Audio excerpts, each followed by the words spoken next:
Right, we're going to give folks just another moment to filter into the room, and then we'll get this party started. Yes, the coffee is very far from the door. It makes for a bit of a precarious hike if you like a full cup.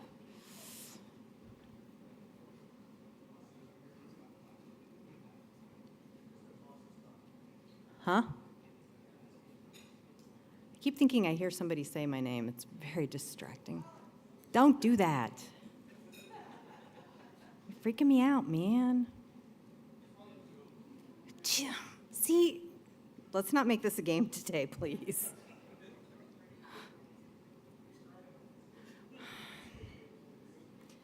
Teach me to say anything. All right. Looking around. I think we have critical mass to get started. Are we live? Are we live? We are live. Awesome.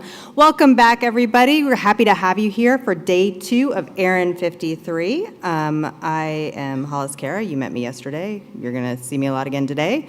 Welcoming a lot of folks on the stage. So let's go through a few reminders before we get things started. All right. First of all, if I could get a round of applause for our elected volunteers, our Board of Trustees, Advisory Council, and Number Resource Organization Number Council members. These folks fill vital roles in the ARIN community, and we couldn't do the work that we accomplished without them.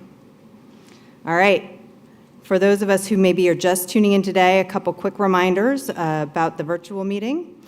If you are joining us online, you may use chat to converse with your fellow virtual attendees, but when we come to the open discussion points in the agenda, please be sure to use Q&A so that we can read those into the room as part of the discussion. And if you are typing a lengthy comment, feel free to raise your hand so that we know that you're typing so that we can wait for your question to come through. I do recommend that if you have a question that comes to mind early in a presentation, you go ahead and get that typed in and queued up just to help keep things moving.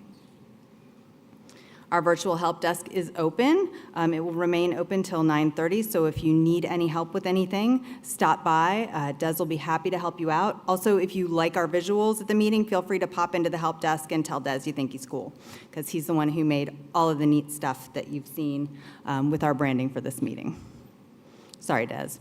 Anyway, hopefully we won't have another fire drill today, but as with yesterday, if Zoom disconnects, switch to the live stream.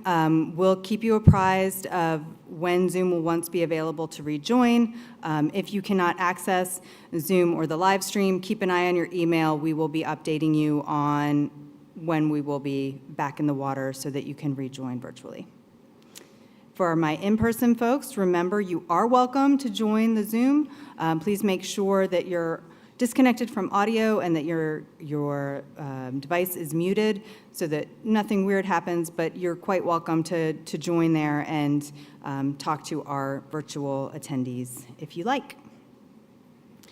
When we get to question and answer sessions or other discussion points in the agenda, please remember if you're joining us virtually that you need to provide your name and affiliation at the beginning of your question or comment. If you are approaching the microphone in the room, also please lead with that information. Try to speak slowly and clearly.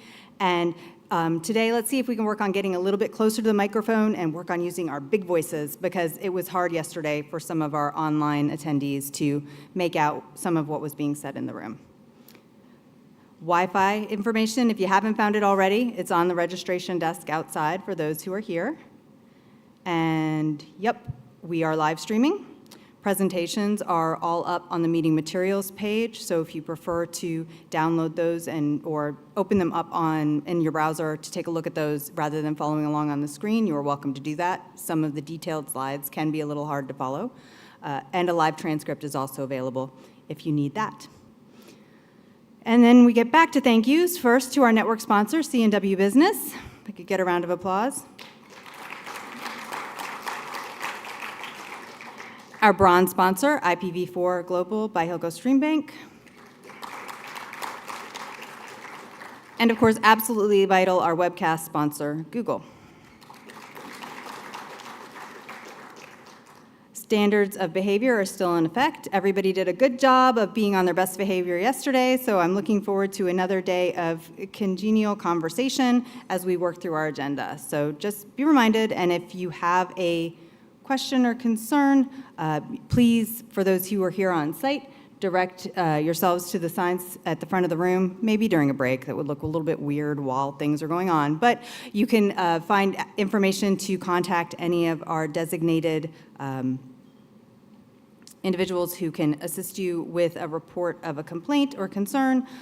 Similarly, if you're joining us online and you encounter an issue, that information is available on the ARIN 53 website as well. So what's on the agenda?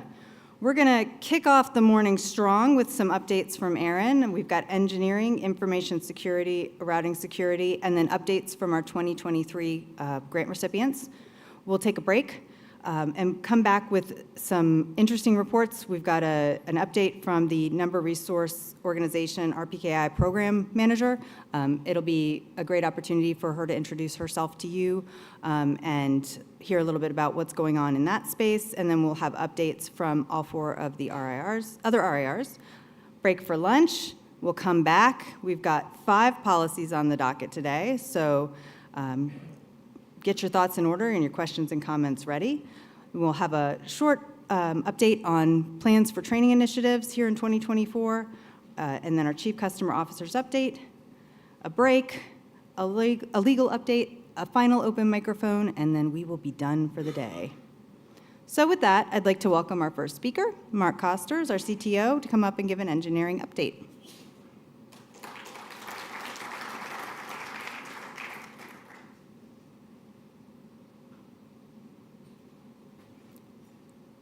You could have started walking sooner, Mark. Okay.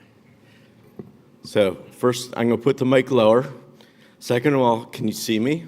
Everyone can see me, right? I am short. And the third thing, I want to tell you guys something. I've been working here for ARIN for, I don't know, bazillion years. And this is a first for me. I've never spoke first on a Tuesday morning. So I'm kind of nervous. So if y'all could just, help me out from time to time, I don't know, act confused, look around, I don't know. We'll figure this out together. I might be confused myself. We'll see. All right, so let's go ahead and get started with the engineering update here. And that's me.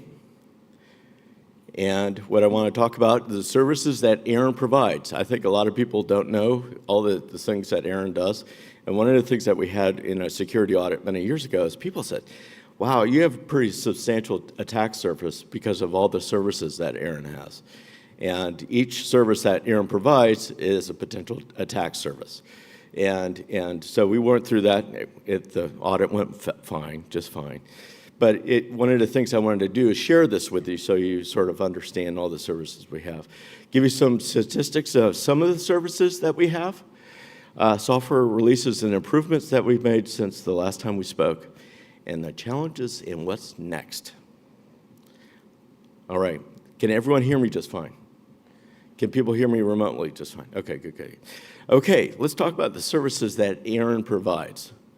So everyone knows about RPKI. That's Brad's baby, right? Brad Gorman's baby. So we have a bunch of things that's going on there, right? So you have the provisioning aspect, and you have all the ways that you provide access to the data that RPKI has. It has multiple ways of doing it, and essentially you have 2 ways of disseminating the information. rsync, which is like a really old protocol, and then you have this other protocol called RRDP that you can actually use. And so, again, multiple ways of having an attack surface there, but it's all okay. We have ARIN Online. Okay, who here has not used ARIN Online? I see one hand. Does everybody here, have they logged in before? Has everybody logged in before? I'm looking. Okay, good, thank you. I know it's Tuesday morning after Monday night. All right, okay, who here has 2FA on their accounts?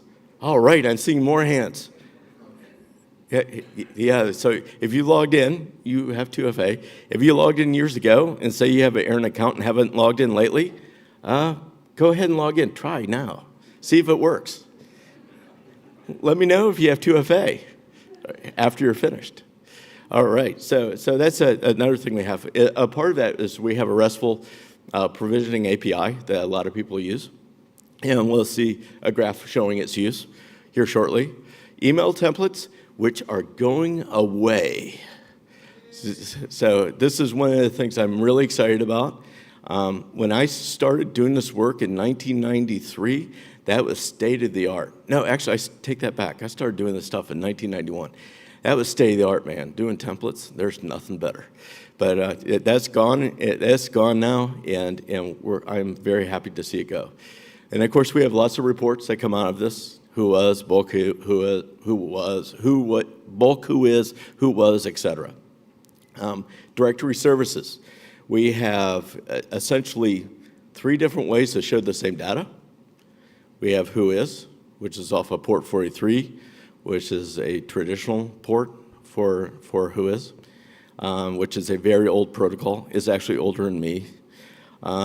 There's who is RWS, which works off of port 80 and 443.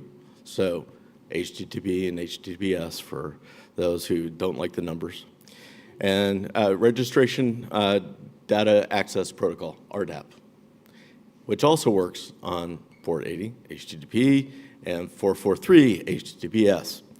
So then you have the DNS. It works off of port 53. So, and you have the RIR that works off of various ports, some of which I can't remember, and email. So those are the things that we basically have that are publicly available. Am I missing any? Looking around, I'm not seeing anything. Okay, good. Okay, so let's talk about other services that we have. We have the mailing list. We have the ARIN website. We have the Vault, which has all the sort of historical information. And then we have an OT&E environment. And this is a place for you to test, make sure that your RPKI stuff that you're going to do is going to work. And you could actually do this test in a place where it won't impact production. So a lot of people have taken advantage of this. A lot of people are using this as sort of a canary to make sure their services work in production, which is fine, but it is out there for everybody as well. We have FTP. Hint, hint, hint, I like to see this go away. Hint, hint, hint, I like to see this go away someday. This is a really, really old protocol. And of course, ARIN Online. Other things that we have internally. So we have an ARIN Online staff interface. We call it management. We have we do security and performance monitoring. I'm going around clockwise. Cloud-based tools that we have out there as well. And then we have a bazillion environments. So we have basically everyday tests that go on. We have long-running tests. We have regression tests. We have burn-in tests. And all these things require different environments. So within engineering, we may have one external environment, which we also have a mirror of that internally to test. But we also have various other environments that we do as part of our testing framework to make sure that when we put these services out, they're good to go. Email, analytics, and infrastructure tools. And infrastructure tools, who here uses things like Atlassian products like Confluence and Jira? There's a lot, right? And actually, ARIN is one of those places that uses these tools too. And it's quite heavyweight, but it actually does a great job for tracking things within our organization. Statistics. Okay, here we go. Boy, this looks pretty consistent.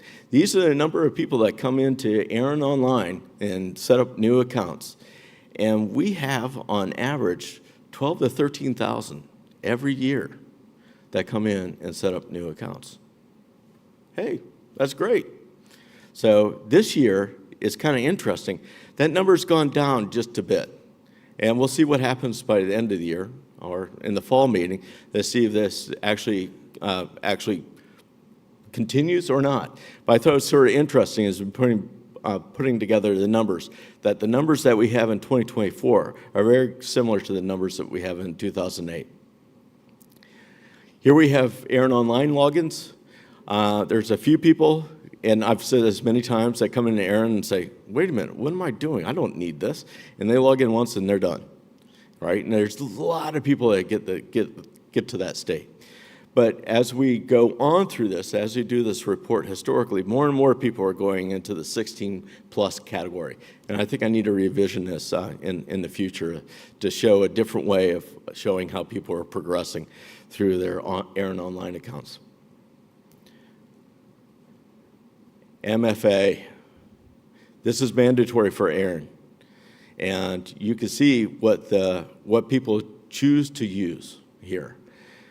And of course, you have TOTP as being the main sort of useful two-factor authenticator to use. And actually, that's my favorite as well. So that's what I use for my various other accounts. I personally will never log into a bank if they do not have 2FA or MFA. I will not use that bank. And likewise, ARIN has done the same thing. So you can see here that FIDO2 has a little bit, that there's a significant amount of SMS, and of course the majority is actually TOTP. Provisioning transactions. I sort of alluded to this earlier. More and more people are going from templates to RESTful interface, and you can see that number starting to climb for RESTful, and that this will be the last time I show this slide. I'm very happy, because next time there will be no templates, so there's no need to actually show this. Who is RWS? So I talked a little bit earlier about the different sort of directory services we offer, right? And we have 3 tools that do the same thing. And they all have their various vintages. WHOIS actually comes from the 1980s. WHOIS RWS came from the mid-2000s, actually a little bit later than, more like 2008. And what WHOIS RWS is basically a web form of WHOIS, and it's in a structured format. But you can still see that WHOIS has a tremendous amount of traffic. You can see here that we're close to the top in terms of number of queries that we serve. And we end up serving about 5,000 queries per second on our WHOIS cluster. That's a pretty good number. WHOIS RWS shows about 1,000. It's a newer protocol. People don't use it as much. It's actually fully featured, has all the features plus more than WHOIS, but people just like using WHOIS, mainly to do scraping, I presume, and for other uses. Here's RDAP. And one of the things that I noticed after I put this together is like I didn't use the same sort of criteria than queries per second on the side, but it's much lower. So RDAP, as the newest protocol, it doesn't have all the features, and we're going to be talking about this here shortly, what features we need to add yet. But it's starting to grow as well, and I actually wrote down the numbers because I'm getting old and I forget things like this now. But we have right now IPv4 on RDAP is approximately 250 queries per second, whereas the V6 equivalent is 35 queries per second. So this also gives a differentiation. We have dual stack for everything, and it gives you an idea who's coming over V4 and V6. But I think this is a sort of illustrative sort of thing, and one of the things that, and you can see these earlier spikes, and those are essentially abuse that we tamp down, and occasionally we see abuse now, and we take care of it. But we actually have some pretty good tools in place that I talked about earlier. A concept called tar pitting. For example, if you come with us with a lot of queries per second, we'll actually slow you down by saying, well, here's your threshold, and anything over that threshold, we'll slowly eke it out over a period of time. So you'll still get your answers, but you won't get them as fast as you perhaps wanted. But that also keeps the other parts of the general public continuing to have access to that service. DNS. Giving you a different color here. Hopefully it wakes you up. I saw a lot of people pop their eyes up out of their screens on that one. So here you have basically people that are coming in and looking at our DNS cluster. It is just normal. is normal traffic. Most of the traffic is PTR queries, which is the yellow on the bottom graph. And the top graph basically shows you how many queries per second that we have, which is essentially 1,000 per second, 10,000 per second. Oh, right. So it's good. I just wanted to show that to you to show you, hey, here's some of the traffic that we serve. And this is a primary traffic maker for ARIN. Releases and improvements. Secure routing enhancements. We had some user interface improvements since the last meeting. The RIR object, which was accidentally taken away, was actually added back into the interface for route and Route 6 lists. And I think Brad may be talking about that more.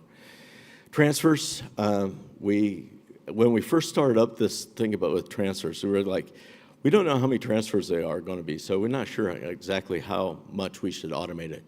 And so when we first set it up, we thought, hey, we should be kind of conservative about this, and maybe we'll just ad hoc these things into the database. And ad hocing things in the database, we test every sort of non-automated way of putting things in the database.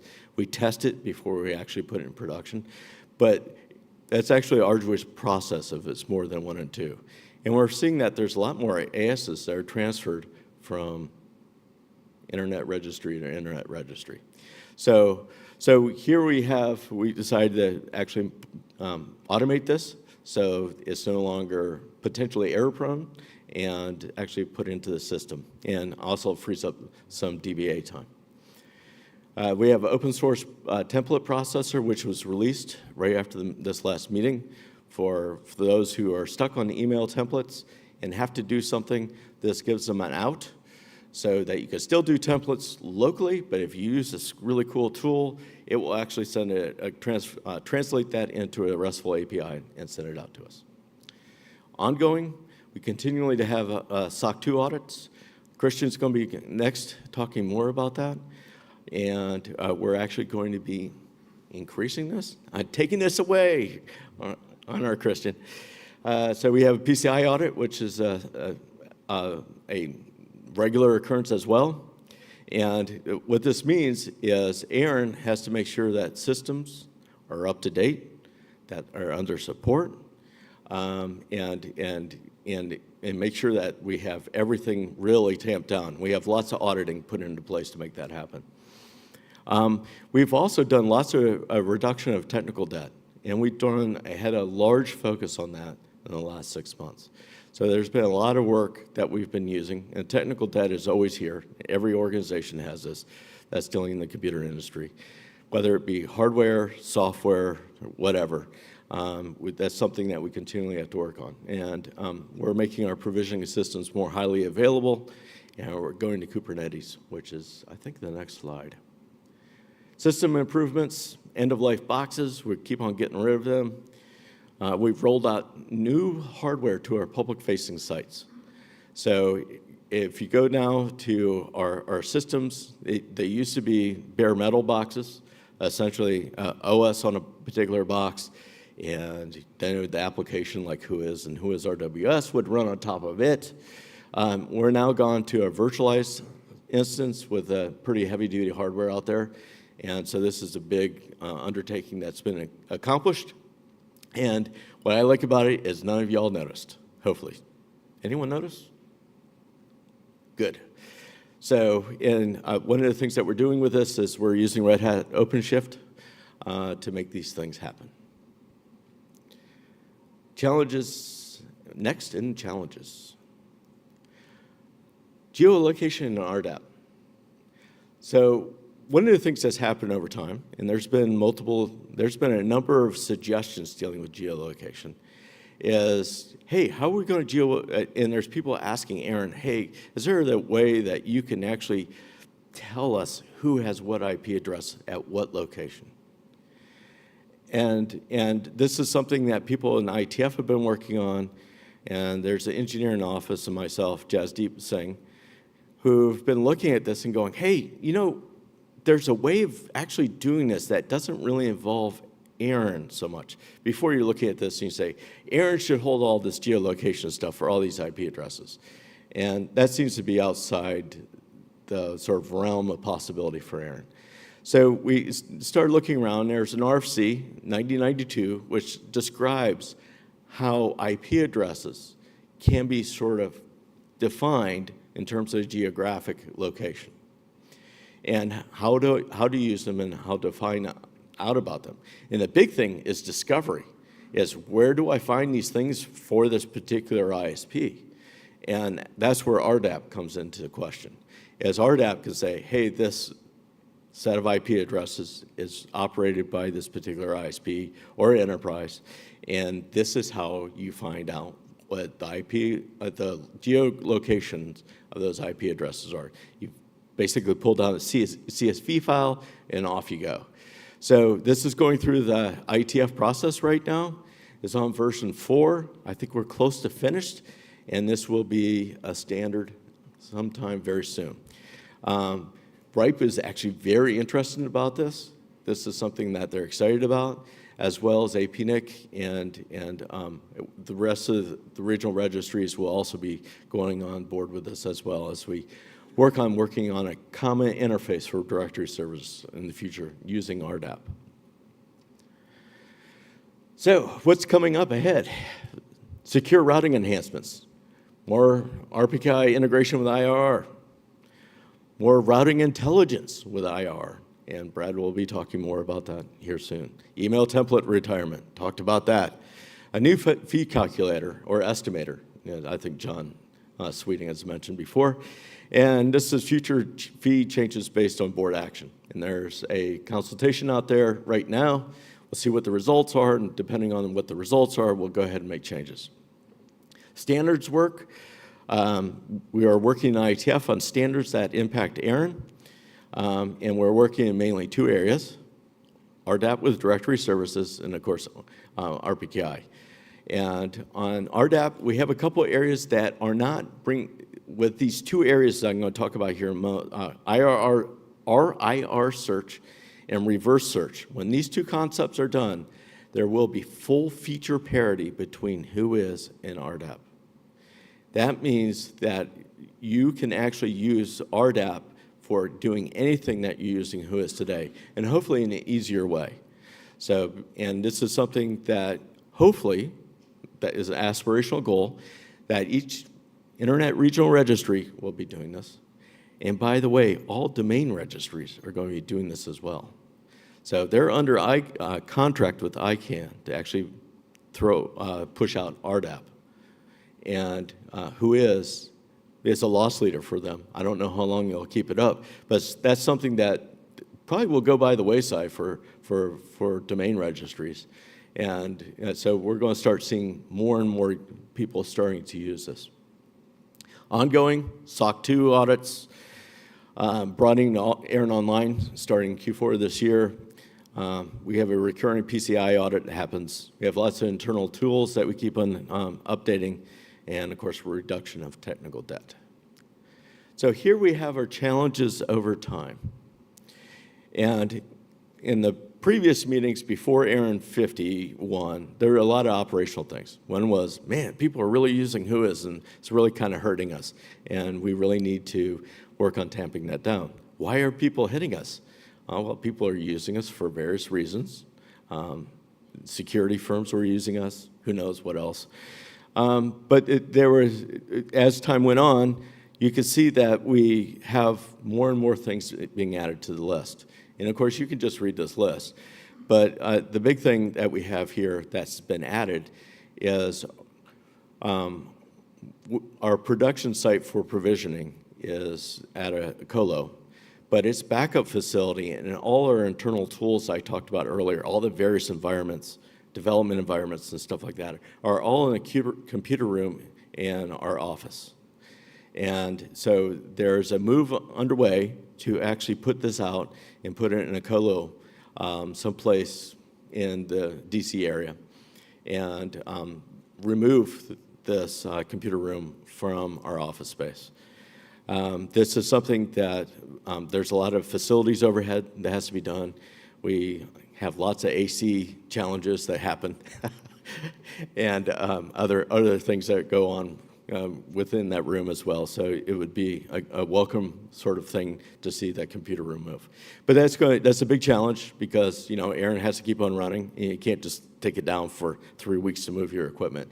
So that's something that we've done before as we move to our current office space, and we'll do again moving to the colo. So with that, I am finished. Is there any questions?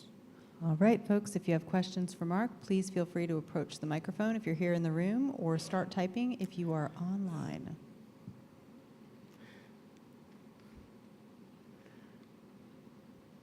Ready? Yeah, I'm ready, Adair. Okay. Adair Thaxton, Internet 2. You said that RDP is adding geolocation. How does this work with yesterday's objections to recommended draft policy 2023-4? And people had stated privacy concerns with adding the geolocation for some people. Okay. So just to make sure, we're full of acronyms here, right? So I think you said RRDP. I think you meant RDAP. Yes, I did. Okay. So RDAP is a Directory Service Protocol, and it does give geographic information. All ARIN does is gives the location where that file is that an ISP maintains. If the ISP decides not to serve that data, they don't have to. So it basically removes that sort of constraint, if you will, from us to whoever's providing that service. So hopefully that answers your question. Excellent. Okay, next. We have one question online. Matthew Cohen from DGTL Futures and ARIN 52 Fellow. Regarding geolocation, are we talking about general location or precise location? That's it. Probably the best thing to do is read that RFC. Read RFC 9092 and see what it says. Thank you. And I think, again, that's defined by the ISP. Yes, Chris. Yes, Chris Woodfield, i3d.net, ARIN AC. Back to the 2FA registrations.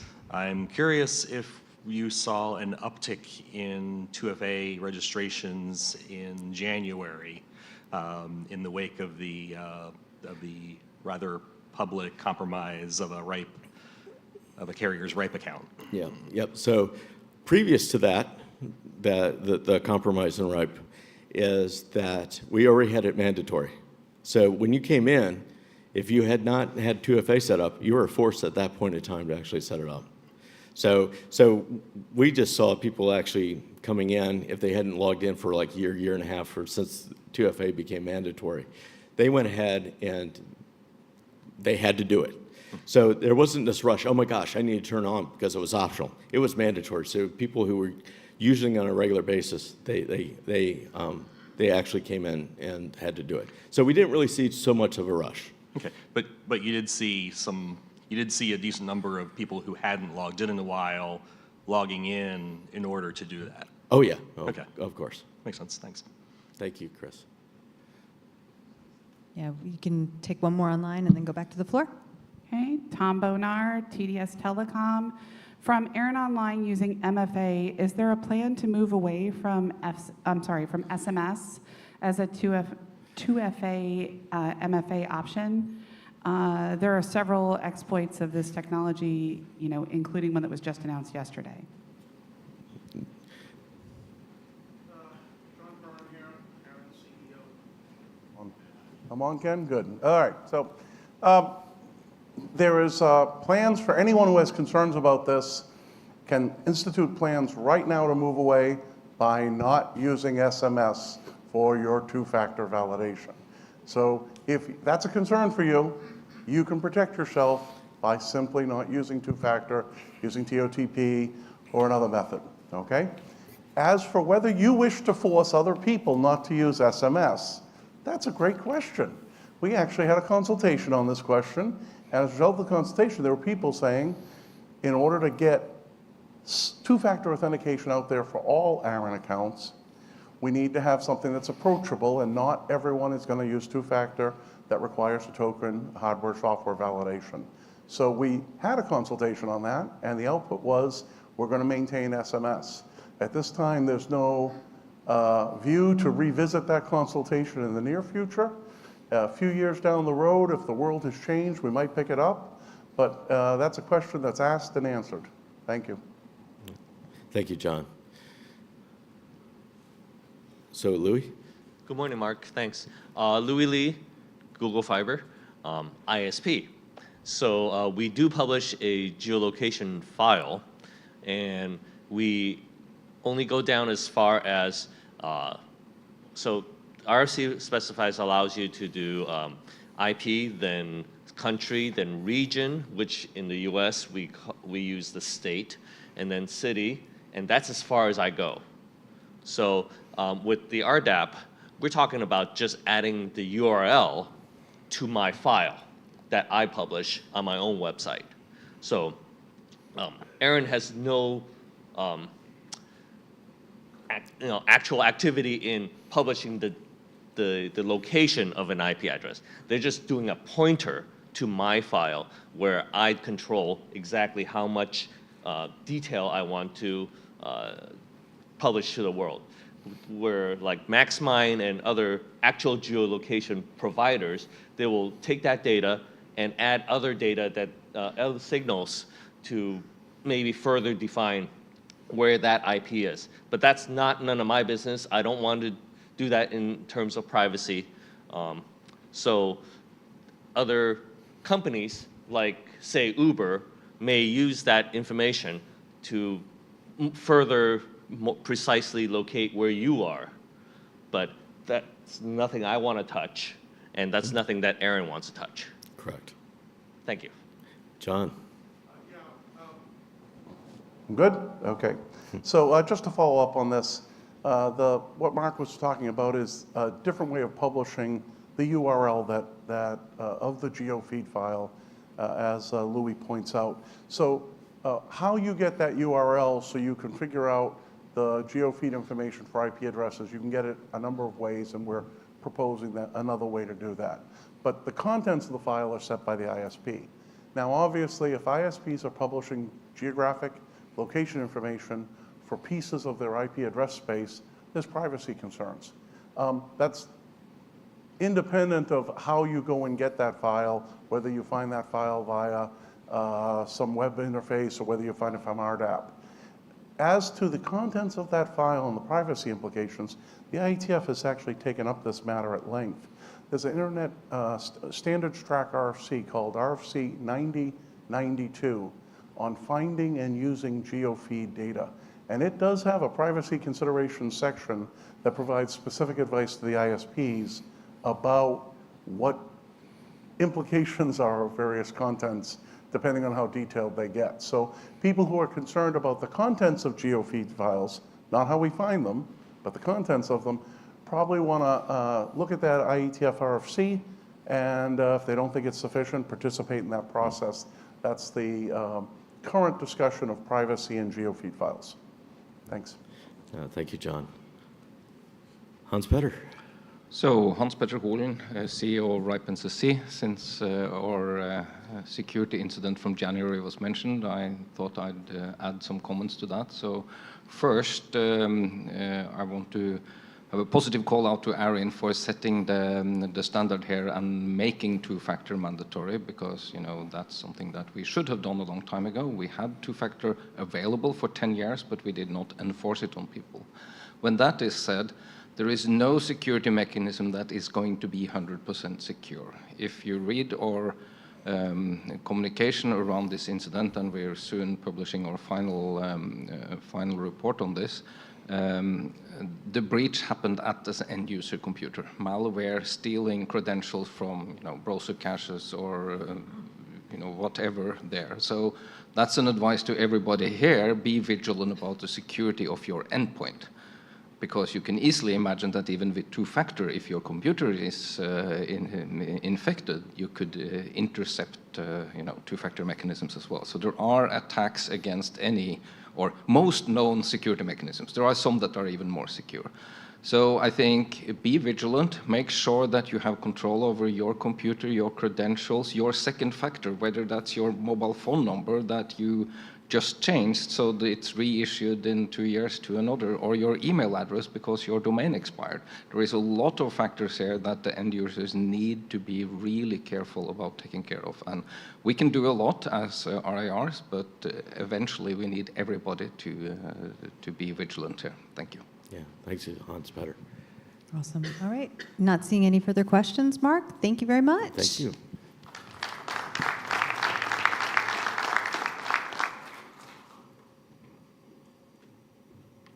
All right. Discussion got the audience all primed for you. Christian, come on up. I'd like to welcome our Chief Information Security Officer, Christian Johnson, who's going to talk a little bit more about information security, particularly at ARIN.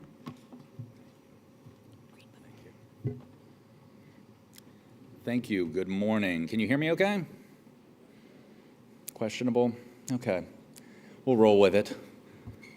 Good morning. I just want to acknowledge how beautiful it was outside this morning when I got up. It was amazing. And I said, I haven't seen the color blue like that since I was someplace else. I mean, it's just fantastic out there. So thank you, Barbados. Pretty amazing. I'm Christian Johnson. I'm the Chief Information Security Officer for ARIN. I'm going to spin through a couple of slides. And I want to also say thank you to Mark for introducing a couple of topics that I'm going to unfold a little bit more as a part of the conversation. I'll give a quick security overview. I'll skip the first piece. I have that in there just every time for the sake of those who aren't at each one of these meetings. We may run fast and loose with some of the terminology when we talk about whether it's information or computer or data security. We're sort of talking about the same thing, and if we really need to split the hair there, then we can do so deliberately and have a conversation. I wanted to do a couple of things differently and talk about a couple of things that I haven't spoken about previously, and that's a little bit of the who and the how, not just what we've been accomplishing at ARIN. We have three major groups of folks at the company that are doing some part of security. First and foremost, that's the engineering team under Mark. That's doing a lot of the hands-on security activities, whether that's literally making sure that a switch is flipped or that something is configured properly to make sure that the security is happening, that an endpoint device is configured properly, that kind of thing. On the other end of the spectrum is the Risk and Cybersecurity Committee, and they look at more than cybersecurity, but in the context of this conversation, they're looking at cybersecurity risks, they're looking at the mitigations that the organization has in place to make sure that, one, we are considering everything that we need to be considering, and two, that the mitigations we have in place are actually effective towards the risks that we're identifying. Sort of sitting in the middle of that between those two groups is the information security team, and I use team, the word team loosely. That's myself and the information security manager, Anthony Clark. And we're primarily looking at policy, the policies that we have in place that support what engineering has to do, what the company has to do business-wise, and the objectives we have there, and also looking at those compliance frameworks like PCI, looking at SOC 2 requirements and things like that, what we need to do to be successful security-wise and how we build those in and how we create a compromise between the business objectives and the security objectives. Yeah, it's not new. We've been doing it for a while. That's the who. The how of that is I kind of look at it in some, focus on the basics, right? Any one of the big security reports that gets published, whether it's IBM or it's Verizon or any other vendor that likes to put out an annual report, will say that one of the key vectors for attack in any organization is that the organization isn't doing the fundamental security things properly. And so that's one of the key things that we focus on here is looking at the fundamentals. The security-minded infrastructure, that really talks a lot to what Mark was talking about in terms of tech debt and reviewing tech debt, and we're trying to resolve as much of that as we can. While we can never get rid of it all, the further we can stay forward on the wave there, the better for us. Sensitizing staff to security threats really talks about a lot of the information assurance training and exercises that we do, monthly phishing exercises that we run within the organization, information security and information awareness training that we provide to staff and new hires when they come in. enhancing reporting, making sure everyone knows what the right thing is in terms of reporting, but also providing better tools to make it even easier to report. And then when we start looking at the threat identification and removal, remediation of vulnerabilities, that we'll talk a little bit more about some of this, but we also have a lot of robust tools in place to help facilitate that. And we're doing more than ever now in terms of identifying and remediating the vulnerabilities that we find. When you're doing those basics and you're doing them well and you feel comfortable doing them, then these other things start to become a lot easier, having the exercises that we run. And we talked about some of this at ARIN 52 in San Diego. We are running multiple incident response exercises per year now. One's generally a technical one where we're sitting with the engineers and we're doing incident response drills of different scenarios and different variables there to drill our reflexes and our responses to those things, exercising our plans and our procedures. As was mentioned again in San Diego, we had a board-level incident response exercise last September where it was facilitated, where it was a response to a malware exercise, and the executive team and the trustees worked together as we would have in an actual incident response exercise.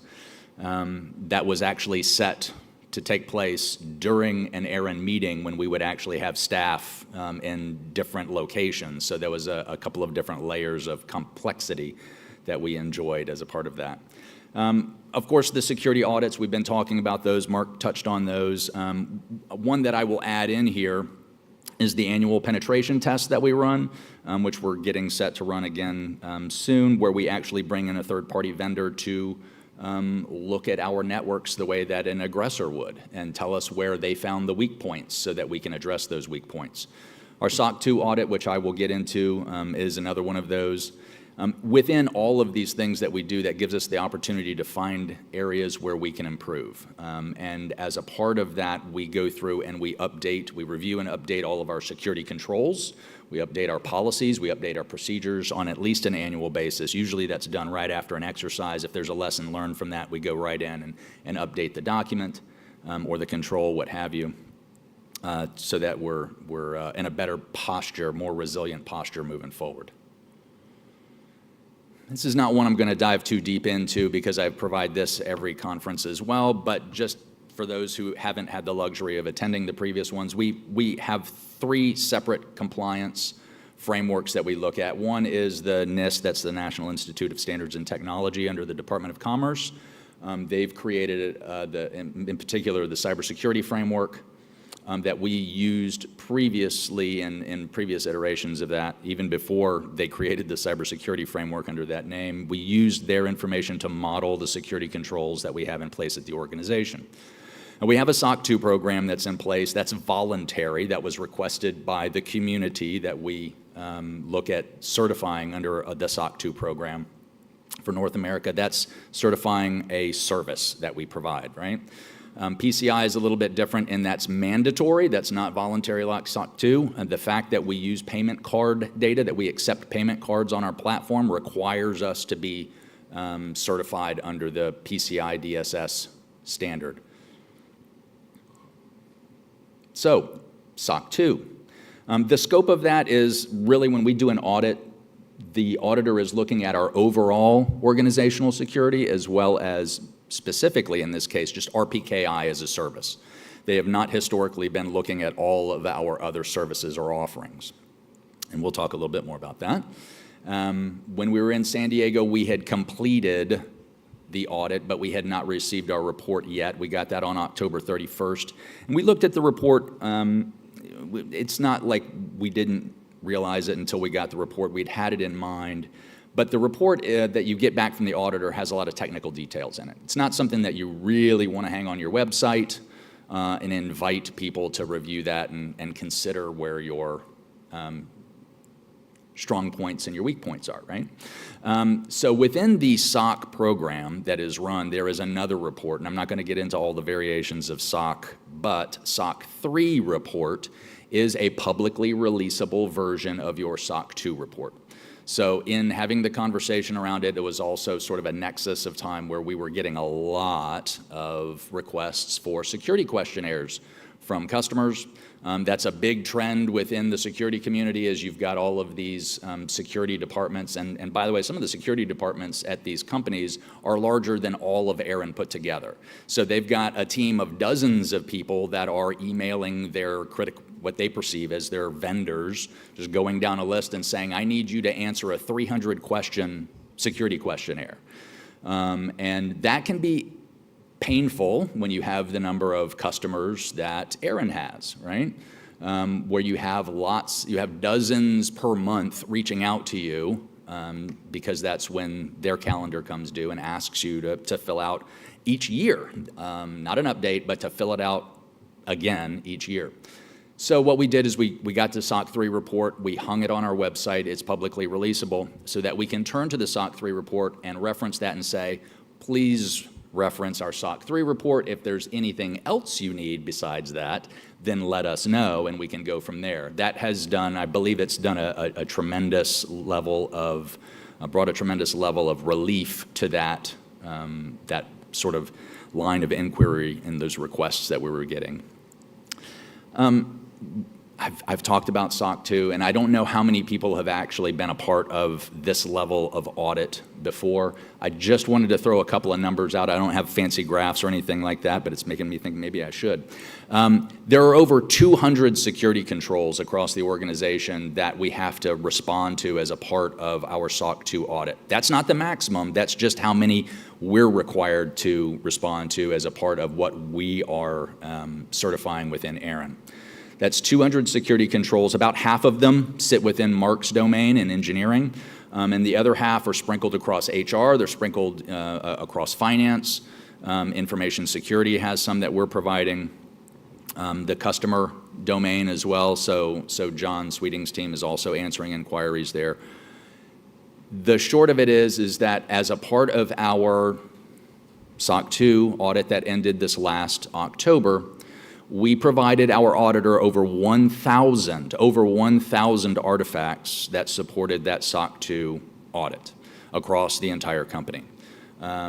Those could be copies, as simple as copies of existing policies or documents that we have. And in some cases, that requires an actual engineer to go into a dashboard and take a screenshot of configurations for an individual user's endpoint protection, so that we can provide proof that that's up and running appropriately. It takes a lot of time. That's one of the reasons why we collect data the course of the year, as well as work with our auditor for approximately 2.5 months to complete the audit. It's a substantial level of effort just for RPKI right now. So the calendar is an annual calendar. We recertify every year. The calendar is running from October, the beginning of October, to the end of September of the following year. It's a good transition to the next, the PCI. There's a lot of things that are different, but our calendar is the same. That's a plus.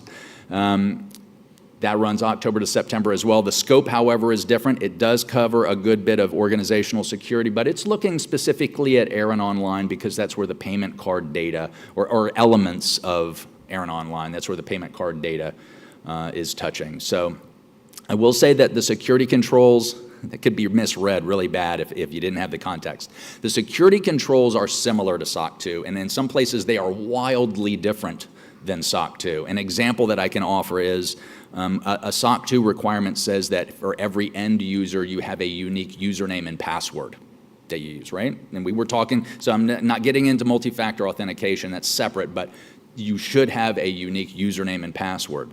Well, if you think about PCI and what that's covering, that's any organization that accepts payment card information. That could include the gas pump. When you go and you fill up your tank and you swipe your card, there is no requirement for end users to have a username and password. Whether you use a PIN or you use a zip code or something like that might vary as to whether or not you're using a debit card or a credit card. So that's one of the differences. Employees of the organization are required to have unique usernames and passwords under PCI, but under SOC 2, it's everyone, anyone who touches the system. So there are some things that just vary between the two. One of the great things about the PCI program that we started is that it has a requirement for quarterly vulnerability scanning, and that has allowed us to stand up effectively in the last year a pretty robust vulnerability scanning and remediation program within ARIN, which is fantastic because that really does support some just good fundamental security within the organization to identify our vulnerabilities and to address them. So this is the roadmap. I have made one slight change to this since I presented it in San Diego. A quick recap, the blue things are programs already in place. We started the SOC 2 program specifically for RPKI at the beginning of 2022. PCI started for ARIN Online at the beginning of 2023. The change here is I added in the prep time. Those just two little blocks in front of ARIN Online for SOC 2, which, as Mark mentioned, we're looking at sort of unfolding that program, that SOC 2 program, to encompass ARIN Online as well, which is not an inconsequential effort. We've been working, and that's why I added the prep in here, we've been working since the beginning of the year just to make sure, go through, validate, examine, review everything, to make sure that it's even ready to go into the SOC 2 program so that we're not spinning our wheels trying to fix things once we're under the audit period. And I say that because also it's the audit observation period starts at the end of 2024. I don't want people confused thinking that ARIN Online will automatically be SOC 2 certified by the end of the year. That's when it's going to start the certification observation period. So we're really not looking until the end of 2025, next year, for it to be certified at the earliest.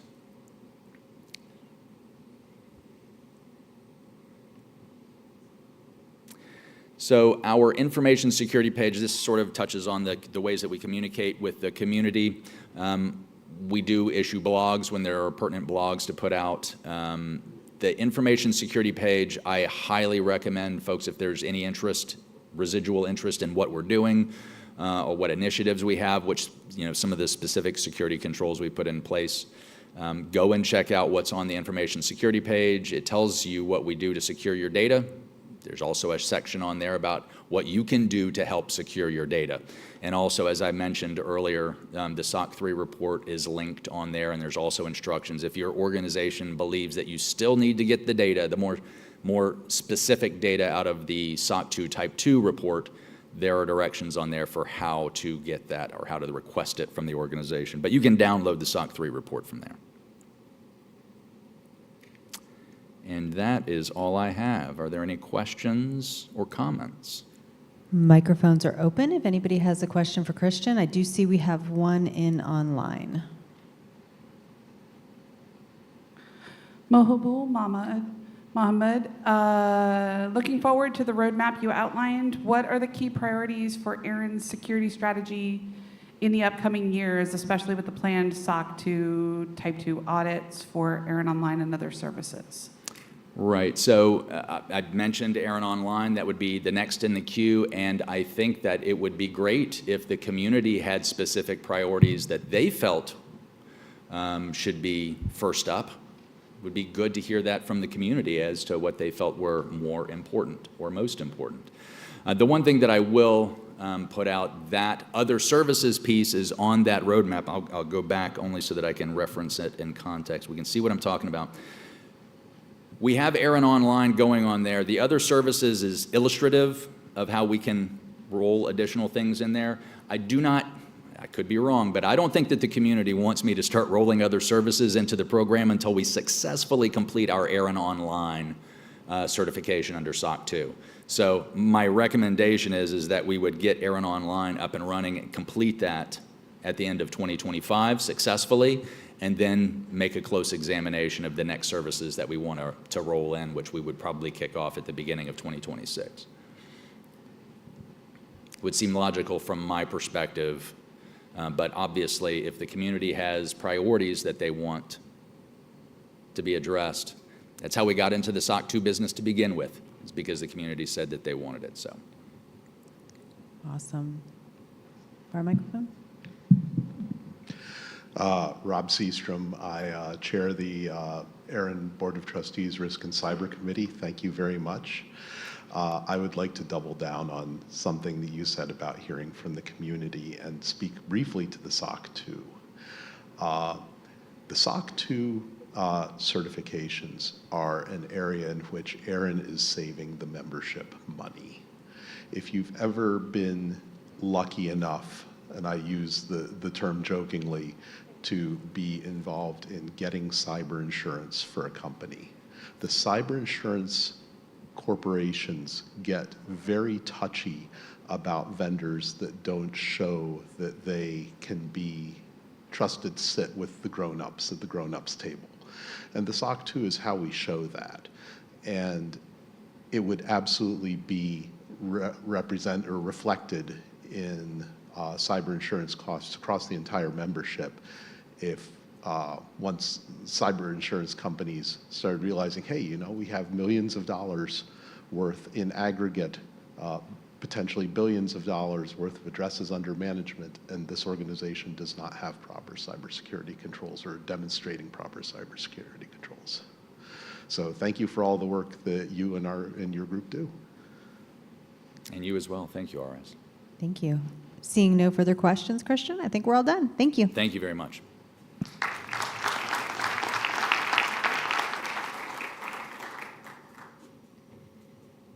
We're running a little bit behind schedule, but we've got time to at least invite Mr. Gorman up to the stage, Brad Gorman, our Senior Product Owner of Routing Security, to give a routing security update. Thank you, Hollis. Again, my name is Brad Gorman. I'm going to talk about a subject that's near to me. It's routing security and the work that we've been doing at ARIN for our community and for the global RPKI community. I'm going to, excuse me, go over the RPKI, how it works very briefly, and some of the key work that's being done in the industry. Going to go over the numbers at ARIN, how our community is deploying and using RPKI, and then go over some of the new features that we've developed and are under development to further your opportunity and ability to use our RPKI services. So RPKI's come of age. It's not make-believe. It's not something that you might want to try. It's a reality. Basic benefits of RPKI: provides operators another way, another source of information where they can make more informed routing decisions. What does that mean? Not just the table of what's going on the internet, not the third-party websites that are taking a look at things. It gives resource holders the ability and the opportunity to make statements about their resources and where they should come from and how they should work. So that is, you know, the key foundation of what RPKI is about. It gives those resource holders the opportunity to have another venue, another method with which to get that information out about how my resources should be seen and viewed by you and what you should do with it when it gets there. And the current action and opportunity that RPKI provides is it's reducing the surface that people who want to attack and want to do nefarious things with your resources. And it also protects you from just the common occurrence human error. I mean, we all make mistakes. That's what RPKI is doing for us today. So really the numbers tell the story. And earlier this month, on April 4th, I guess is the number I got there, more than 49% of all announcements, internet announcements on the global BGP table are covered by RPKI ROAs. People have made statements about that information, and that is a huge landmark. We are about to cross 50%, and from the beginnings of RPKI to the deployment levels that we have today, it's nothing but good, and it's up and to the right moving into the future. Now, IPv6 announcements passed that 50% threshold late last fall, and you know, we are positive and anxious for the RPKI deployments to move forward in that direction as well. So RPKI is on the U.S. government's radar. The current administration had set out an initiative early in 2023 that the public sector needed to find a way to protect their resources and in the purposes of national security and keeping critical infrastructure up in business. That led to a notice of inquiry put out by the FCC, which the community and agencies worked together and continue to communicate on where we wanted to go and how we wanted to deploy that. And coming out of that, RPKI and the securing of BGP has become a key point in the Office of the National Cybersecurity Director.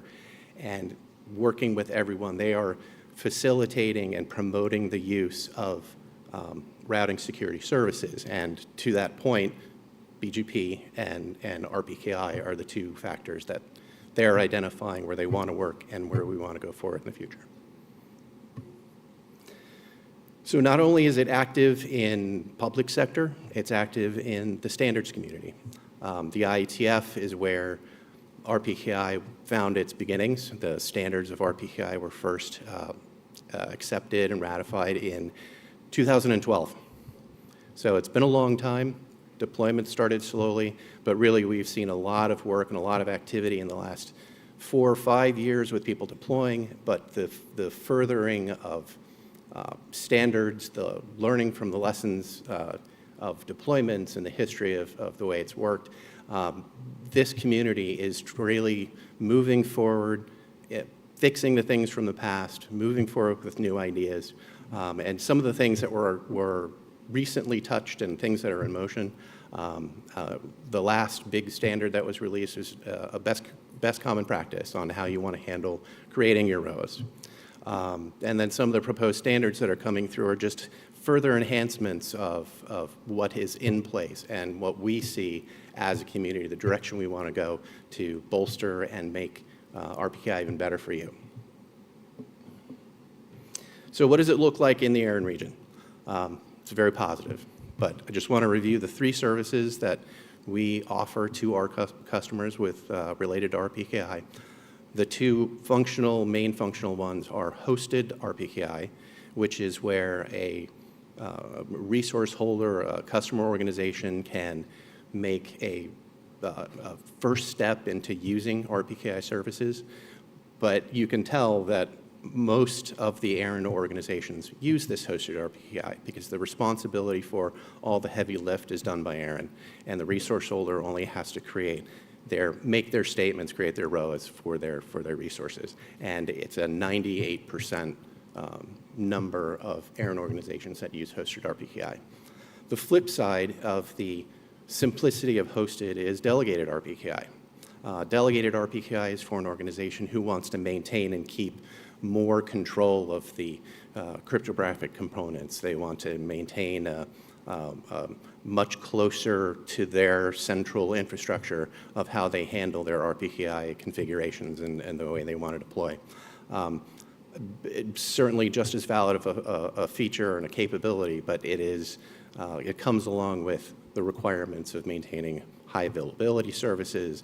You should really have a staff that is knowledgeable on how RPKI works, and even have infrastructure that's available to be put in place to get it running on their side.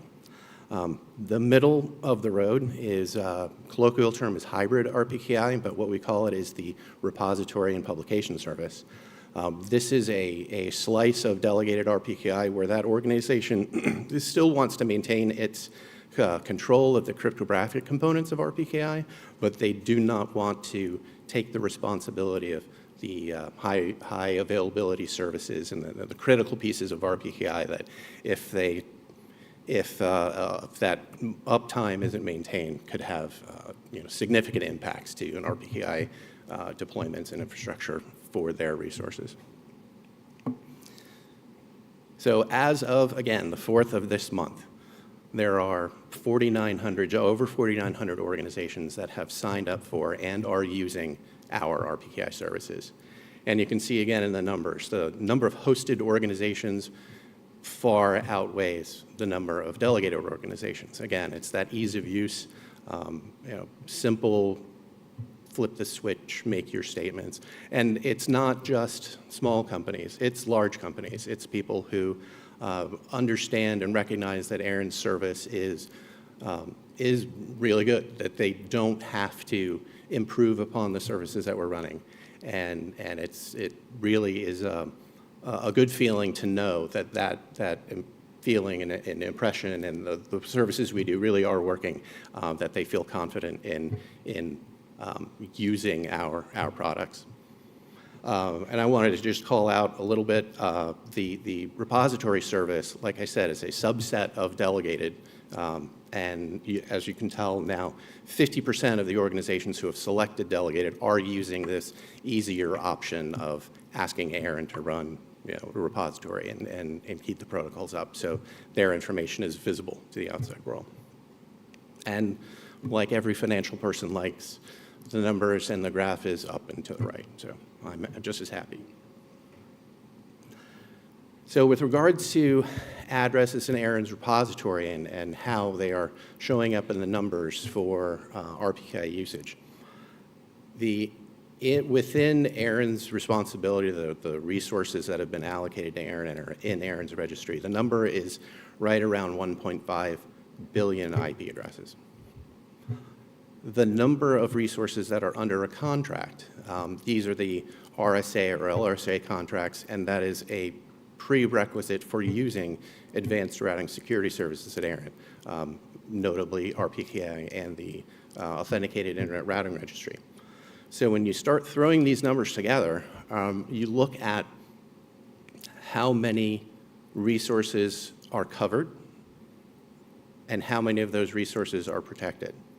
So from the large number, we can get to about 35 or 34% of those 1.56 billion IPs are protected by statements made in RPKI, or at least they're called out in statements made by RPKI.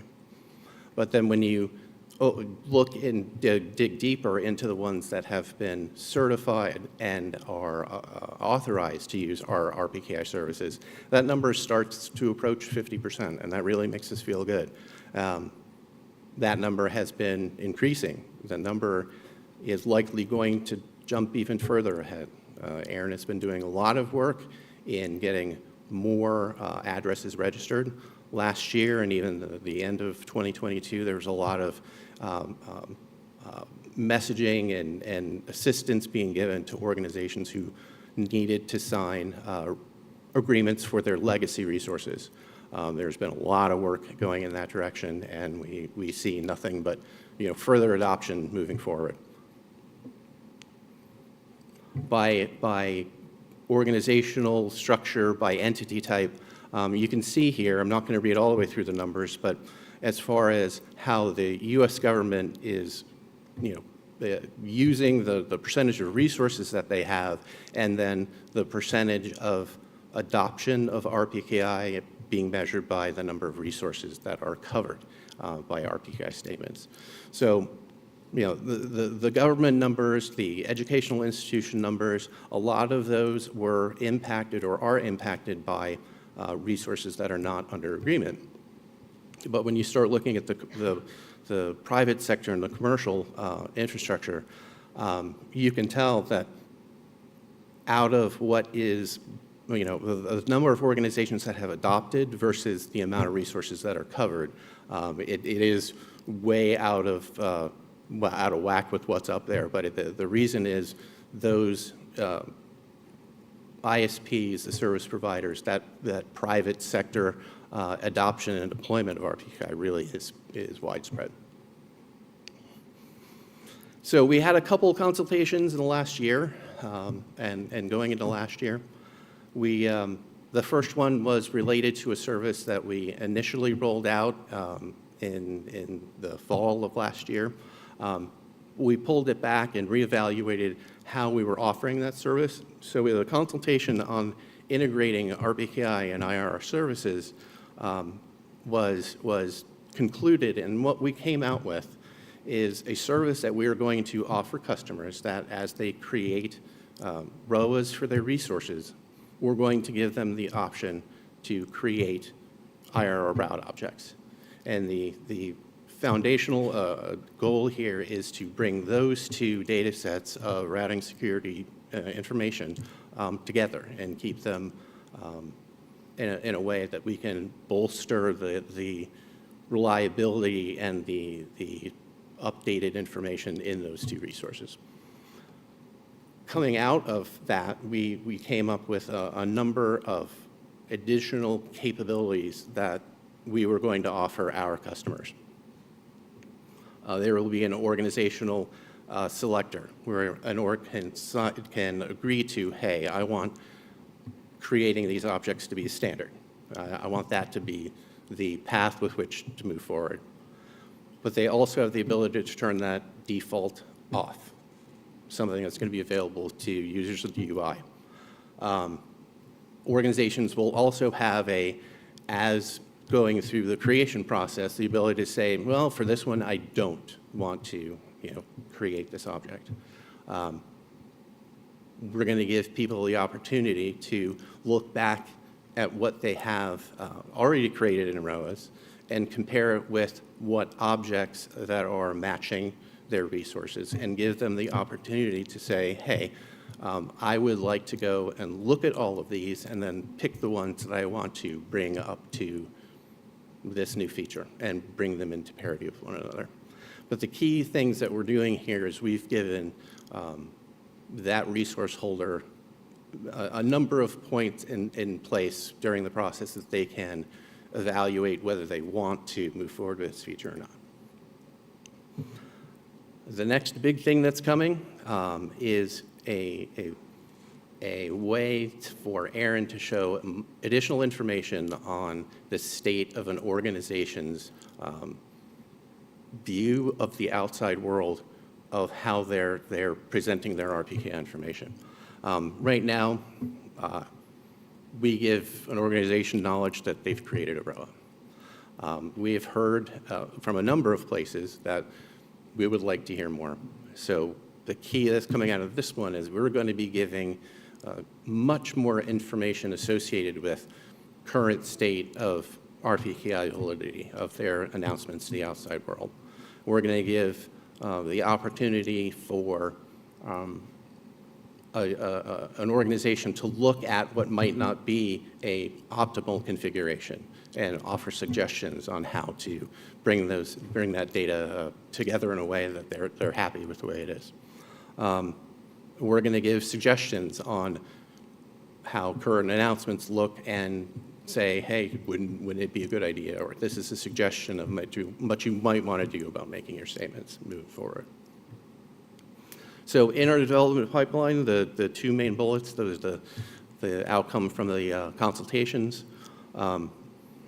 Moving forward into the future, there are significant enhancements that we're going to be working into the web interface. We're going to be putting together, bringing capabilities and features that are available to API users into using the web user interface.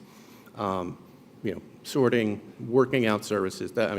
These are some really exciting things that I think are coming that people are really going to enjoy. And we heard yesterday about the NRO creating and establishing a working group for bringing RPKI together with all of the other RIRs and presenting a common, usable, or at least simplified interface that a global organization with resources in multiple places will be able to have a common experience moving forward. So that kind of work as we move forward, there are representatives from every RIR in this working group. Myself and Mark Costers are the representatives from ARIN, but we work with our counterparts in moving forward, and this kind of work may get prioritized moving forward, but just wanted to let you know it's there and we're thinking of you, and that's where we want to be. And I am over time. So if you have any questions, there's the email address for my team where we can field the what if or the in-depth on what's going on. Please reach out to us there. And for anyone who is in Barbados tomorrow at the conclusion of the ARIN meeting in between and beginning of the Caribnog meeting in the afternoon, I will be hosting a deploy-a-thon. So for anyone who's interested in moving forward and getting hands-on and making RPKI changes between 10:30 and 12, I will be back in this room, and everyone is welcome to come in, but Really, it's going to be focused on people who have control of their resources, control of the organization, and want to make changes, in-house today. Thank you very much. Thank you, Brad. All right, we did have a couple of questions come in online that I'd like to give you a chance to field, but for folks in the room, if you plan to catch Brad at the break, that would be great. All right, Kevin Bloomberg, The Wire. Have you considered notifications via email to RPKI IRR updates? I have concerns with any set and forget service. I'd like to see the awesome system working as expected. Okay, thanks for the question, Kevin. Yes, being built into that BGP RPKI intelligence tool is the title. I think that was on the slide. There will be options available for notifications and the type of notifications that an organization would like to see. We've all been guilty of maybe carpet bombing or loading people's inboxes with a lot of emails that maybe get lost. So for the purposes of keeping abreast of what's going on with your configurations, you'll be able to opt in for the different kind of messages. Thank you. And Tony Tauber, how many of the organizations that came under LRSA in 2023 resulted in RPKI enrollment? I would like to see, if possible, to see those results in terms of numbers of organizations, proportion of those new organizations, coverage increase, things like that. You know what, Tony, again, that's a good litmus test of how the progress is going. I have not compiled that information together, but for you and anyone who is interested with respect to what we can share, I'll be able to put that together, and just feel free to ask. All right, that looks like all the questions. Thank you, Brad. All right, thank you.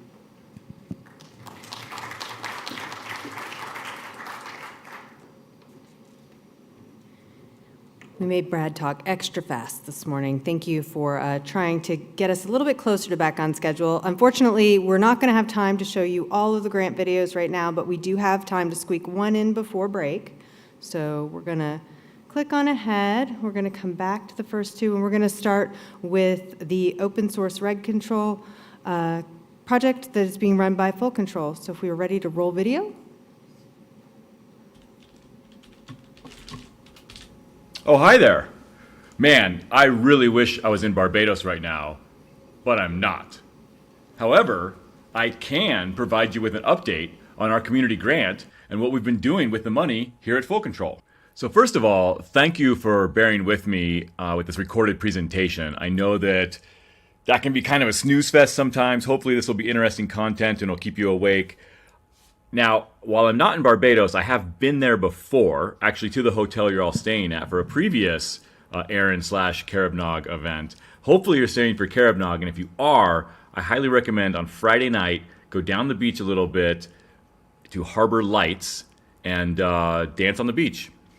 For now, let's dive into this community grant update on our project to open source prefix control and reg control. The agenda is where we'll start here, and we're going to do a little bit of introductions first, and then I'll tell you what is FullCtrl. Then obviously we'll dive into why we're even talking, why I'm here, why you're listening to this recording right now, specifically diving into reg control, prefix control, what can they do, and when are they due. So introductions, real quickly, myself, Chris Grundeman, my co-founder and partner, Matt Griswold, we started a company called FullCtrl. We both have a little over a couple decades of experience in our related fields of expertise. I've been involved in ARIN for a long time, so I'm sure there are a bunch of friendly faces there in the audience that I can't quite see. But hi, friends, how are you doing? With that, I'll just dive right in. FullCtrl is basically a software development shop focused on automation for networks, but specifically automation for interconnection. I'll leave it there. If you want to know more, please feel free to go to fullctl.com, and you can learn a lot more about FullCtrl. But I'm sure you're wondering, why? Why are we being subjected to this video recording right now? Why are you, Chris, coming down on our fun and talking to us right now? Well, the answer is FullCtrl is one of the 2023 ARIN Community Grant recipients. And our grant is specifically funding, as I think I mentioned, 2 tools. Prefix control, which is already built and has been open sourced, but I might have stolen the fun of the presentation there, and also reg control, which is coming soon. Although prefix control is the one we completed first, I want to start the presentation with reg control. These are a bunch of famous reg-is. They are not the regs we're talking about. Reg control is short for registration control. And really the idea here is to build a tool that will provide reliable, standardized output of registration data, and all the registration data, right? So the ROA stuff for RPKI, but also RDAP and WHOIS type information around AS numbers, IP addresses, domain and entity information, kind of all the things that you get from a registry.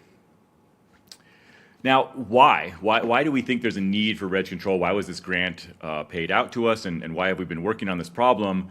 Well, there's a few things here, right? Now, John Sweeting paid me to say that RIRs are doing an excellent job. No, just kidding. It was John Curran. No.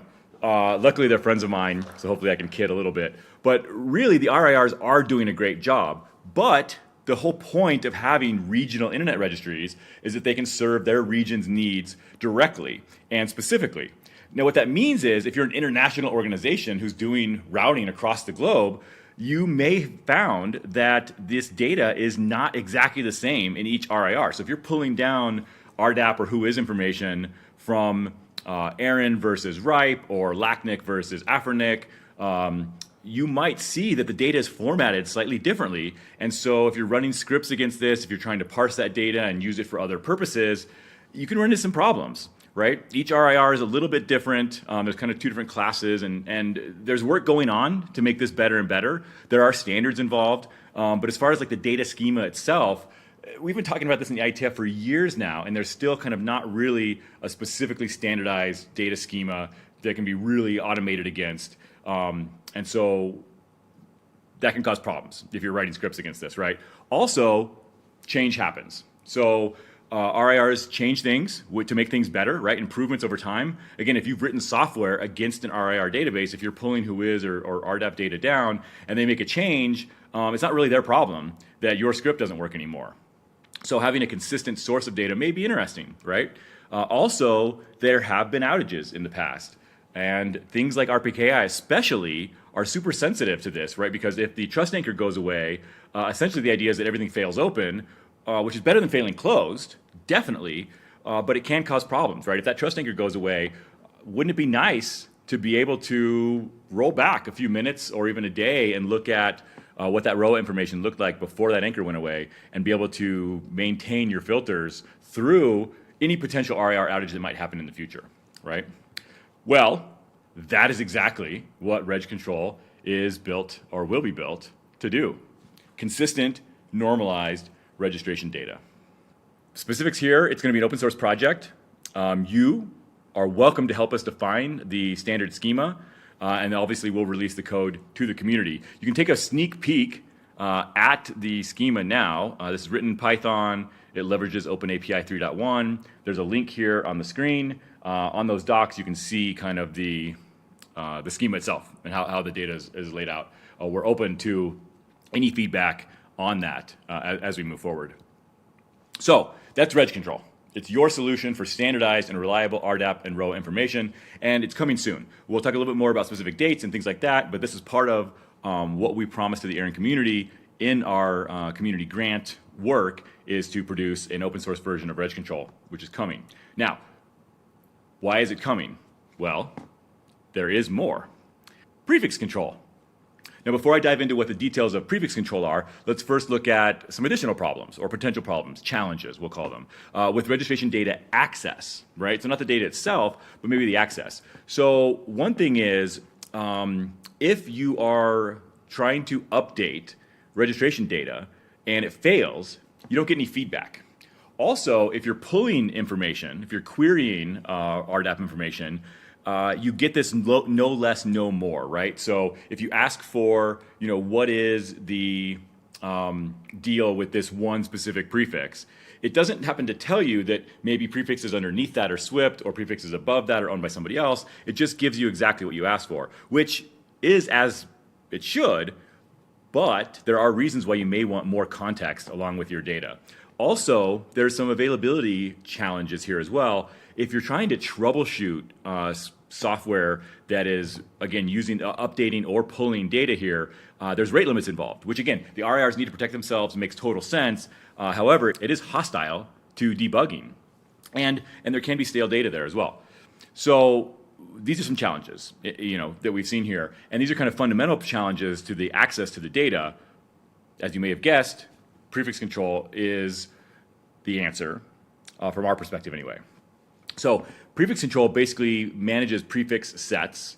Now, I don't want to get too wrapped up in the terminology there, right? There are, routing artifacts called AS sets and prefix sets. We're just talking about sets of prefixes. Now, they could be prefix sets, and they could tie into, underneath of AS sets and be part of an AS cone. But really, these sets of prefixes are things that you want to work on, right?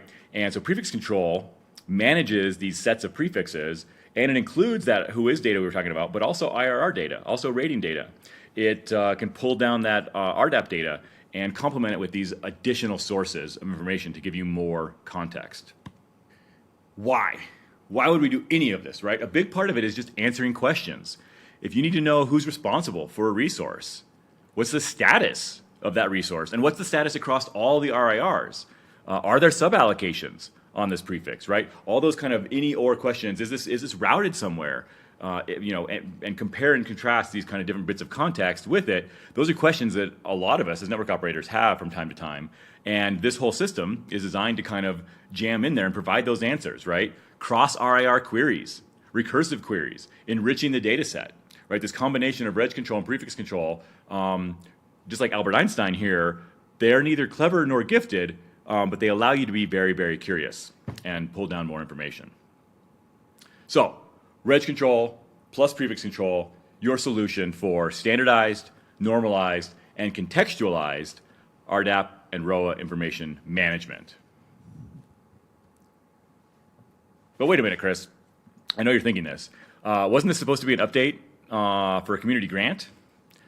It is, but the real reason I'm not in Bridgetown right now is because I'm in the Bahamas, non-extradition company, because we, non-extradition country that is, because we spent all the money and we actually need another grant.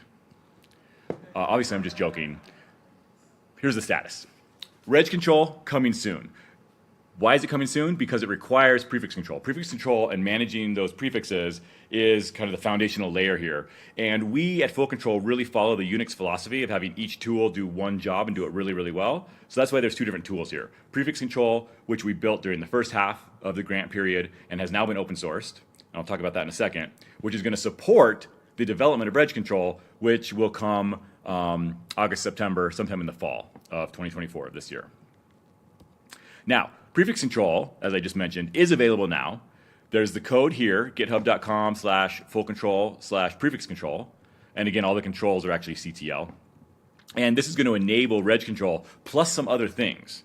But as part of this update, I really want to give you a look at what prefix control looks like. So here is the GUI. Now again, this is available as open source software, and this is what it looks like when you run it. Now we also have this set up as a service, and I'll get to this later, but you can actually use the service, try out the service, look at what it looks like for free. We've got kind of open accounts there for a kind of unlimited trial period if you want to kind of go in, poke around, play with it, see what prefix control can do for you before you download that software and run it for yourself. A few things here. You can see the way we have it set it up, prefix control on the upper left there. You can select different tools in our portal.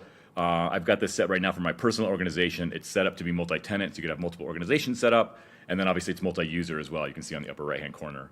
Then within this, you can search for a specific prefix. Right now I've got this demo prefix set up for demonstration. And there's, the 10/8, 192.168/16. You can see some IPv6 addresses in there as well. It does both, obviously. And if you want to add a new prefix set, you click on that little yellow greenish button that says Add Prefix Set right there in kind of the almost top right. and this modal pops up. You can name the prefix set, you put a description in. If you want to, you can automatically import the prefixes in the prefix set from an IRR. If you're going to do that, you obviously need to put in the AS set that you're going to import from and what source IRR you actually want to source from. Or you can leave those two things blank, leave that checkbox blank, and just manually enter the prefixes yourself. You save that, and Bob's your uncle.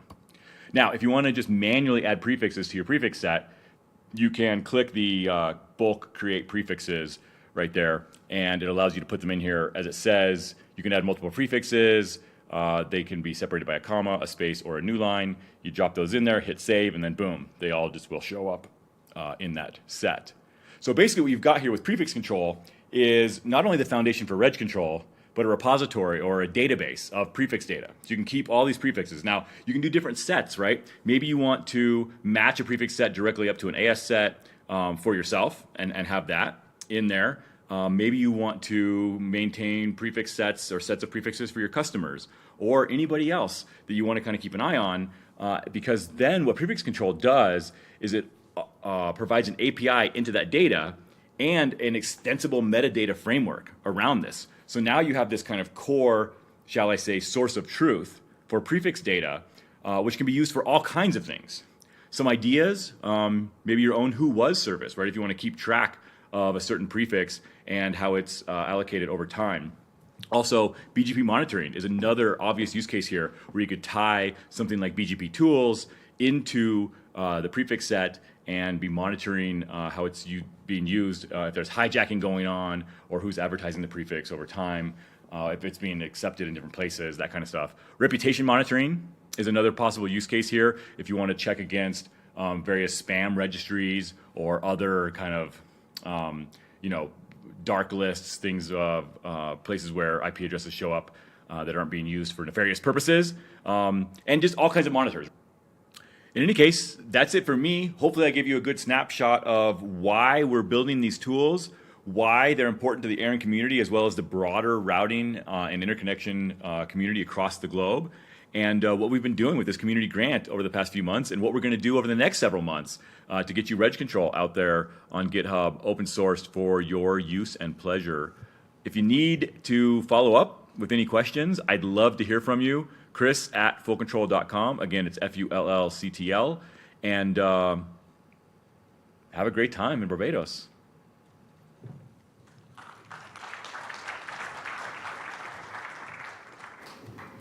All right, thank you, Chris, for a great video presentation. We are going to go to break, and we will be back at 11. So see you then, and enjoy getting a breath of fresh air or refreshing your coffee and stretching your legs.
Waiting for just a moment for folks to come back in the room, and then we'll get started.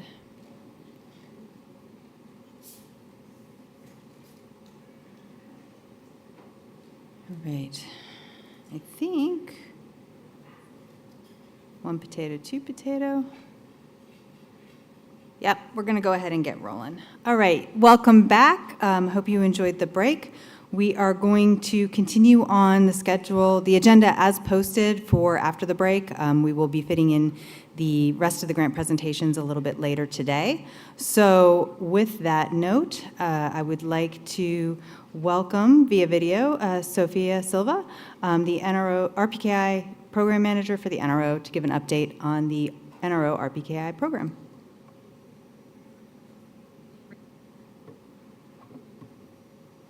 Hello, my name is Sophia, and I'm the NRO RPKI Program Manager. And in this presentation, I will be sharing with you about the new NRO RPKI program. Before I get started, I wanted to take a moment to introduce myself. Some of you may know me from some RIR, probably ARIN conference a while ago. I was hired by LACNIC in 2010 as a hostmaster and policy development officer. And then I had a couple of technical roles, but in 2015, I moved to Spain to do my master's. I have a master's in telematics engineering, and I did some research on interconnection at the autonomous system level. And I then ended up working for APNIC. I was originally hired as a data scientist, but after a little while, I was offered the opportunity of becoming a product manager, and that gave me an opportunity to rethink my career, I guess, as I was interacting more with people instead of routers and servers. I realized I was really curious about human behavior, and I started studying ontological coaching. And as I became an ontological coach, I started doing some coaching at APNIC, and I eventually became a productivity coach as part of the HR team. And that's what I was doing until December. But in January this year, I started this new role as the RPKI program manager for the NRO. So that's a bit about me. Probably more than enough for this presentation, but I just wanted to offer some background.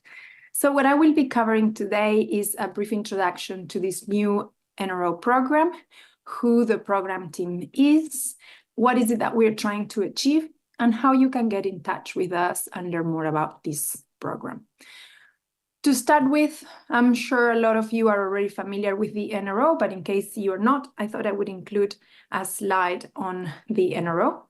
The NRO is the number resource organization that brings together the 5 regional internet registries, like ARIN, for example, and the other 4 regional registries, to actively contribute to an open, stable, and secure internet. And now, specifically about this RPKI program, I wanted to talk briefly about why it is important and why there's focus on this space.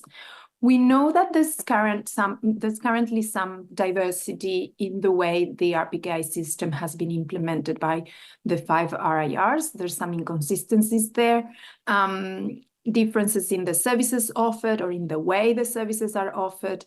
And I included some screenshots just to offer a couple of examples of inconsistencies that have been identified and documented.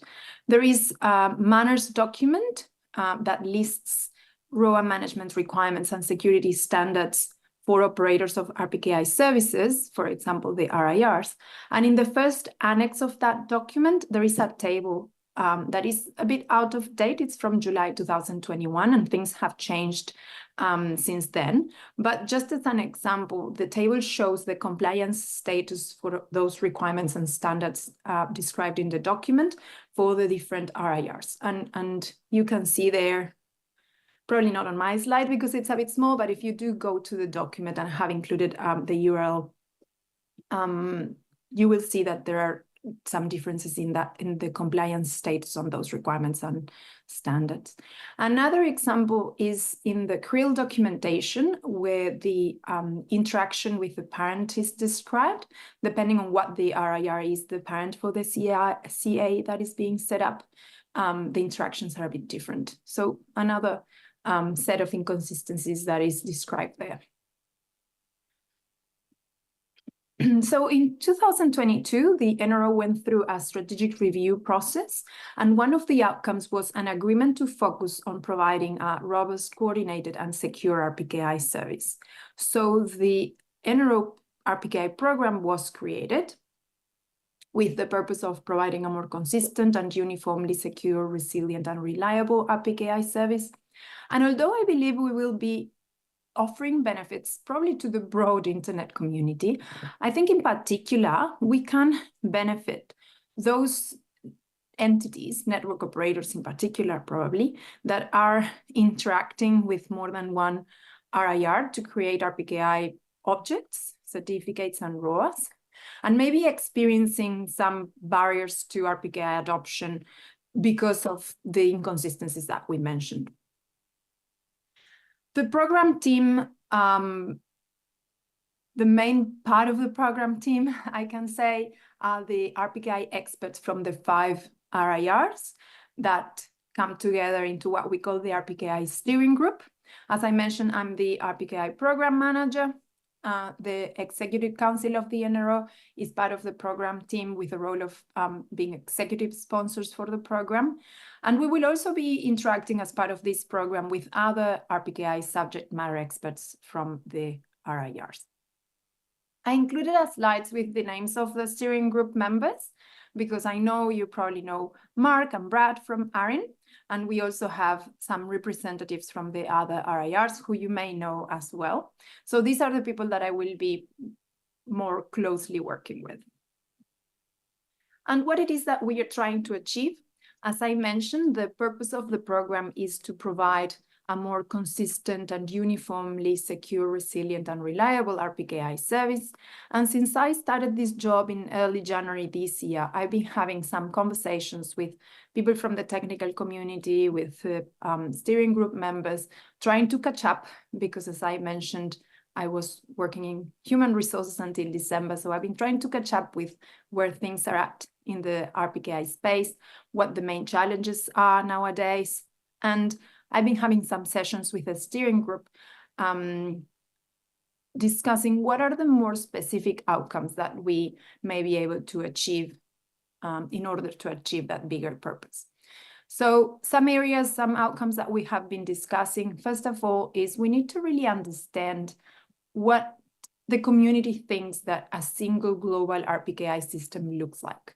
So we talked about inconsistencies, and there are inconsistencies at different levels, right? So there's inconsistencies on the services offered, but there may be also inconsistencies on the way those services are offered, or some specific features are offered, for example, through API endpoints. So we're trying to understand what are the problems that are really worth solving. The second outcome is around better understanding and improving the transparency of the robustness of the RPKI system. So we will be discussing what are the aspects of the robustness of the system that we want to measure, and we will eventually make them public to improve transparency. Then the third outcome is around security and the consistency in the space of security. So it's about first understanding and documenting the current state of things in terms of security of the RPKI system and the components that each RIR is responsible for, and then getting recommendations from security experts and input from the community on where we should be, and then prioritize so that we can close those gaps.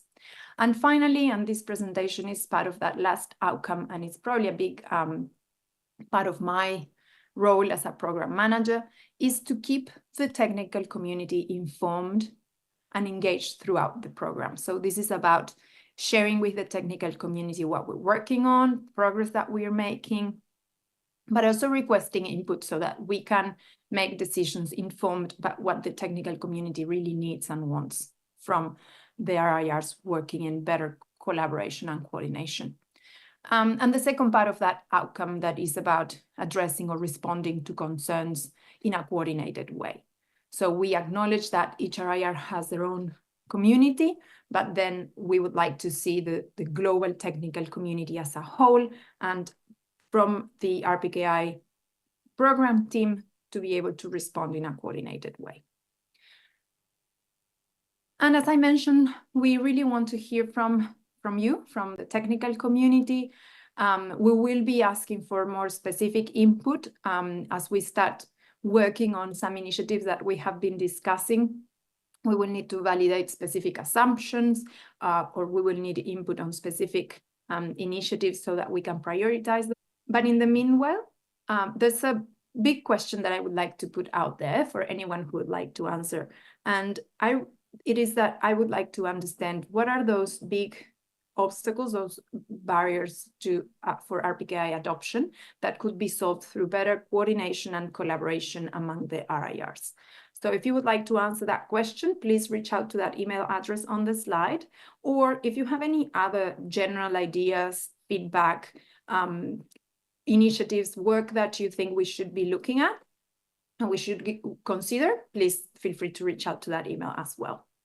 And if you would like to learn a bit more about this program, the NRO website has been updated with information about the RPKI program. At this stage, it's probably very similar to what I shared today, but we will be using that page to share updates on progress. And as I mentioned, probably specific requests for input will be done through that page as well. And there's also a blog article about the RPKI program that was posted through the 5 RIR blogs. I have included the URL to the article in the ARIN blog. So feel free to check that if you want to read a bit more about the program. That's it for me. Thanks a lot for your attention.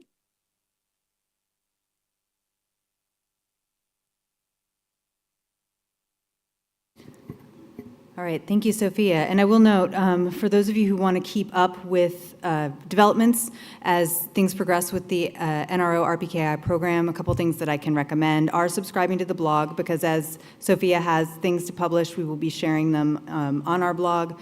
You can also, if you're subscribed to ARIN Announce, you'll probably see announcements there as well as new developments come up. So hopefully with your existing communication platforms, you will have access to the information that you need. All right, so move. Oh, yes, absolutely. Can we have a round of applause? Sorry. It was a long process to bring Sophia on board, and we're really happy to have her.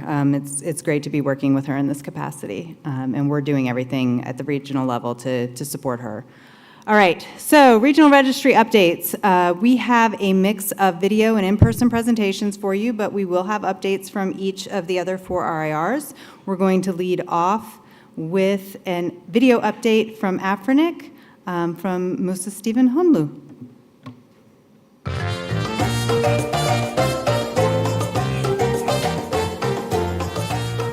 Hello to all participants attending the ARIN 53 meeting taking place in Barbados. My name is Musa Stephen Honlu, and I'm the Project Manager and Transformation Lead at AFRINIC. I can't, unfortunately, attend in person.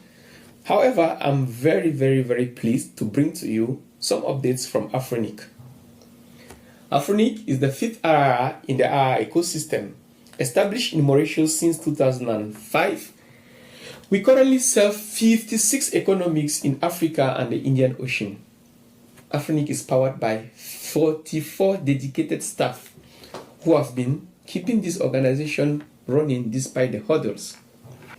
By now, you must have heard about the difficulties faced by AFRINIC.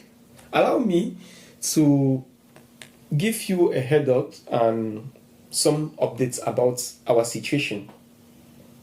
Like many organizations, AFRINIC currently is having several litigations with some of our resource members. And we've registered 59 court cases, where 33 of them have been resolved, while 26 are ongoing before the Court of Law in Mauritius. This situation has left us without a current board and no CEO. On the 15th and 17th of May next month, the case of appeal opposing Cloud Innovation and AFRINIC on the appointment of an official receiver will be heard. Now back to business. As mentioned earlier, AFRINIC staff has been working hard to keep the lights on, bringing value to our members and other stakeholders through 3 pillars.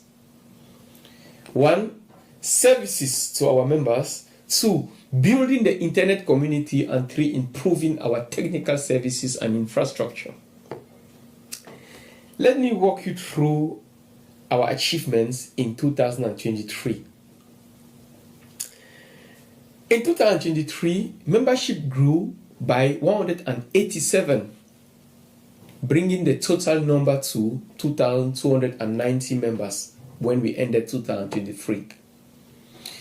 To new and existing members, we were able to allocate a little bit more than 199,000 IPv4 addresses, 117 IPv6 prefixes, and 186 ASNs. Our dedicated staff at Member Services handled a little bit more than 26,000 support tickets, with 86.83% of these tickets attended within the SLC of 48 hours. In terms of service adoption, 118 new members adopted RPKI in 2023, bringing the total number to 555, while the total number of ROAs grew by 189%, taking it to a total of more than 8,000 ROAs in the RPKI system. 73.8% of our members were using the RIR system to securely announce their prefixes with route and route 6 objects. As of date, 2 RIRs, namely APNIC and AFRINIC, are left with IPv4 allocatable space. At AFRINIC, we are left with less than 0.07% of a /8. And since 2020, in January, we started our phase 2 of our soft landing policy. This means that every resource allocation for IPv4 is between the frame of /24 to /22. Since the inception of AFRINIC, our capacity building team has been busy around the continent upskilling engineers. To increase our reach and efficiency, we took a strategic move in 2019, whereby we started developing online courses, and as of date, we have 15 online courses, 8 in English and 7 in French. Our courses are mainly but not limited to IPv6. We also have courses on RIR, RPKI, and we plan to develop more courses to make the internet more scalable, more accessible, more robust, and more secure. In 2023, our courses attracted 4,800 new enrollments. Out of this number, we made 1,727 learners who rated our courses 4.7 on a scale of 5. And we scored an NPS of 43.7. All right, now that's 2023. Let's move to 2024 and see what we have as planned and what accomplishments we have had so far. So far, we have had 38 new members in 2024. I want to use this opportunity to clear out some doubts about whether AFRINIC is still onboarding new members. The answer is yes. We are still getting new members. Reason why we had 187 new members in 2023, and now in 2024 quarter one, we already have 38 new members. We have also received 191 new enrollments on our online courses. In 2024, thanks to our deployment support team, we have been able to help 4 new organizations to deploy IPv6 on their networks. Those who need support, please scan the QR code on screen to submit your request, and we will get back to you through our expert engineers. In terms of certifications event, we already ran one with the support of the ICT regulator in Malawi, MACRA, and another one is in the pipeline with Nigeria. So far, we've registered 35 certification candidates. 23 of them already took their test, out of which 14 were successful and 9 were unfortunate. Those interested in testing their IPv6 skills, don't hesitate to scan the QR code on the screen and purchase your exam.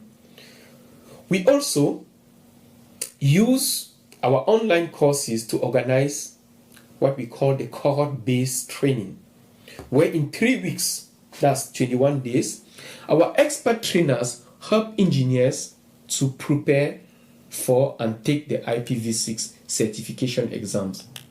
In 2023, we had 2 such cohort-based trainings. In 2024, we are planning 6 of them, 3 in English and 3 in French. Policy-wise, our Policy Development Working Group, PDWG, mainly works on mailing lists, and the number of subscribers is approximately 1,000, while we have 3 policies awaiting ratification by the board and the RPKI S0 policy currently being implemented by our staff. We have kickstarted the implementation of the final phase for our IPv6 policy as specified in the CPM this year in quarter 2. In 2023, we kickstarted the AFRINIC webinar series and had 9 sessions where more than 2,700 unique participants attended. In 2024, we plan to have 15 sessions of our webinar series. We have run 4 so far.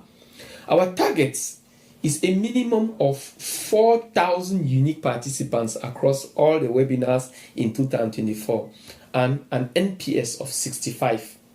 We hope to get there.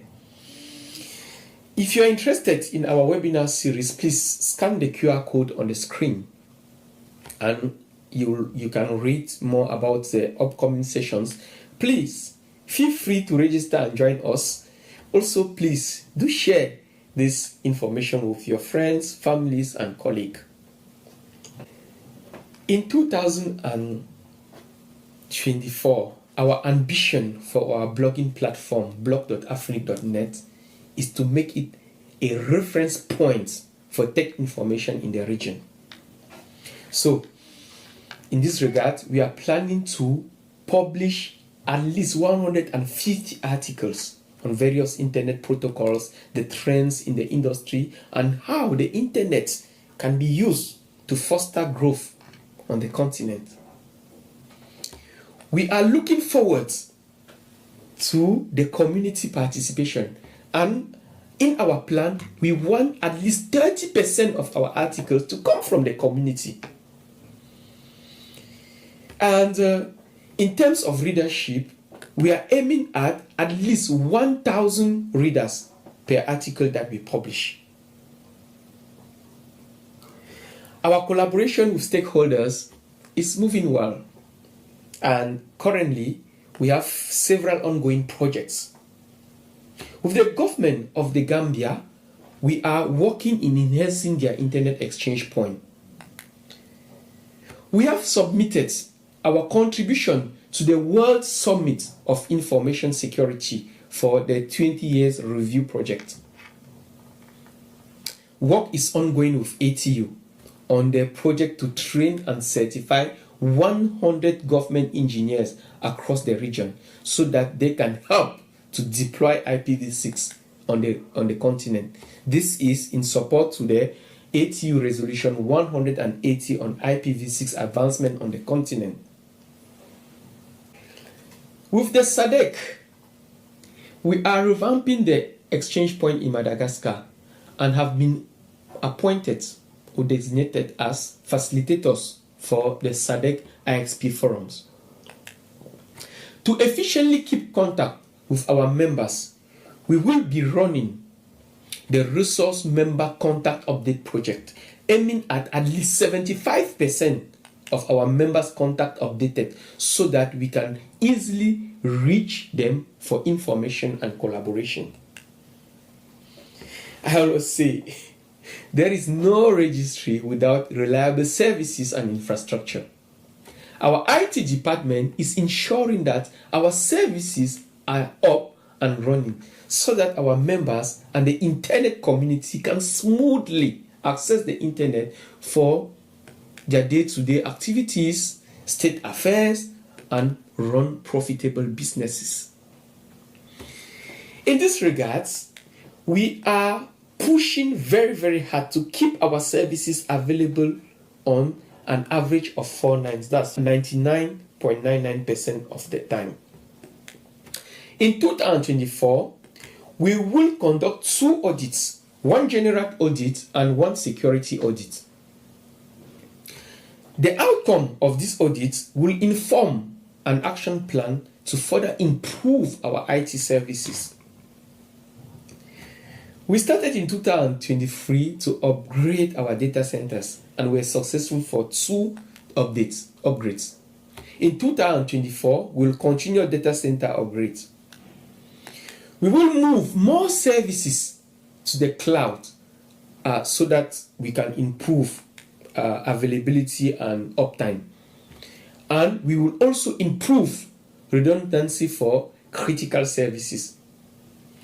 Our RDAP and WHOIS services are about to be present at 2 internet exchange points in 2024 and we'll keep improving this in subsequent years. Thank you for taking the time to follow this video. I hope it was informative. Feel free to reach out with your questions at contact@afrinic.net. I can't end this video without thanking you all for the continued and unwavering support. Also, I want to thank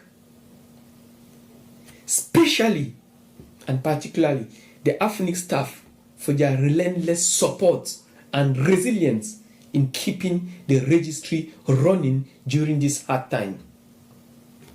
Cheers. Asante sana.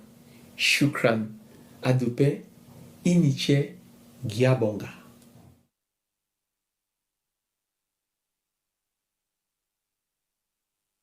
Let's have a big, big round of on your feet for the AFRINIC staff.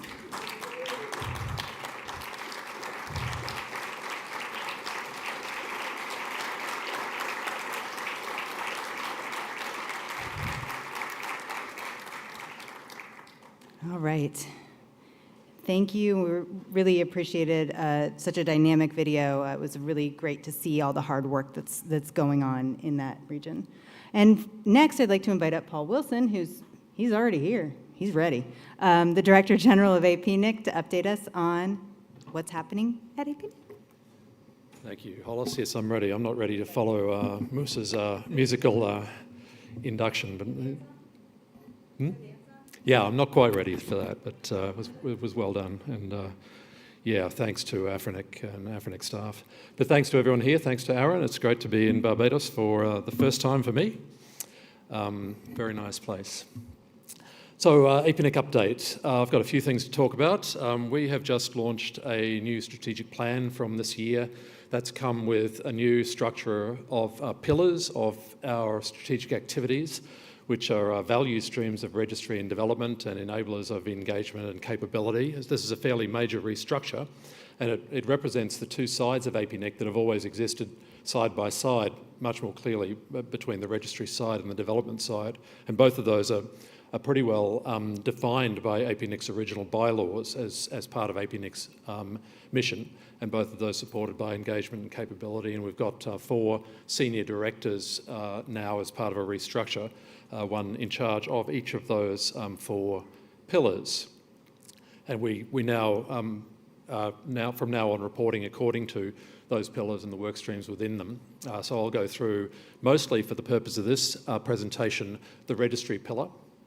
Here's what our resource delegations look like over the last 10 years, pretty steady. The delegations here are split up according to the sub-regions of the APNIC region. The last little green part shows you a numerical projection for the rest of the year, but I think you can just see that the V4 and V6 allocations or delegations are running fairly steadily over these few years. The axis on the left of V4 is twice the scale as the V6 one, so you could probably halve that V6 chart for the sake of comparison there. Transfers are interesting. We've got transfers of different kinds, within APNIC transfers, inter-RIR transfers, mergers and acquisitions, which are all reported here. There's no real pattern to those. This is the last 10 years again of transfers that we've been processing. The orange line is the total count of transfers. So it's been sort of up at about 700 or 800 transfers per year, and running at the same rate for this year so far. Something that we were hearing about yesterday in the Internet Numbers Status Report is the available pools, and APNIC was shown as having 0.15, not 0.15%, but 0.15 of a /8, and that's at the beginning of this year, or around about the early 2024 that you see. Now, the sawtooth here is the reclamation of address space firstly into our reserved pool, and then from reserved into the actual available pool, which is what you're seeing here. So the big jumps are transfers from reserved into available. And so we did 700,000 IPs becoming available in early 2024, and that's taken us back up to around 0.15. And we're coming towards the end of this year, early next year, with another 1.4 million, which have been reserved since last year into the available pool. So we've really got an ongoing supply. The projection forward of the slope, it just shows the historical rate of allocation of that address space, but it's taken us out to 2029 on the current policies, which of course determine the rate of consumption completely. But you can see here what's happened here as the result of our reclamation process. So we had a pretty extensive process of reclaiming or accounting for historical address space held by several thousand different organisations since the early days of APNIC. And the summary there shows that we had 7 million addresses. We had 4.8 million retained by the custodians of those addresses, but we were able to recycle or put into reserve 2.5 million IP addresses. So that process has been concluded as of the end of last year, and we're now sort of just processing the last bits. Well, in fact, the last bits include 1.8 million that still need to be put into the available pools. So that's where we are with V4. Our membership at APNIC is just past 10,000 direct members. You've got to bear in mind we've got NIRs in the APNIC region that account for another 15,000 organisations. So we've got 25,000 who are being served in total. Australia's got more than anyone. The number there actually comes from, the increase comes from most of those historical allocations having been held by Australians, and a lot of those coming into the membership as a result. But all the rest of the economies of our region are shown there. Okay, moving on to product development. We've got a public roadmap of the product development activities of APNIC. A couple of years ago, we introduced a formal product development process. Actually, Sophia was very involved with that as a product manager as well. But we've got a public roadmap. We show here the activities which are next in line and those which are in progress and those which are done, numbering 0 for 2024. If you go back to 2023, then everything is done, and there's a long list there of all the individual product development activities on the roadmap. I could go into these. I don't think I've got time to look at absolutely every one of these particular product goals that are listed here, but the point is that we actually, in our planning, we lay out the roadmap goals for the year, but we also have a very clear statement that list of roadmap goals is going to change during the course of the year. So we have additional goals actually which are added during the year, and we tend to report which goals were completed and which are still in progress under different product categories. This is our registry products. The additional goals added, which include things like policy proposal implementations, which are unpredictable and which tend to get added during the year, and anything else that comes along. So that's the way we report registry products, membership products, which are primarily the MyAPNIC portal, and a couple of other things which are involved with serving our membership as opposed to the registry products, which tend to be WHOIS, RPKI, and so forth. So again, product roadmap goals completed, in progress, and the additional ones completed. So that's how we're reporting those products. We've got information products as well, which include REX, the Resource Explorer, Dash, which is the dashboard for AS Health, a notification service which is being used these days to push notifications out via different channels, including SMS actually, but also WhatsApp and emails.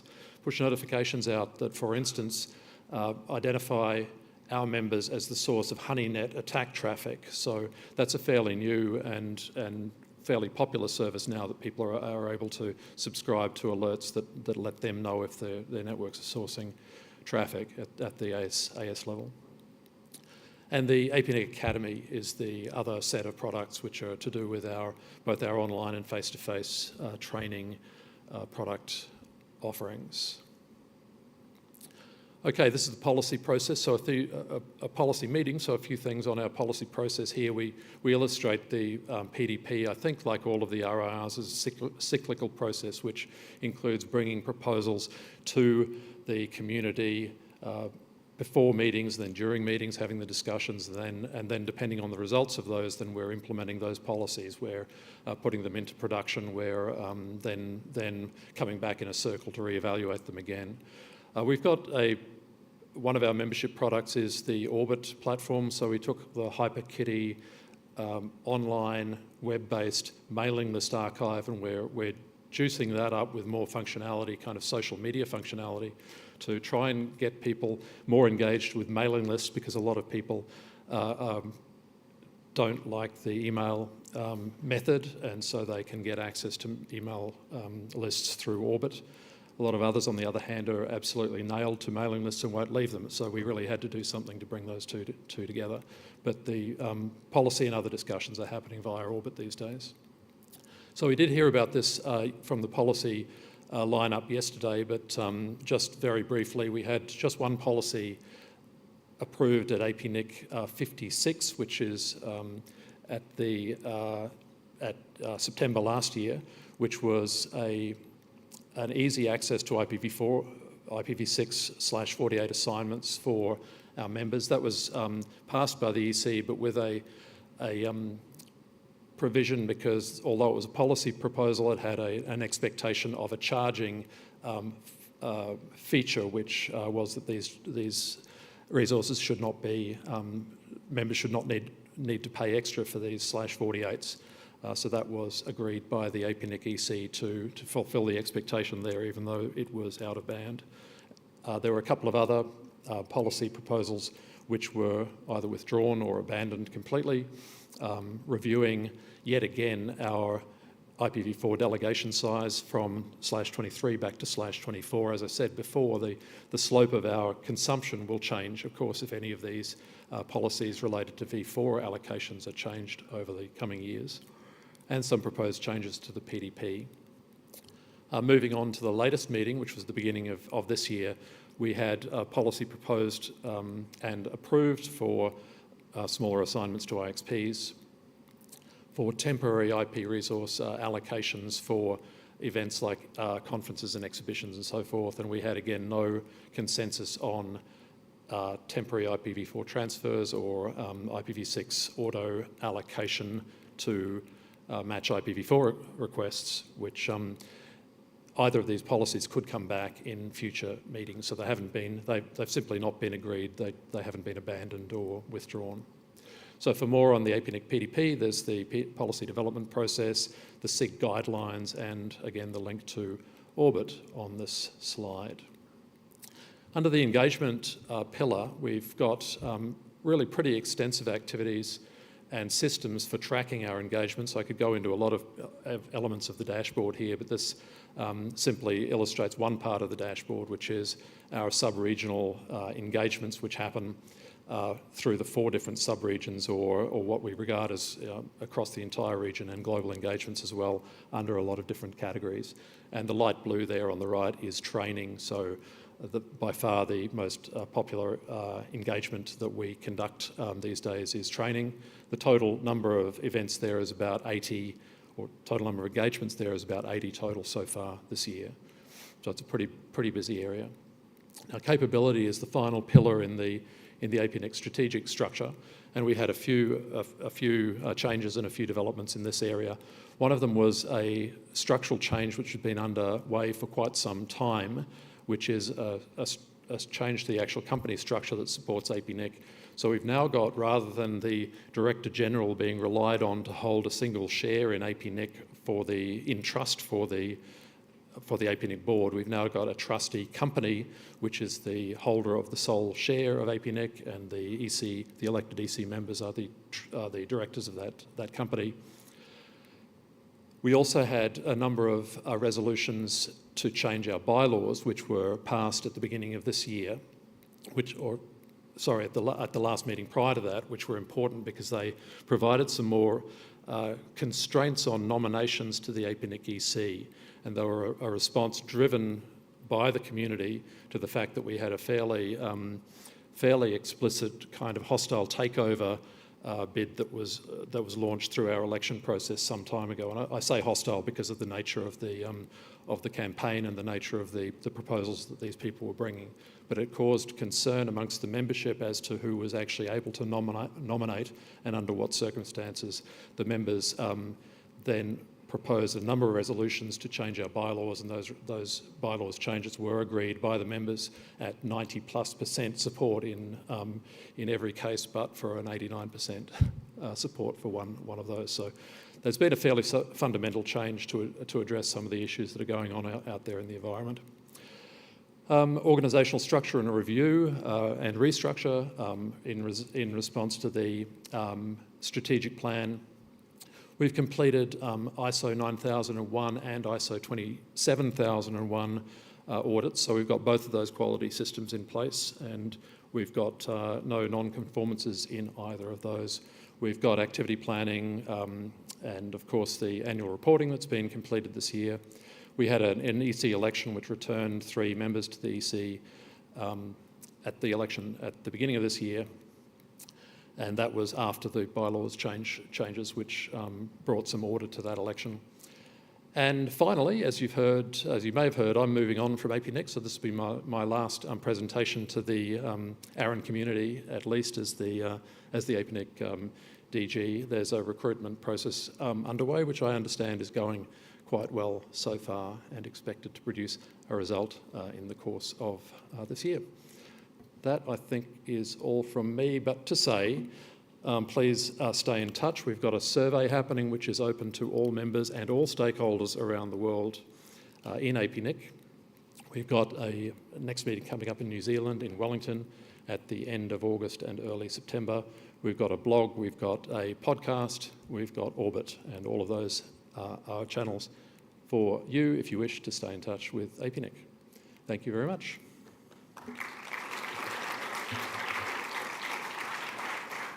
Thank you, Paul. Don't go anywhere yet. Oh.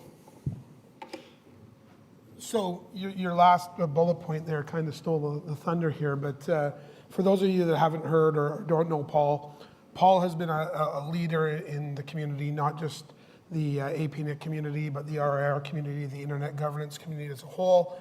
And after a very successful multi-decades career as the DG of APNIC, he's moving on. So I just wanted to take a moment and on behalf of the ARIN community, our members, the staff, past and present, thank you for your involvement with the community over the years and wish you a successful retirement. And I'm sure everybody will join me in doing so. Thank you so much. Really appreciate it. I wasn't expecting that. Thank you.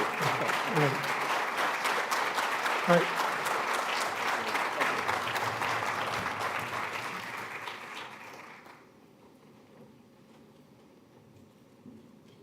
Awesome. All right, we're going to pivot to video quickly with an update from LACNIC from Kevon Smith. Pleasant good morning to everyone, and thank you very much for this opportunity to deliver this LACNIC update to you. As many of you may know, my name is Kevin Swift. I'm Head of Public Safety Affairs at LACNIC and, of course, Liaison for Caribbean Matters. And we do express our apologies for not being able to be there with you face-to-face on this occasion, as we are all called away to a retreat in Uruguay at this time, but we are there with you in spirit. So for this morning's update, we are going to talk about three topics that go beyond our registry services.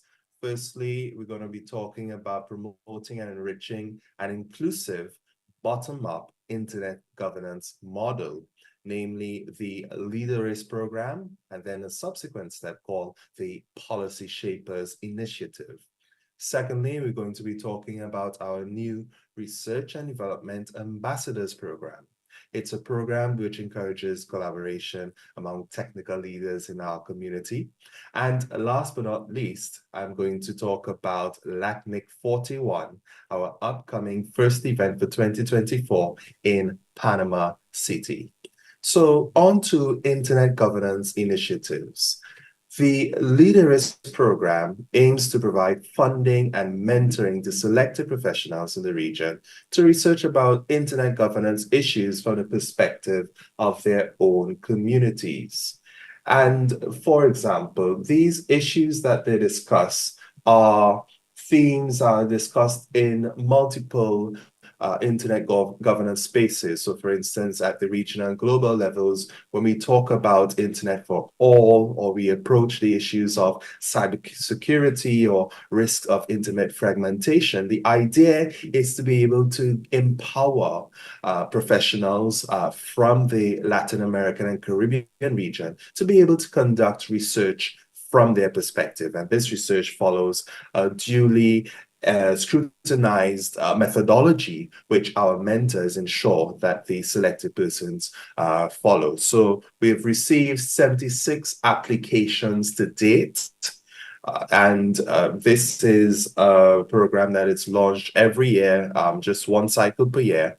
And then from those selected persons, they have 3 months to develop these research outputs, and then we publish those outputs on a portal which is hosted on the LACNIC website. So just to give you a sense as to the progression in this internet governance space, we start with the Leaders program, and then we encourage those who successfully complete the Leaders program to take part of our online internet governance course in the LACNIC campus. We have a course called Introduction to Internet Governance.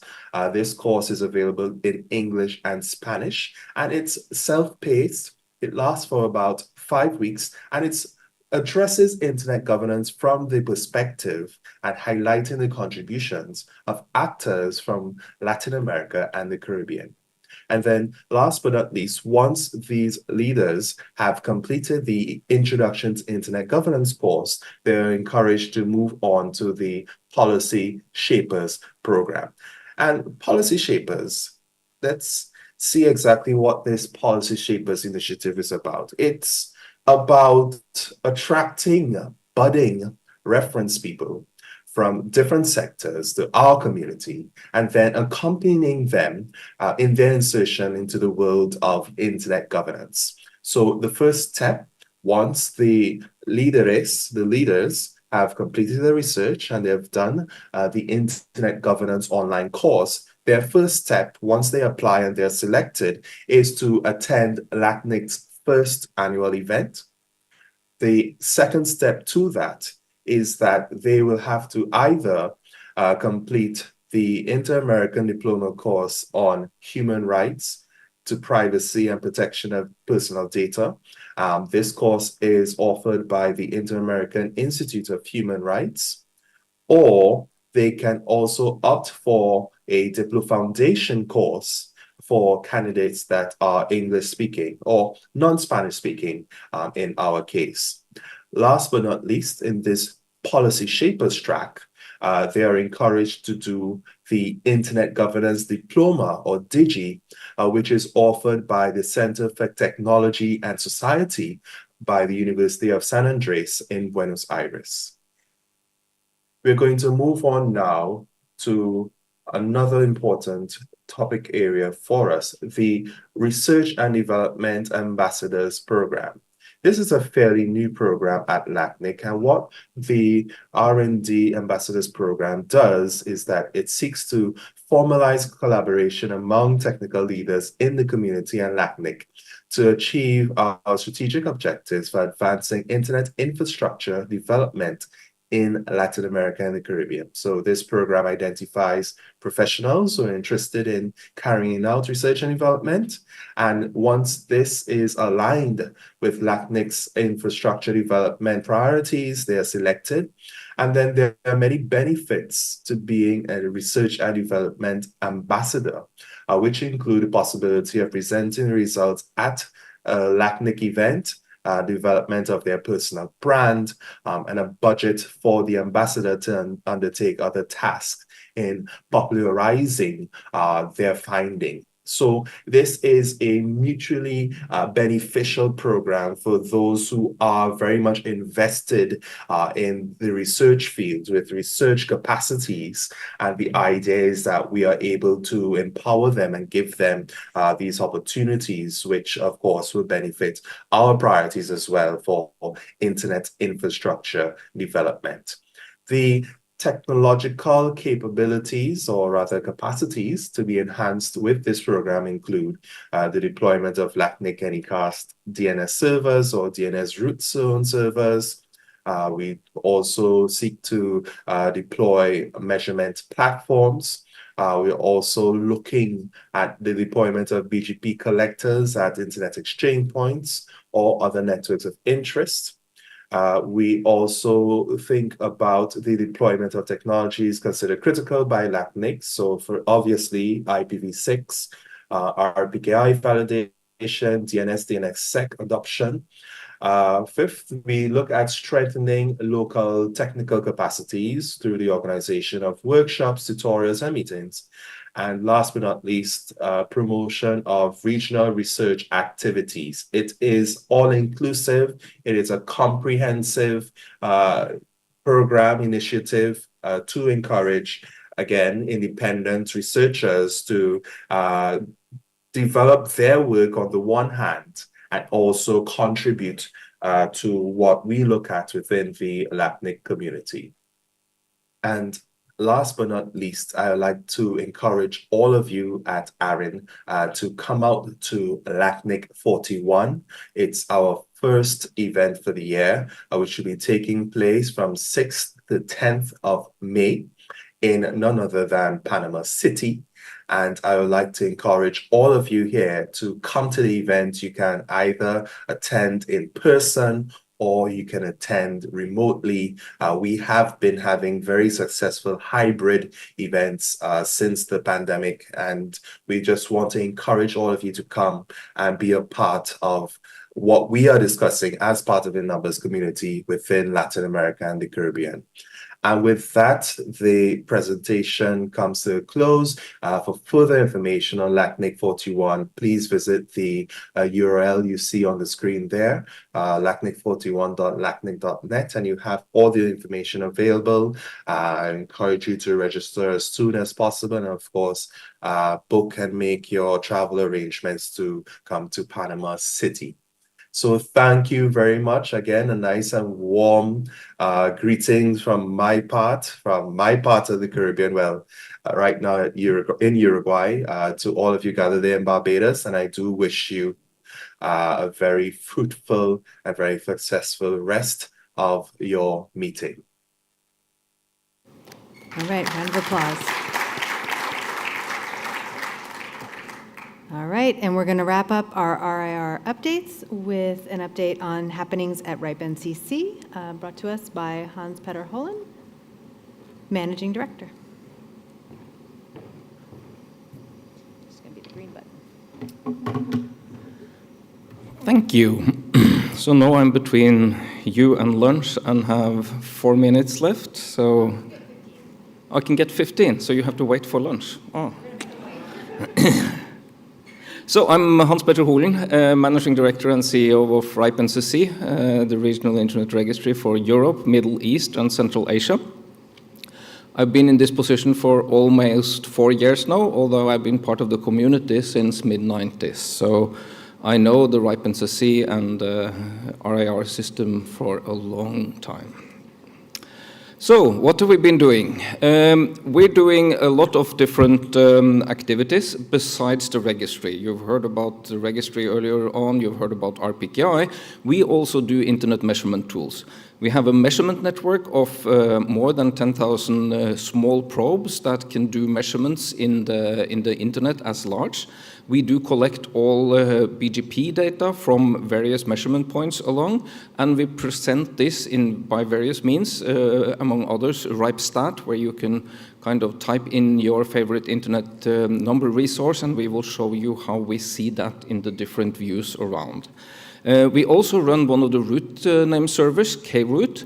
We have a publication, RIPE Labs. We do training and certification. We're the secretariat of the RIPE community, and we do public policy engagement.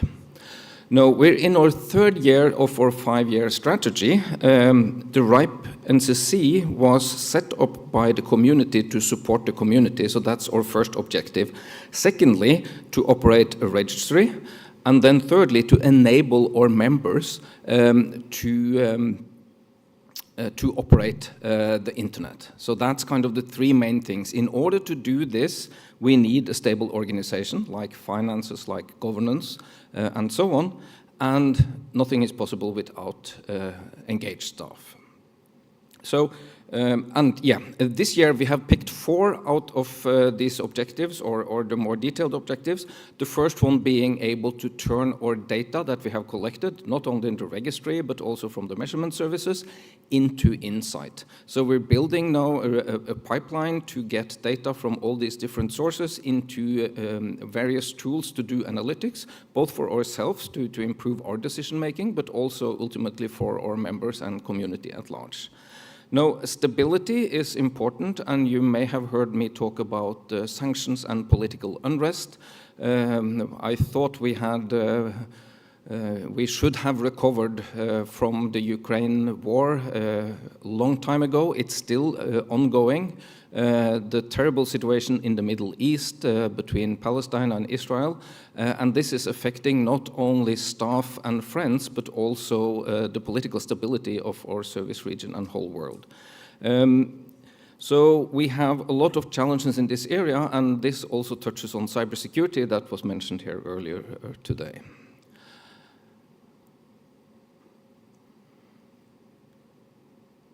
Yeah, so it says here we've recently published our annual report and financial report. It's actually going to be published tomorrow, so I'm a bit early with this one. Last year, as you may know, we focused a lot on finding ways to be more prudent in spending of our money. So my CFO now goes by a Chief Frugal Officer.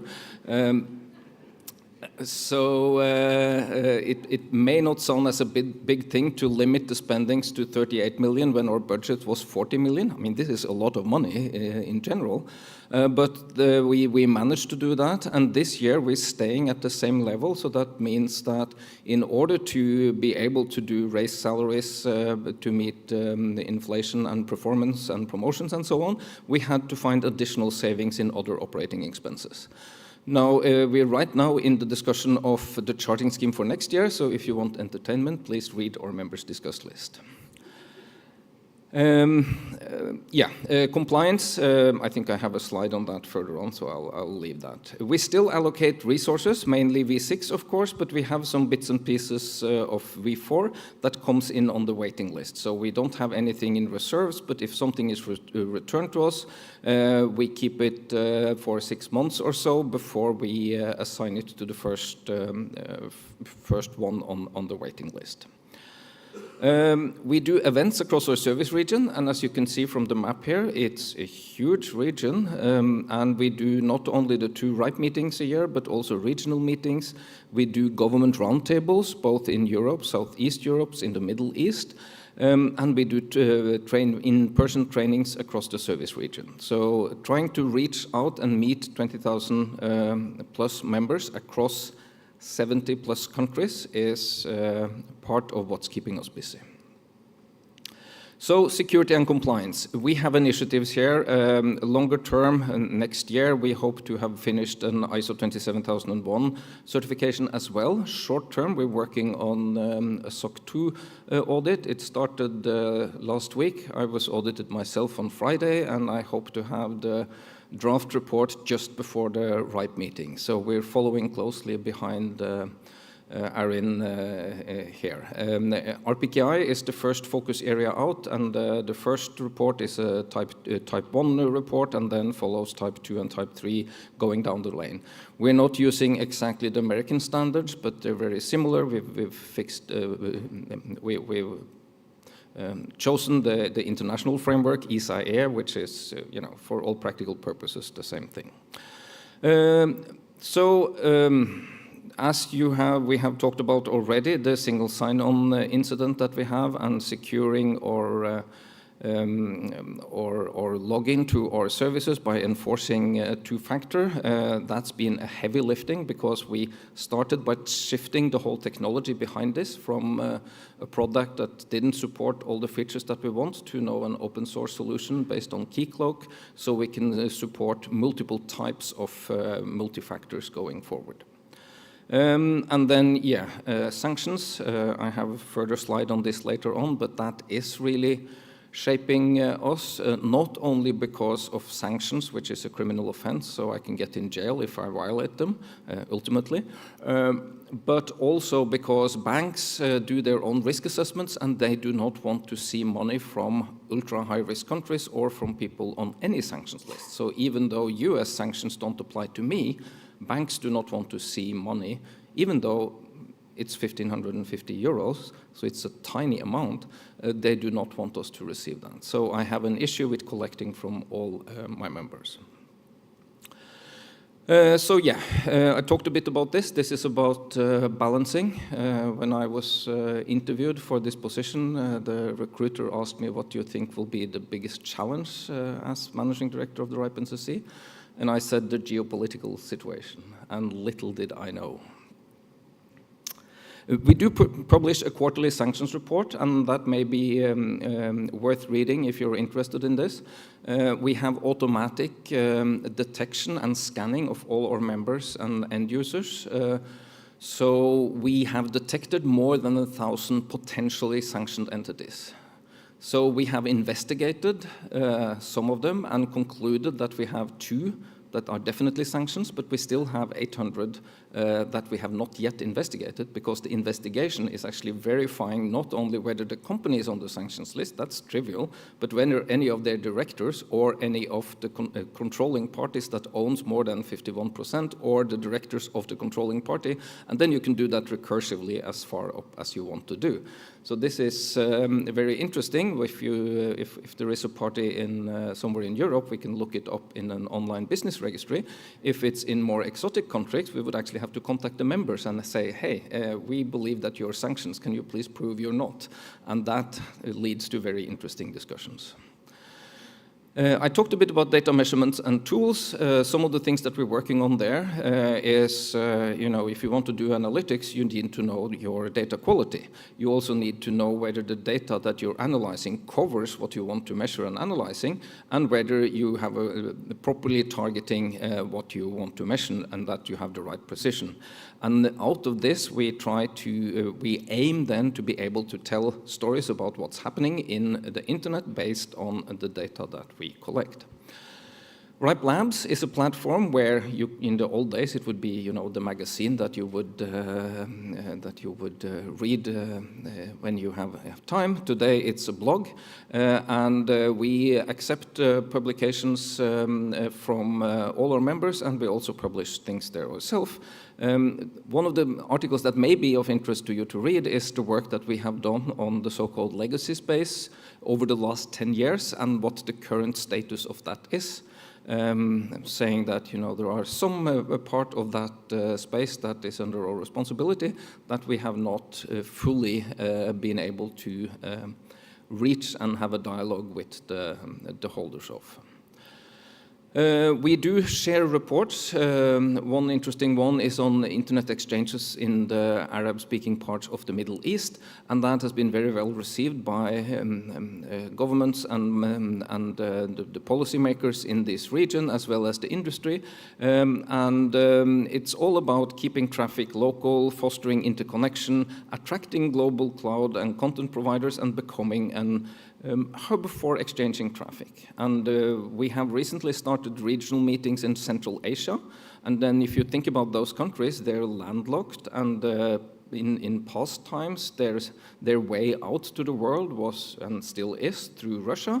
They may not be entirely comfortable with that, and bringing them around the table in an open community meeting and get the big telcos to talk about how do we interconnect between the countries so we're not dependent on any third country has been a very good process that we have now gotten started. Sanctions. We have funded research by Digital Medusa to look into the effect of sanctions on the internet through times.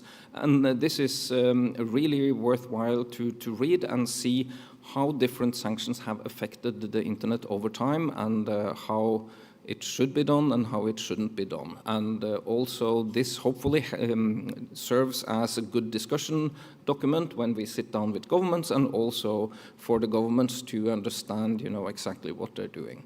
We see that during the sanctions on Russia, it took a while, but the industry pushed for, this was not the push from the RIPE NCC, but more the telecommunications industry, that there was written an exemption into the sanction of the Russian parties, exempting telecommunication services.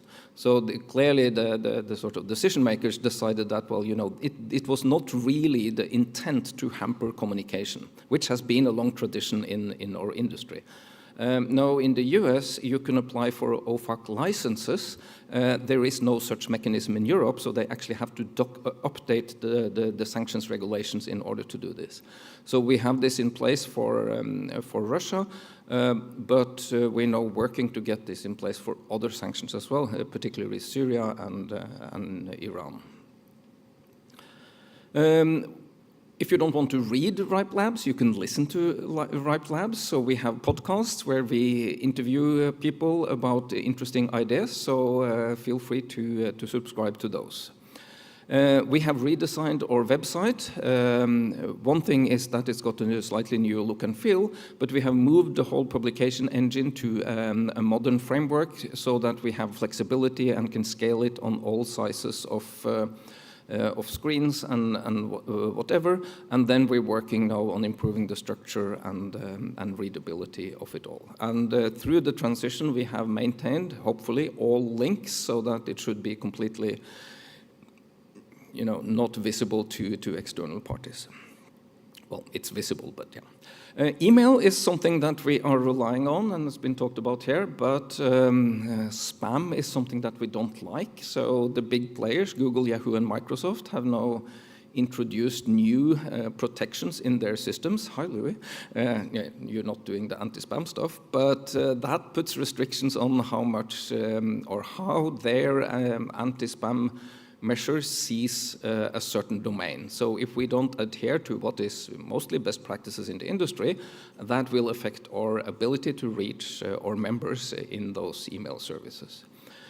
So we are now really questioning whether we can rely on email with tens of thousands of members, and then looking at how we can bring in new audiences and how we will communicate and discuss in the future. What concerns me, since I'm grown up with email and have been kind of reluctant to move to new platforms, although yes, I am on Snapchat and whatever, having the discussions, the parallel discussion on, for instance, the charging scheme now going on both on the mailing list and on a Telegram channel, it's kind of like it's fragmented. And people on Telegram say that, well, email isn't fast enough. So they want to propose changes and have them acted upon faster than email. And I'm kind of thinking that, gee, the bottleneck here isn't email, it's how fast my CFO can update the Excel spreadsheet and analyze the impacts of a change in the proposal. So we need to kind of think about how can we really find a good way of discussing this that is practical, but also gives quality into the decision-making process. And it's also been proposed that, well, Mastodon is the answer to everything. I don't know about that, but we're exploring new channels for our communication. Events going ahead, well, if you want to go directly from here to the next conference, you can fly to Athens, Greece, where we have a Southeast Europe meeting beginning of next week. If you're really from the old times, that's older than me, you may have used RIR in the old days, and they have a memorial meeting or a sort of reunion on the Sunday, so that's also a possibility. RIPE 88 is in Krakow in Poland, then we have CAPIF, the Central Asia Peering Forum in Kyrgyzstan, and we have not yet announced RIPE 89 or MINOG 24. So with that, please join us in Krakow at RIPE 88. And that was all from me. Cool. Thank you so much.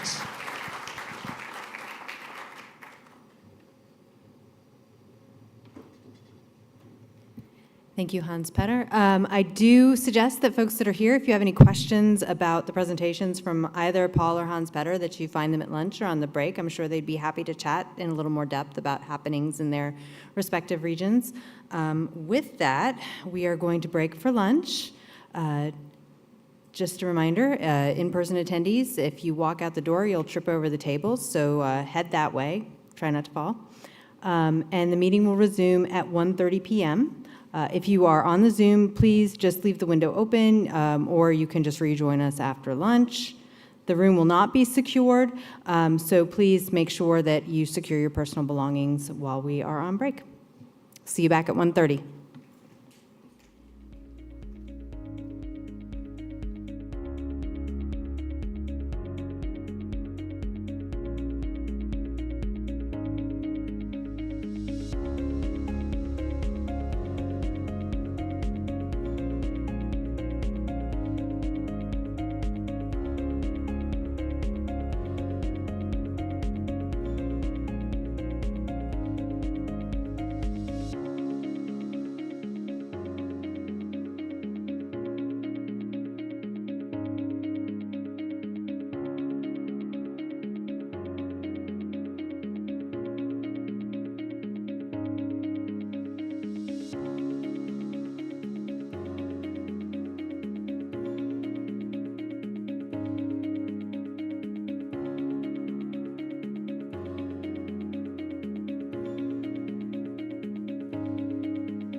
We ready to get going? All right. Welcome back, everyone. I hope you enjoyed the break. We are getting ready to roll into our policy discussion block of the afternoon. But before we get started, I'd like to get a round of applause for our sponsors, C&W Business, IPv4 Global by Hilco Streambank, and Google. Once again, a reminder, standards of behavior are in place for this session and all sessions. It's pretty straightforward. Be courteous, and let's have a great open dialogue about these policies. So first up, I'd like to invite Allison Wood to come up and present on Recommended Draft Policy 2023-5, cleanup of NRPM, lots of numbers. Hello. Hello. You almost walked in. Green button. Hello, everyone. My name is Allison Wood. Oh, it's so nice to see you guys back from lunch. I am presenting on policy RDP ARIN 2023-5. Kendrick and I have been working on this, and likely this is the last time you're going to see this policy presented. I presented it at ARIN 52. And I would encourage all of you to come up to the mic and let me know what you think. I know we have several fellows in here, a couple first-timers and a lot of veterans, so I would love to know your opinion on this policy as soon as I get done presenting it. Oh yeah, me and Kendrick. All right, so this policy is a reflection of the work, and I'm sorry, I'll speak slower, that the NRPM working group did to clarify and clean up the NRPM. And so this policy covers 4 different sections of the NRPM. The changes are somewhat editorial in nature, but these are not necessarily editorial changes. And 4 changes in one policy is a lot. So we've decided to present it to you guys rather than just doing it as an editorial change. So again, we're working on some clarity, and we're removing some unnecessary text from the NRPM. Okay, so this slide kind of covers my whole thing, but we're going to talk about it briefly here. So in section 4.3.4, we would like to just completely delete that section and retire it. Section 4.4 and 6.10.1 reference the fee schedule, and the NRPM is not about fees. So we are taking that text out of the NRPM. And for section 4.10, we're going to talk about that one in a moment, but we've revised the text and removed the word block. And specifically at ARIN 52, several members of the community came to the mic and suggested that we remove the word block. So it did say a /24 block will be allocated, and thanks to feedback from the mic, we have removed that text. So that's just a heads up for you guys to come to the mic and give me more information. All right, so that's what I just said. Here, 4.3.4, it's going to be retired, so the text in red is the text that will be removed from the NRPM, and it will be replaced with retired. All right, section 4.4 microallocation. Again, this is not a technical change to policy. It just removes any reference to fees from the NRPM. All right, okay. So section 4.10.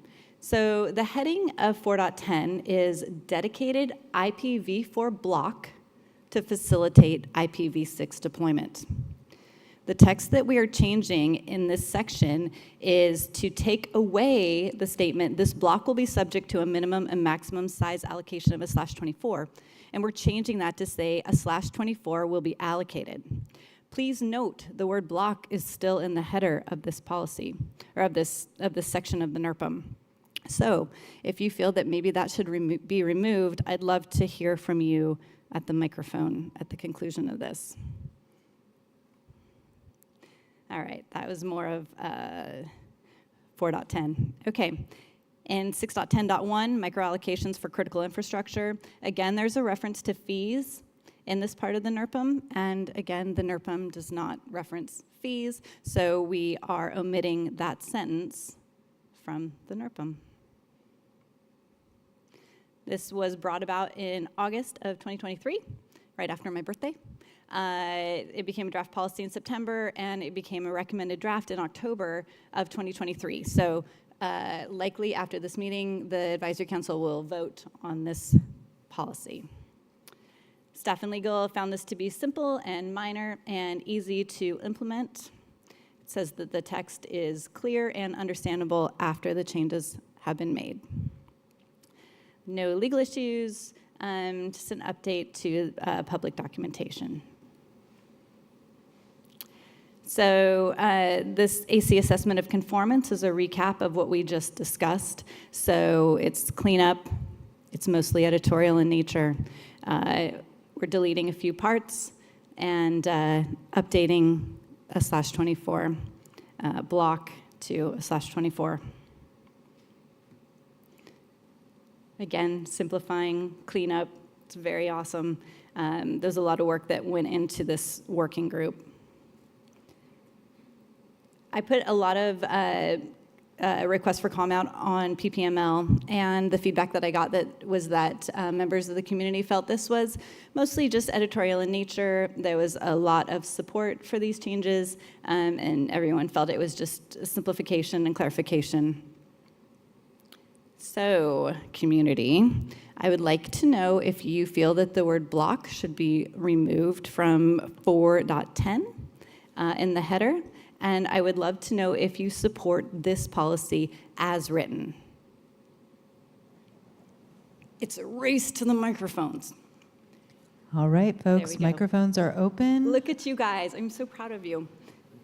Again, we took the feedback from ARIN 52 and implemented it. So what you say today is very impactful.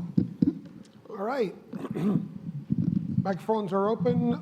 Get your comments in online, and we'll start over here on the right side. Thank you. I'm Namra, currently at Columbia University, New York, a fellow and the first timer. I actually support this, and thank you so much for your work on this. About the 4.10, remove the block letter from the heading. I suggest that we do that, obviously, because it does not make sense if it's not in the text. And out of curiosity, I really want to know, why was the fee thing already in this document? Was it serving any purpose before or not, in your opinion? That's a very good question. Could someone who came before me comment on why there was reference to fees in the NRPM? There may not be anybody in this room still that was here when that was put in. So Okay. it's historical. It was just there for a very long time ago. That's a great question, though. Thank you so much. Yeah, thank you. All right, we'll go over to the left side here. Brad Fecker, State of Oregon. I support this as written, except for Section 410. I also agree that block should be removed from the name. Okay, thanks, you. Brad. Okay, online. David Farmer, University of Minnesota, all good changes, support as written, but yes, remove block from the title as well. Okay, thank you, David. I have multiple others if you want. Go ahead. Okay, Celeste Anderson, Pacific Wave, I would recommend removing the header block to be edited. Thank you. Keep Want going. to keep going? Atefa Moseni, Harness Inc., ARIN 53 Fellow, support as written.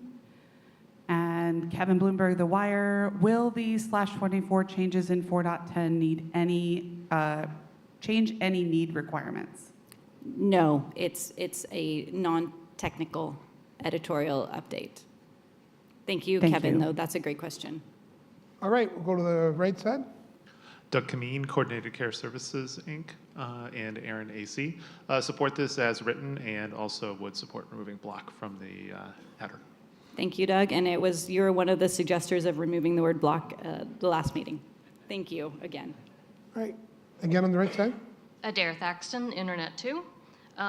There are 2 other occurrences of the word block in section 4.10. Are those candidates for removal as well? Absolutely. We're going to review it as soon as this meeting is complete. And the changes of just removing the word block don't affect the policy or the NRPM, so we are able to remove those without having to go get another legal. All right, last call. Comments, get your comments in online, and we'll take an online comment now. Alan Raleigh, citizen support as written if block is removed. Okay. And Matthew Cohen, ARIN 52 Fellow, support as written with block removed from the title. Perfect. Thank you very much. You guys were awesome coming to the mic. Thank you. All right, seeing no more people at the mic, no more online, we'll call our counters out.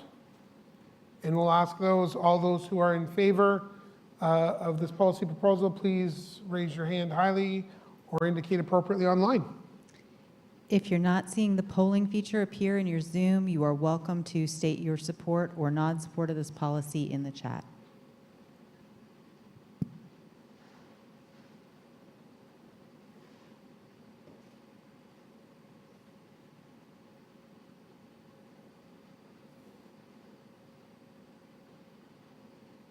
Okay.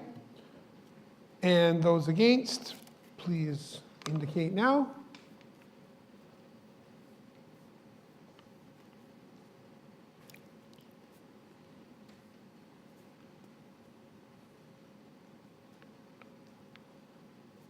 Okay.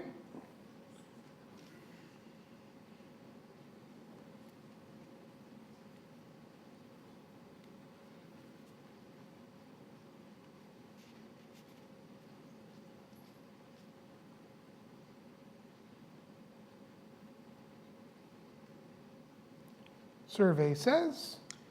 Mike Labajuela, ARIN General Counsel. We had 68 in the room, 65 remote. For recommended draft policy, ARIN 2023-5, cleanup of NRPM sections 4.3.4, 4.4, 4.10, and 6.10.1. We had 55 for and 0 against. Thank you. Thank you, everyone. The AC will take this into consideration. Thank you. Thank you, Allison and Bill.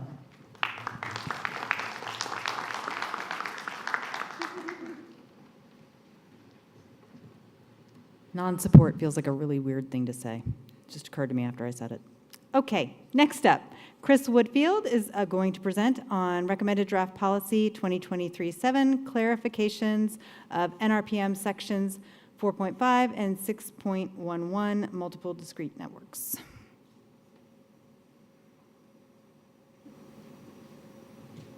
Use green button. Hello, everybody. I'm Chris Woodfield, the ARIN AC, and I'm here to present, as Hollis mentioned, ARIN 2023-7. This, if memory serves, is another work product of the AC's NRPM working group, and it is, I would call this one, similar to the last one, almost editorial, but we're presenting it here because whenever there is we don't want to have really any ambiguity over a policy that is, if it's going to be editorial, we want to be sure. So when there's ambiguity, we will bring it here. Elizabeth Goodson is my co-shepherd on this one, so thank you for your assistance. So the problem statement is that the current text does not adhere to the existing style guide. This is largely a stylistic change, but with some specific word substitutions as well to conform to current style and terminologies. Next slide, please. Okay. I am not going to read the entirety of the current policy language because, as you can see, it is quite dense, and the section has terms that are numbered sub-statements, which will be corrected, which is corrected in the proposed policy. We don't use this style anymore in the NRPM, but the language is specific to the multiple discrete networks policy, which, if you're not familiar, is a policy by which an organization can receive different allocations for different discrete sections of their network. The main use case would be an organization that has multiple networks that they're managing, but getting allocations as a single account. Then let's say your network number 1 needs an additional IP blocks, but your network number 2 does not. You may not qualify for additional space with the totality of the two and the total allocations, but if you have an aggregate, for example, you still need to add additional space, but you can't easily move space from your old allocation, which was the origin of the multiple discrete network policy, which has evolved, but not terribly much over the years since it's been implemented. So the second section of this policy, as current is, there is subsection 6 and subsection 7. Lots of small text there, apologies for that. and subsections 8, 9, and 10, also small text.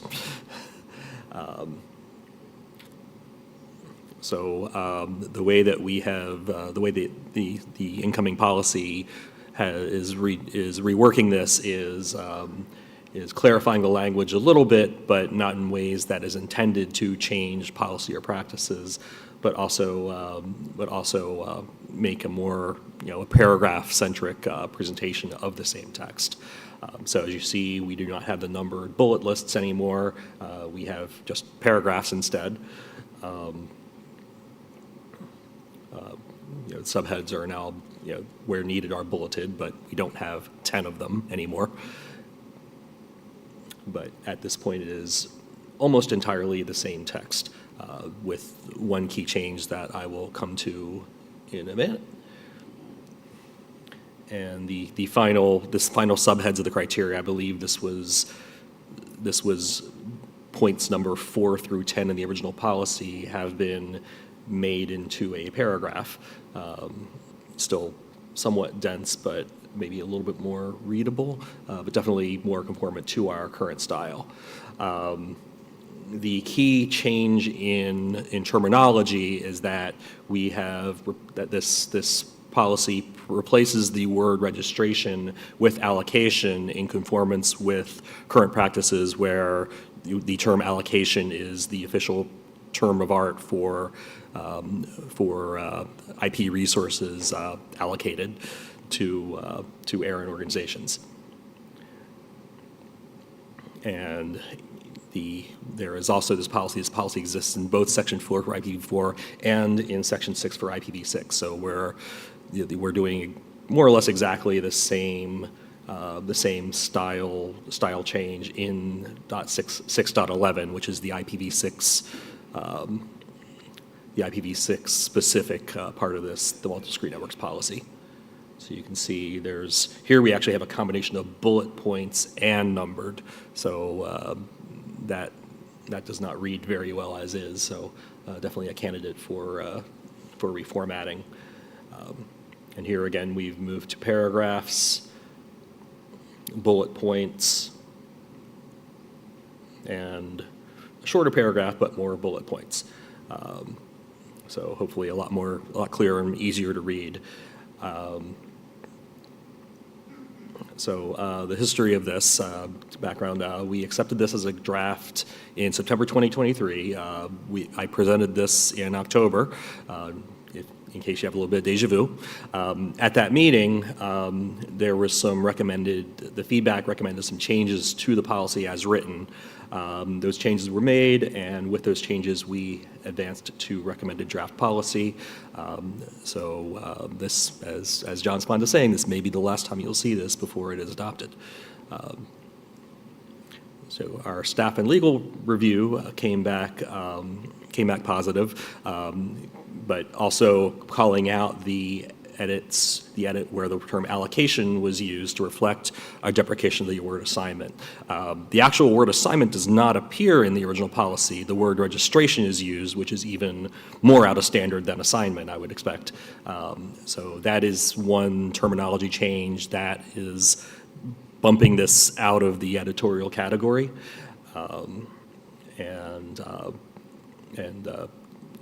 Implementable, no material legal issues, 3 months, update the documentation, internal procedures. This is a fairly standard, clean staff and legal. Here's our conformance policy for when we adopted this as a recommended draft policy. We will move to the impact, and this is the point where I will call back to the almost editorial. As mentioned, the NRPM is deprecating the word assignment in favor of the word allocation, so we've adopted that terminology here as well.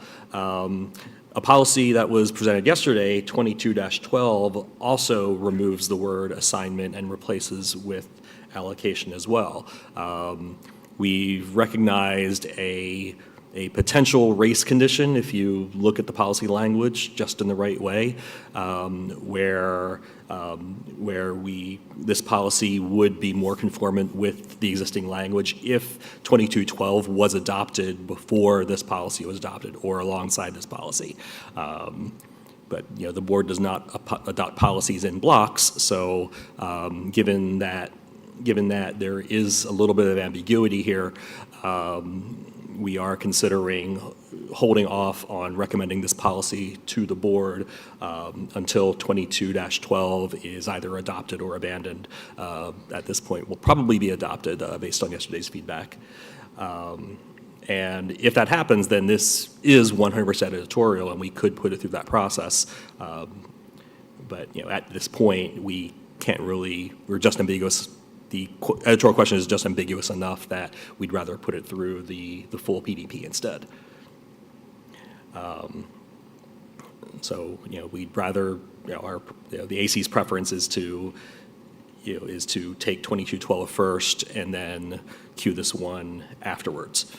Going back to the history of this, the original language had an additional paragraph that you also saw yesterday, which was the definition of organization ID or org ID.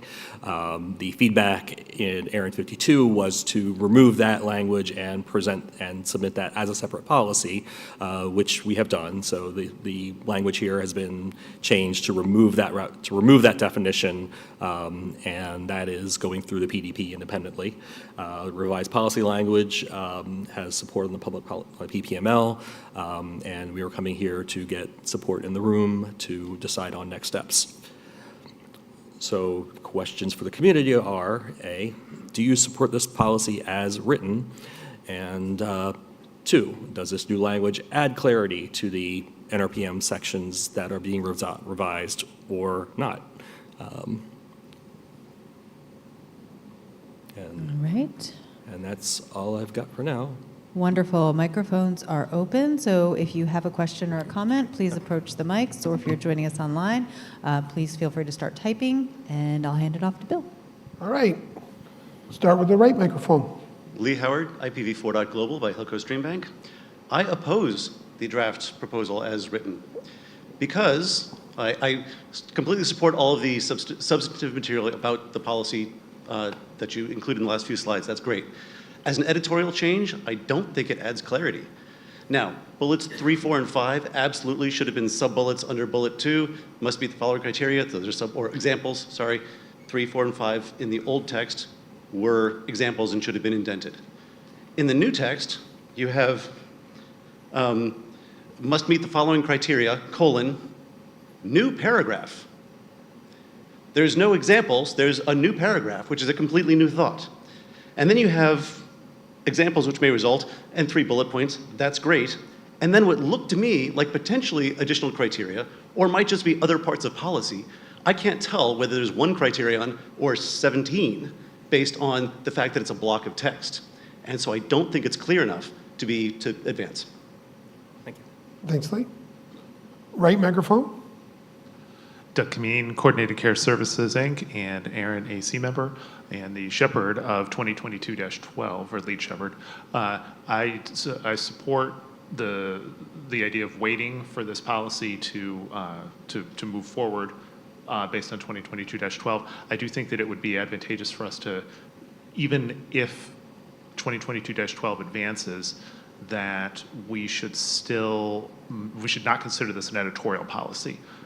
It should just go through the regular process. It's been presented, and I think it's been through a couple of iterations in policy meetings, so it can be carried forward through that process, including changes such as what Mr. Howard had suggested as well. Okay. Yeah, to be clear, there was no statement of intention to shift this to the editorial, just commenting that the only reason that it's not editorial, if 2022-12 had already gone through and was part of the NRPM today, our belief is that this would be editorial, but that's not the case, therefore not editorial, and there's no intention to shift it to the editorial process at any point. Got it. Thanks for the clarity. Anything online? All right, last call for comments in the room and online. left side. Hi, Kat Hunter, ARIN AC. Just to clarify for the community, we do not pass policy on the basis of hoping that another policy happens. So when you're deciding whether you want to support a policy or not, keep that in mind. Do you support it as written if it were to be put in on its own with nothing else happening? All right, thanks, Kat. All right, recommended draft policy. The counter's ready. All right, so all those in favor of this policy, please raise your hand now or indicate it online.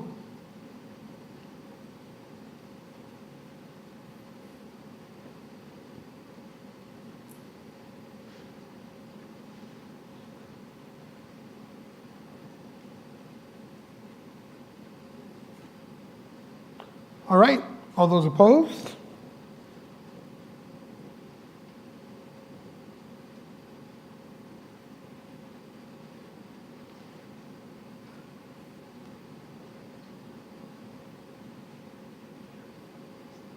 Make sure to hold your hands nice and high.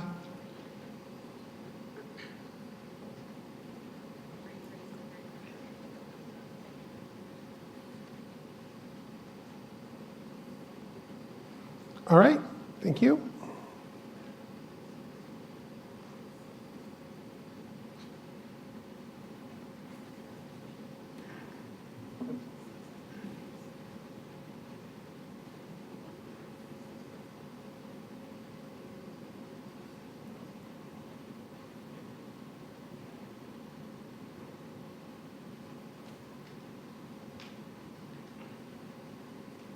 And yesterday's birthday boy says. Michael Abajola, General Counsel. We had 67 in the room, 64 remote. Recommended draft policy ARIN 2023-7, clarification of NRPM sections 4.5 and 6.11, 17 for and 20 against. All right, thank you. AC will take the information under advisement. Thanks. Point of order. Yep. Would you please request that when people are indicating their support or opposition to a proposal, that they keep their hands raised nice and high for the entire duration? Because I saw some hands going up and down. That's why I said, please hold your hands nice and high. You have to I keep can see them up. going down myself, so. Yep. All right. Thank you, Bill and Chris.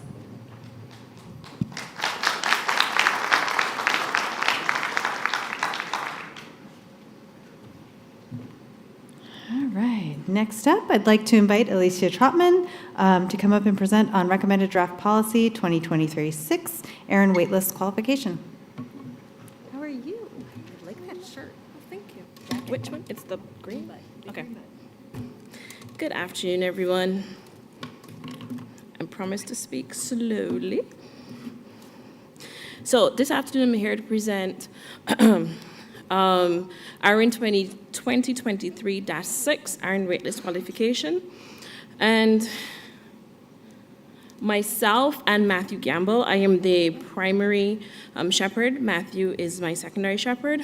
And as we all know, IPv4 addresses are now exclusively issued from the waitlist since the depletion of the free pool. This policy seeks to make explicit the relationship between the waitlist policy and the qualifications for the waitlist, specifically in section 4.4.2. So as we can see here, this is the current text. I won't read to you the current text. So this policy is all part of the hard work of the NRPM working group. And this is simply to simplify the relationship between the waitlist and the qualifications for the waitlist. So the policy statement, ARIN staff will evaluate the waitlist requests against the requirements of the otherwise applicable Section 4 policies.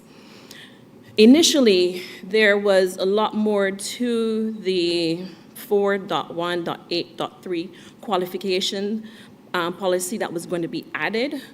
But as you will see later on, what we got back from staff and legal, they made some suggestions. So this is the policy statement here.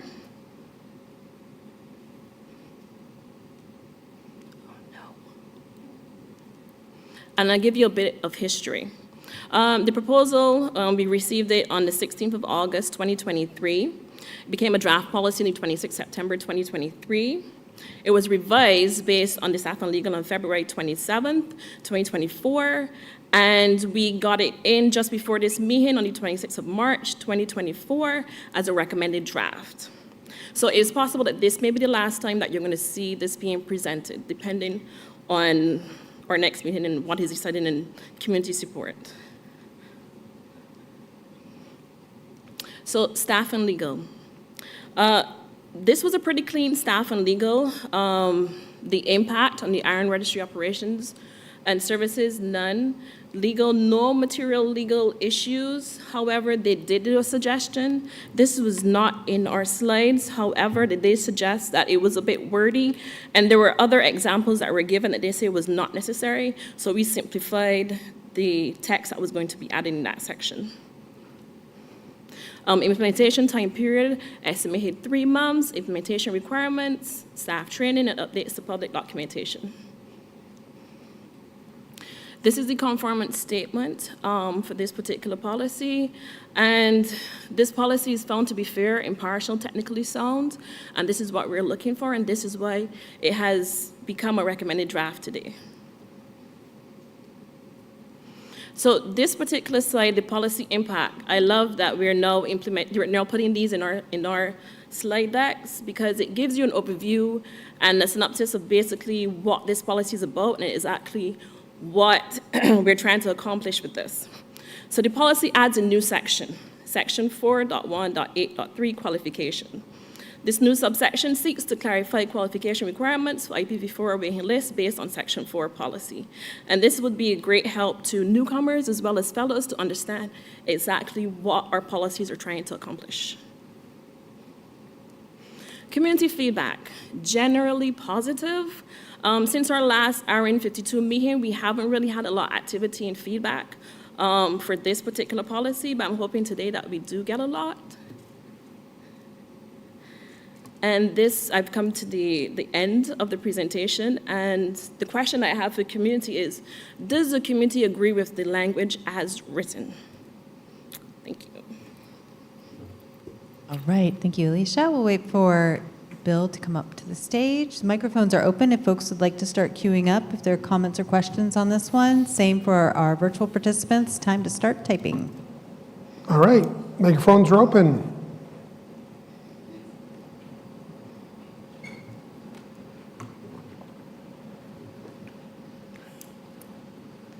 And we'll start on the right side microphone. Rashana Richardson, Ethnotech Services. I agree with this policy statement. My question is, will the qualification requirements be listed in along with this under the subsection, or will it be on a separate document? No, it was felt that it is already within the document, and giving examples was a bit confusing. So we're not going to add this. The text that's there is what's going to be added. Okay. Anybody want to add? Microphones remain open. Any online comments? Go ahead. David Farmer, University of Minnesota. I support this as written. Thank you. Right side microphone. Namra, fellow and from Columbia University. I just have a question. When we say it's confusing, I'm wondering who is it confusing for? Well, we have a lot of newcomers, us in the community who might be used to these sections and know what end users are and what different, I don't know what's it. But it's easy for us. But when you have new people that come and they read the NRPM, we try to make it as simple for the novice who is their first time seeing this stuff. Mm-hmm. So it's kind of like that. The NRPM is not just for engineers and people in this space. It's for anyone to understand what the policies are all about. But was there like any way it was verified, like getting that feedback that it is confusing for us? Just wondering. I'm not sure how the working group would have identified that it would, what data they would have used, but just reading it, if it seems a bit ambiguous or a bit confusing for you, then you should address it. That's the best way to answer Thanks. it. Okay, online? David Cohen, DGTL Futures, and ARIN 52 Fellow. I support this as written. And Atefa Mosini, ARIN 53 Fellow, support as written. Thank you. Right microphone? Lee Howard, IPv4.global by Hilco Streambank. Support is written. I think that removing the additional examples as being redundant with the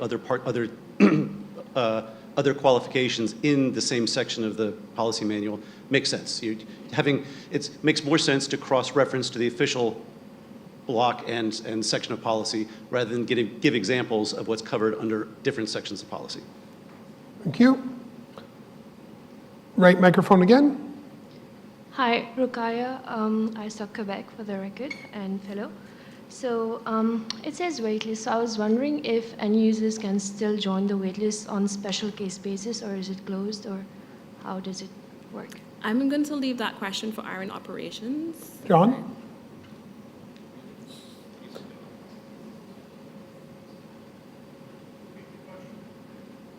Could you repeat the I think, question? do you have the question? Yes. Oh, okay. Can John Sweeting, ARIN CCO, and the question was, can end users get on the wait list? And the answer is yes. Any member, any customer of ARIN can qualify for the wait list.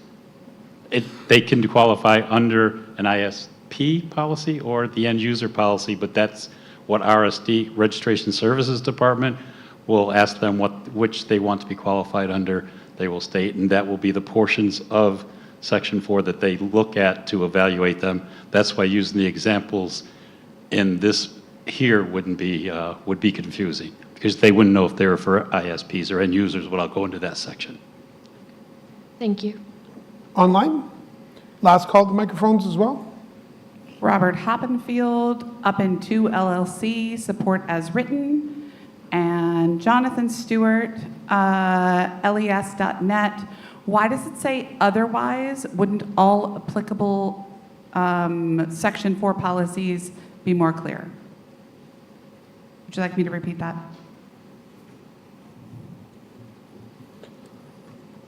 It'd be helpful to know where he's referring to it. I'm not sure if it's here. I think you need to go to the line of the policy text. I think it's in blue. Right there. Oh, It says otherwise applicable. He was suggesting all applicable. Yeah. Thank you, Matthew. Matthew Wilder, ARIN AC, at the time, a member of the NRPM working group that put together this policy. So otherwise sort of refers to if it weren't for the waiting list. That's where the otherwise comes in. So that's why it's otherwise applicable. thank you. All right. If there's no more online, we'll get our vote talliers ready. All right. All those in favor of the policy as written, please raise your hand and indicate online.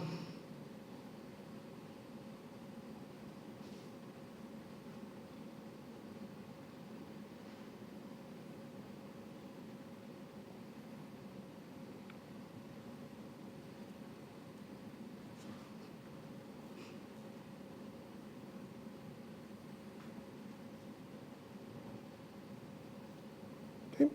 And all those opposed?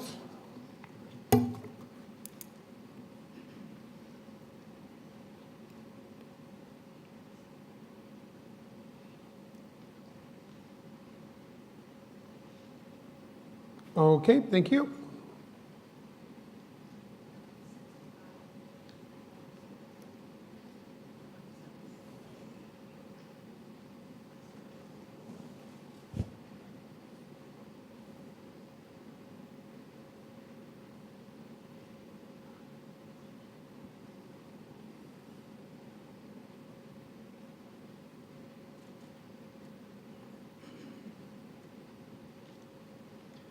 Mike Labehuela, ARIN General Counsel. We had 72 in the room, 65 remote.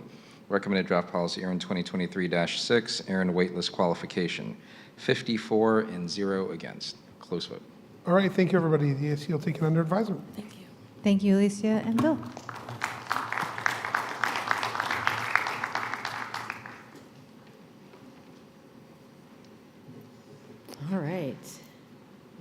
go. Next up, Jerry George with draft policy ARIN 2023-8, reduce 4.1.8 maximum allocation. Green button.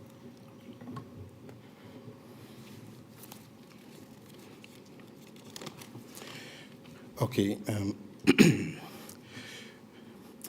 Okay, we're looking at the policy 2023-8, and this is about reducing the maximum allocation from A/22 to /24 on the waiting list. I'm working on this policy as shepherd with Brian Jones as my co-shepherd. Okay, the problem statement, and I will try not to read everything in there, but the gist of it is to have a reduction from /22 as the allocation, as the maximum allocation on the waiting list to a /24. So the proposed changes on the policy, and a lot of it is simply changing the text from where it says /22 to saying /24 and related and associated references. So you're changing from the maximum size aggregate, and at the end of that sentence where it said at any one time is a /22 to now say will qualify for a /24. And a removal of the subsequent sentence that says organizations will be able to elect a smaller block size, because that really doesn't matter anymore.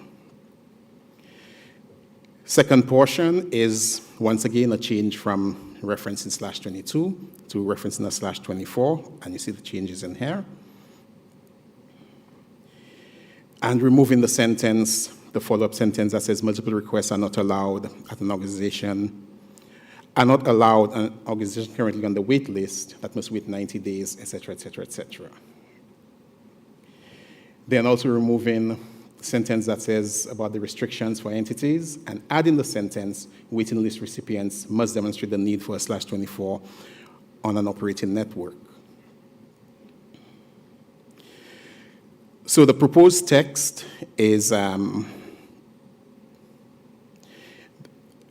listed. So the previous slides showed the various changes, and now we're showing those next two slides. This slide and the next one will show the aggregate of the changes across all of the policy changes. Okay,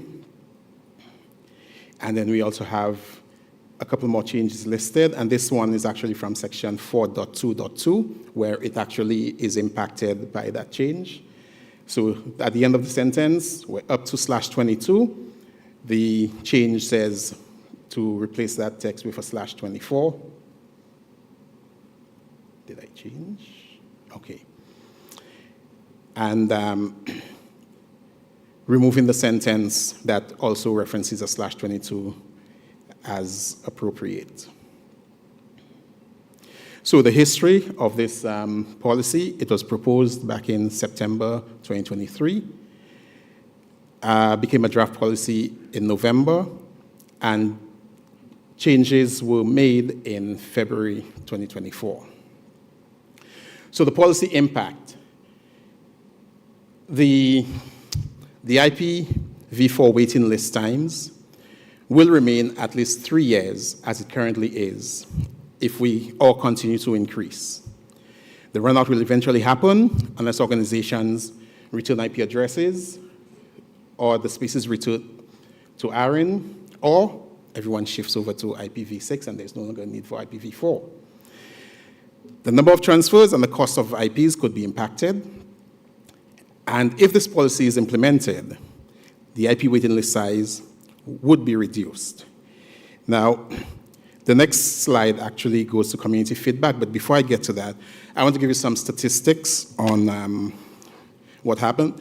At ARIN 52 in San Diego, John Sweeten had made a presentation, and he explained that the waiting list had grown to over 700 requests.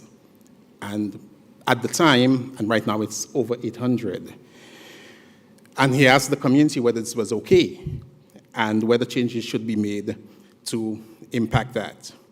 One suggestion at the microphone was to reduce the maximum request size from a /22 to a smaller, either a /23 or a /24. I think John Worley had created a chart which showed how it impacted the request, and that is part of that, yeah, it still is part of John Swithin's ARIN 52 presentation, and the slides are available on the ARIN website. So, for example, if the first organization on the waiting list were waiting for a /22, and a /22 then became available, then one organization would get an allocation. If it's reduced to a /23, or sorry, to a /24, then the first 4 organizations would receive a /24 from the available /22. So, in summary, the stats would show that in 2024 Q1, 199 requests were filled. 305 requests would have been filled if that change were made. If the change to a /23 were made, and that's a 53% increase or change, or 532 requests would have been filled for a /24. That's a 167% move. So we did get community feedback, and it ranged on both sides from whether this policy was even needed, whether it solved the problem, or leave it alone and make no changes at all. And some of the questions were, would there be a significant impact on the wait list? We also had one commenter who said, if we simply move across to, if everyone moved across to IPv6, then this problem goes away. But we know that's not really going to happen immediately. So we have to address the current issue. So do you think that this policy is needed, or is it intended, or is its intended effect adequately addressed elsewhere? Should anything be done at all? So the question to you as a community, do you think the EC should continue to work on this policy? And please rush up to the microphones. All right, folks, that's your invitation. Head to the microphones or start typing. All right, we'll start with the right side. Adair Thaxton, Internet 2. My mom was an English teacher, so I'm going to be deeply and apologetically pedantic here. The maximum size aggregate that an organization may qualify for is a /24. When you say may, do you mean it will qualify for, or could possibly qualify for, but could also possibly qualify for a larger block size? John, do you want to take this? Hand off the hot potato. John Sweden, ARIN CCO. If the maximum aggregate they can or may qualify for, if you're an English major, would be a /24. Thank you. We'll go online. Kevin Bloomberg, The Wire. I support the /24 change. I strongly urge that text be added that your qualification is based on your current policy and may change between when you got on the wait list and when you were approved. Want more? Sure. Robert Hoppenfield, Up in 2 LLC. If we are already on the waiting list for something larger than a /24, will our current request be reduced even if we have been waiting a long time for that larger block? John Kern. In the past, the ARIN Advisory Council and Community came forth with a policy to change the wait list. And they changed the policy, the board ratified the change, and it was unclear as to how entities already on the wait list would be impacted by that policy. This resulted in a multi-quarter, maybe multi-year adventure of making the policy text more clear in that regard, and eventually rectifying the situation. So if you do change the waiting list policy, I would suggest that the addressing of those on the list be explicit in the proposed policy. That doesn't answer your question at all, but the fact that it should be in there is probably a requirement. All right, right microphone. Hi, everyone. Caitlin Pellick with Amazon Web Services. I had a question about the removal of the condition of source transfer under Section 8.3. I'm just wondering, forgive me because my afternoon caffeine may not have kicked in, so maybe I'm missing something. But to me, it reads that if we remove that section, we're essentially saying that somebody could transfer resources and then immediately go to get on the wait list and apply for a 24. That may be the intention. I'm just not sure if that was part of the intention of that statement. No, I don't think that was the intention, but it will be discussed in our. Thank you. Left side. Andrew Dahl, 8 Continents Networks. I would just point out again that we need to be explicit about what happens with those on the wait list in the policy, and it's not clear in the current text. I don't necessarily support the policy today. I don't necessarily think it's necessary, but others might. But at least clarify what happens for those on the wait list. Right side. Hi, Tina Morris, AWS. For a fun trivia fact, that modification to the waitlist policy was made in the room over there last time we were in Barbados.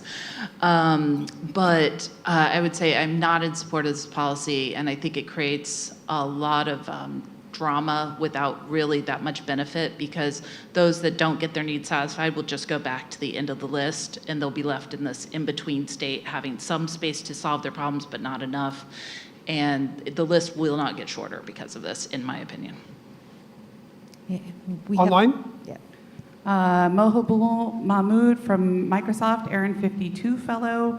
Could you clarify a bit how this proposed /24 ensures fair access to IPv4 resources for smaller organizations without exacerbating the backlog?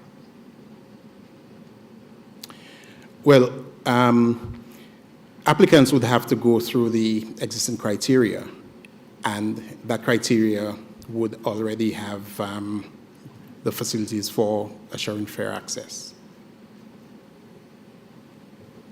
All right, go to the right microphone. Rukaya Asaf, Quebec, Government of PEI. You mentioned earlier that if this policy is not implemented, runout will eventually happen unless organizations return IP addresses. So I was wondering if you guys plan to implement a policy as a workaround, as in like if organizations can return the IP addresses in like, let's say, X amount of time just to keep it going? Sorry, could you repeat the last part of it? Like if you intend to implement a policy as a workaround, like just to have the IP addresses like to get V4s coming back in? Exactly, yeah. Well, that would surely be welcomed if companies switch to IPv6 and they no longer need the IPv4s to return them to the pool. So that would definitely be welcome. And it would help other companies who have a need for IPv4s to suddenly make it available. I think it's welcome, but probably unlikely. Okay, thank All right, you. online? Atefa Mohseni, ARIN 53 fellow. I think the AC should continue on this policy. Regarding the text, I suggest keeping the subject to ARIN's minimum allocation size in section 4.2.2. I have more if you want. Keep going. Yep. Okay. Lawrence Fluck from Lawrence Technologies, LLC. I strongly support the /24 change as written, as I see the great advantage to more requests being fulfilled and the use of bigger blocks being segmented down to smallers. Alan Raleigh, agree with the /24, but wording would need to be clarified as may, and other words do not make black and white criteria. If I could get a /22, even though the policy says /24 in short, We need to make it absolute. Want more? Keep going. All right, Microphone's Matthew in the room. Cohen, DGTL Futures, and ARIN 52 Fellow. I agree the answer is IPv6, but I support this as written, as it may continue to incentivize moving towards IPv6. I'm done now. All right, last call in the room, last call online.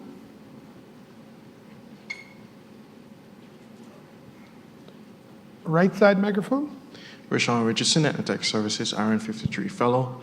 How do you vote in a situation where you agree with some aspect of the policy or the draft policy, while you may still have questions about others? Well, at this point, since it's not up for a vote, you post on the PPML and you express your support and your dissent and so on. Okay, understand. Right side again. Doug Kameen, Coordinated Care Services, Inc., and ARIN AC. I do support the idea of reducing the waitlist size as a means of just further encouraging the movement to IPv6. And I understand that there are other vehicles for people to get space if they need for transitional space, like 410 and other vehicles through the NRPM. But I do think that in the idea of moving this along and trying to continue that push towards V6, this would be just another small step in the way to do that. Thank you. John? Just to go back on something that came up, someone asked about the removal in 8.3 of conditions on the source of the transfer, because this proposes removing a section. If you could put it up, section 8.3, conditions on the source of the transfer. The proposal is part of this text is to remove that. And someone was asking, why are we removing a condition on, that's presently in 8.3. I note that if the full proposal was adopted, the full proposal has text earlier that says, an entity that ever held IPv4 space other than special use received under section 44410 are not eligible to apply. So by definition, sources of transfers are unable to use, if this change were to be applied, all sources of transfers are permanently prohibited from using the wait list. And so it becomes redundant in the section on transfers, and it's being removed because it's redundant. It no longer would operate. The waitlist policy itself would prohibit anyone who had address lease, including all sources. So that's why I think that's why the removal isn't a problem, I guess is what I'm saying. Okay, thank you, John. Any more comments online? All right, seeing none, thank you, everybody. AC will take your feedback under advisement. Thank you. And I'd like to say thank you. This was my first policy presentation, so thanks for being kind. Good job, Jerry. And thank you, Bill.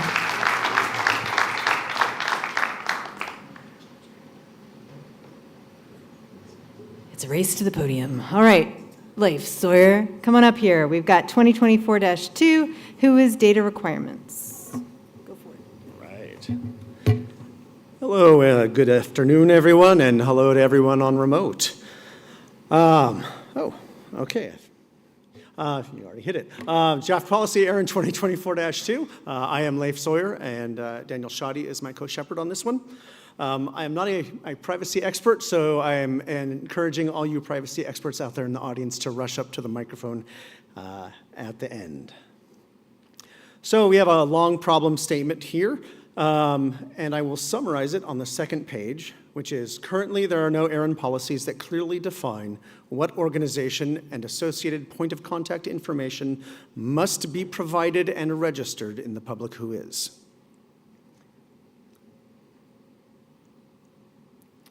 So the policy statement here seeks to modify section 381 to include the following sentence as written there. It adds a new section 382, which requires specific organizational record information. In 383, the point of contact record creation. And it talks about this being generally visible in the public WHOIS. It does hold out for exceptions in NRPM 3.3 and 4237 ... We add 3.8.4 required point of contact record information.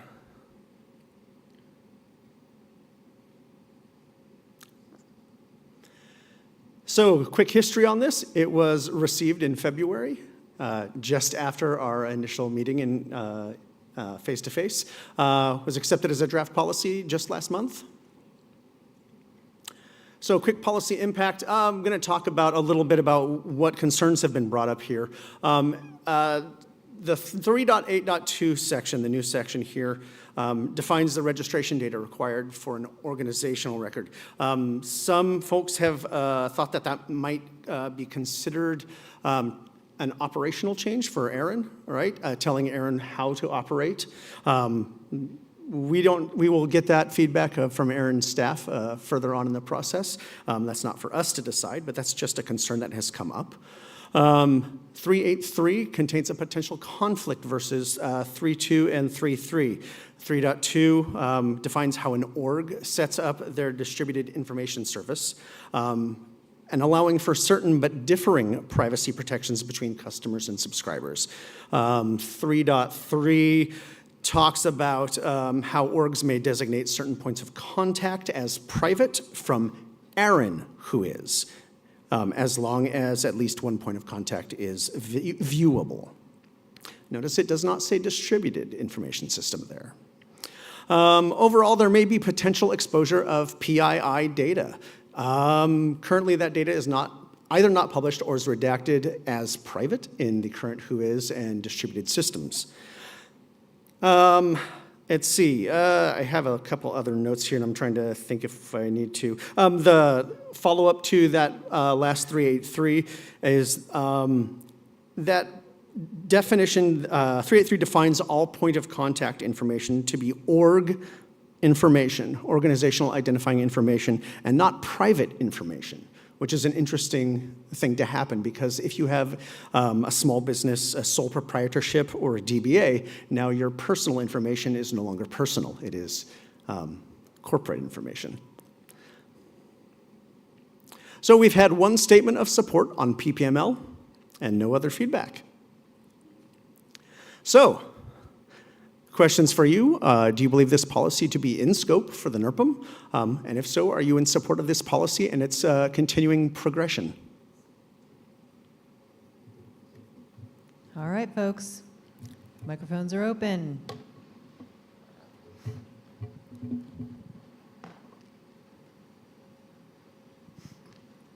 We already have one come in from online. If you'd like to start there, it's up to you, Bill. We'll start with the right side.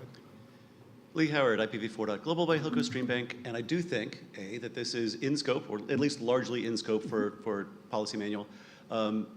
There's a section, the weird organization. You have instructions for creating a POC record, following this section on validating POC information. That seems like an odd way to organize things.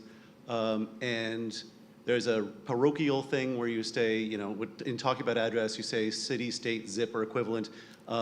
Let's be a little bit less US-centric, and maybe it's state/province and postal code rather than zip code. Thanks. Thank you. Right side again. Matthew Wilder, ARIN AC, TELUS. This is registration is an important function. This is the ARIN meeting, American Registry for Internet Numbers, last I checked. I think this policy is in scope. I'm a member of the AC, and this will be in my mind when we adopt it as a draft, at least. So the thing I want to say, though, is right now, a lot of the POC and organization definition stuff is actually in Section 2 definitions. And so I think putting it into directory services of Section 3 makes a lot of sense. And I think it's also going to be good to have our community talk more about registration and its importance to the community as a whole. Thank you. Okay. Thank you, Matthew. Online? Gabriel Andrews, U.S. Federal Bureau of Investigation, speaking in support of this policy. Personally identifying WHOIS data is valuable to network operators, researchers, cybersecurity practitioners, and others. but it can also be invaluable to law enforcement's ability to keep the public safe from threats and harm that we become aware of. For example, when we see a new IP address, communicate with known ransomware, command and control infrastructure, and we have approximately 48 hours to identify who that IP belongs to and alert them of an incoming attack before the ransomware is deployed. The availability of non-PII WHOIS information is enabling to us to turn an IP into a conversation that can be the difference between a victim saved and a victim harmed. I have one more if you want. Go ahead.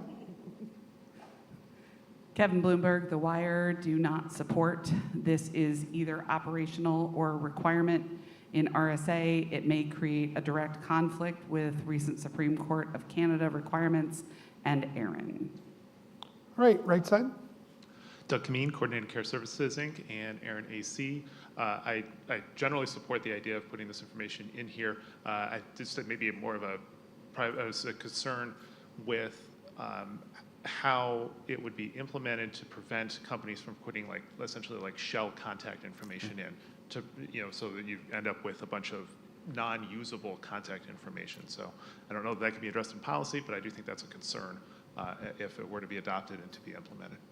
Sure. I can address some of that. Currently, the text does state in the addition that only a representative, an official representative of the organization may create the organizational record. Mm-hmm. So for all of the POCs. Yeah, but in a strict legal sense, what can happen is you can get a lawyer who has a PO box in Delaware, to use a U.S. example, and that can be, and you can be 4 levels removed from anybody who actually looks at anything or understands. There is nothing in the policy that prevents that. Yeah, it's correct. Yeah.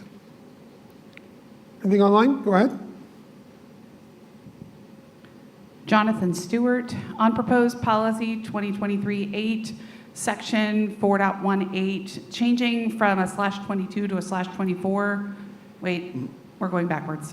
Yeah. I'm going to pull that one off. Sorry. No worries. All right, last call in the room and for online comments.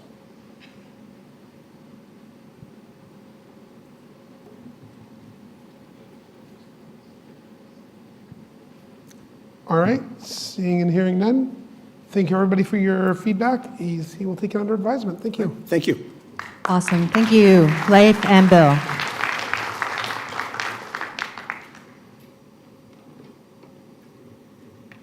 Thank you, everyone, for playing. This concludes the policy block. We're going to go back to grant reports, and we're going to start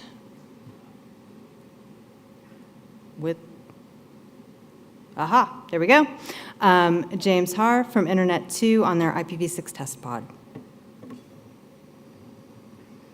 All right. Hello, everyone. Thank you for attending the IPv6 test pod project update. I'm James Haar. I work as a automation developer and network engineer for Internet 2. And I'm delighted to be able to present here.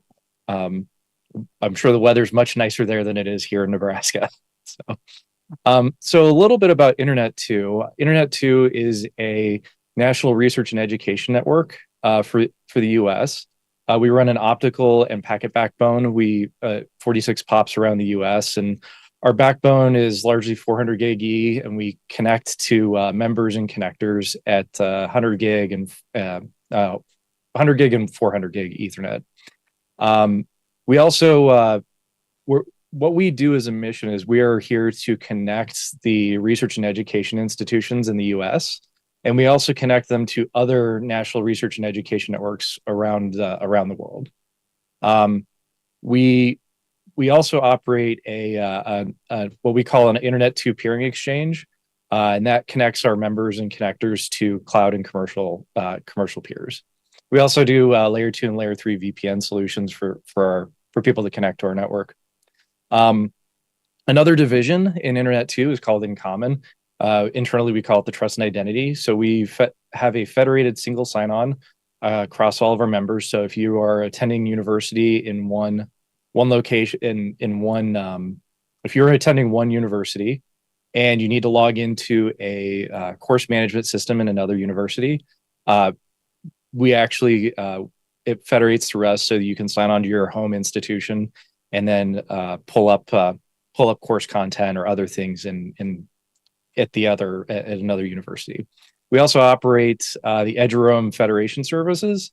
So Adjournment is an SSID that members can use to log in once at their home campus on Wi-Fi, and when they are attending another university or at another campus, their mobile phone or their laptops will just connect to the Wi-Fi, authenticate back to their home campus, and networking just usually works. We're also we're a community-run organization. We are a 501c3, and we have members on our board. We have a board of advisors that's made up of our members. So it's an organization I'm very proud to work for. So on our agenda for this talk, we're going to talk a little bit about what some events, major what I think are major events in IPv6, ways that we measure IPv6 adoption.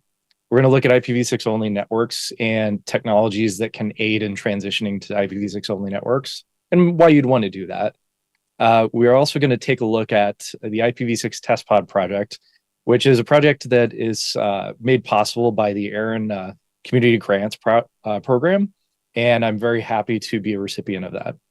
And we're also going to take a quick look at the project status, where this project's at, some hurdles we've run into, and kind of where we're looking at going. So when we're looking at IPv6 has been around for a while. Let's just put that plainly. And I think everybody really would like to see it moved along a little bit further than it is. 1998 was the original draft standard. 2011 and 2012 were a couple of IPv6 launch events that some major cloud providers put together and sort of just said we're going to enable IPv6 on our home pages, and largely they were non-events. All of the technology sort of did what it did. There were some problems as always, but it worked pretty well. And after that, in 2015, ARIN's free IPv4 pool was depleted, and that's sort of a big signal. And we've still been using IPv4 since then. In 2020, the U.S. government mandated that all of its internal departments go IPv6 only, or at least a percentage of IPv6 only networks. And that's that doesn't necessarily affect people outside the U.S., but it is a pretty big signal that this is where we want to go. And the U.S. government's a pretty large institution, and having all of its internal departments move that direction, it's a big signal. And actually, most recently in March, there was also a really good draft RFC that was about operating IPv6 only networks that came out of the IPv6 operations IETF group. And it's worth reading if this is something that you're interested in. It has a lot of lessons and common things that the people will want to do. So if we want to move to IPv6, there's a number of ways of measuring adoption. Sort of the one that I've always gone to has been Podero's IPv6 prefix announcements to really track how many networks are advertising it. The other way is to look at end user traffic. And this is an example from Google showing the percentage of traffic that is IPv6. And, as always, it's a line up and to the right. There's some advancements and there's some dips in it, but for the most part, it's just kind of increasing slower than I'd like, but it keeps increasing. There's some other sources that track IPv6 usage. Akamai, Cloudflare, the Internet Society all have ways of measuring it, and they all show anywhere from like 2 to 50%, depending on the day of the week, depending on the users of that network. And when I think of ways of measuring IPv6 adoption, this is really the metric that I think matters the most in the end. All the other stuff that we measure does matter, but this is the one that really shows where we're at in terms of adoption, in my mind. So when we're looking at IPv6 adoption in Internet 2, when I joined, I found the amount of IPv6 adoption somewhat lacking. And this is looking at a handful of member networks that we connect to, and the amount of traffic that we see from that network that is IPv4, IPv6. And there's some reasons why it may not show IPv6. IPv6 is a separate routing table, and it could end up, we could not see, traffic could get routed around these links for some reasons. But most of our member networks do advertise IPv6, but there's a good number of them we only see a trickle of IPv6 usage, which doesn't really match up to what like Google and Akamai will see in larger internet. So anecdotally, talking to a few of these networks, I've noticed that if the network deploys IPv6 to end users, you will see kind of in these green columns or green cells on the right, you'll see that percentage jump way up in terms of how much traffic is IPv6 coming from that member or connector. And so what is actually the barrier to rolling this out to end users? And before we go there, ultimately, I don't know the answer to that question, but before we go there, I'd like to talk a little bit about IPv6 only networks. And things that can really help push forward IPv6 deployment to the end users. So why would you do IPv6 only? I'm going to make the argument that this is really where we want to be. Dual stack is really not the end game. Nobody really wants to be operating two networks at once. Obviously, you're going to have to support IPv4 connectivity, but it doesn't need to be the whole network. It can be a subset of the network. I think that there's a lot of people are coming to the realization that it's operationally simpler to operate an IPv6 only network. And I think there's also a lot of issues that don't get hidden when you're running an IPv6 only network. Happy Eyeballs is a great technology. It will ensure that when you're connected to to dual stack networks, if one of them is broken, it will fail over to the other network. And that's great, but it also hides some issues. And I think when you hide issues, it sort of prevents them from being fixed. And the other reason is, if you're operating an IPv6 only network, you're going to have transition mechanisms to still access IPv4 services. But over time, the burden on those transition mechanisms to connect to the IPv4 internet, they're going to decrease over time. So if you're looking at sort of an architectural level, you can start adding more complexity to your network to deal with IPv4 and the crunch that we're slowly running into. Or you can one of the options is, let's take a serious look at IPv6 only networks. Let's implement technologies that the burden on those things will ease over time. So over time, there's been a few technologies that have emerged that have made this possible for client networks. And we'll go through each of these, but the ones I'm really going to focus on are NAT64, DNS64, and 464 XLAT.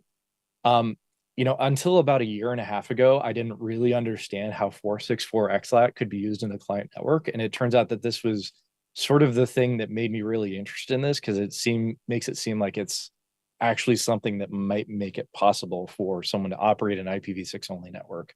And then there's supporting technologies that I might be able to mention. We'll see how we're doing on time.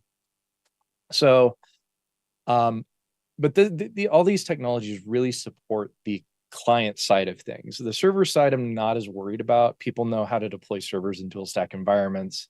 A lot of server software does not necessarily run Happy Eyeballs. So if something's broken, it just breaks and you need to fix it.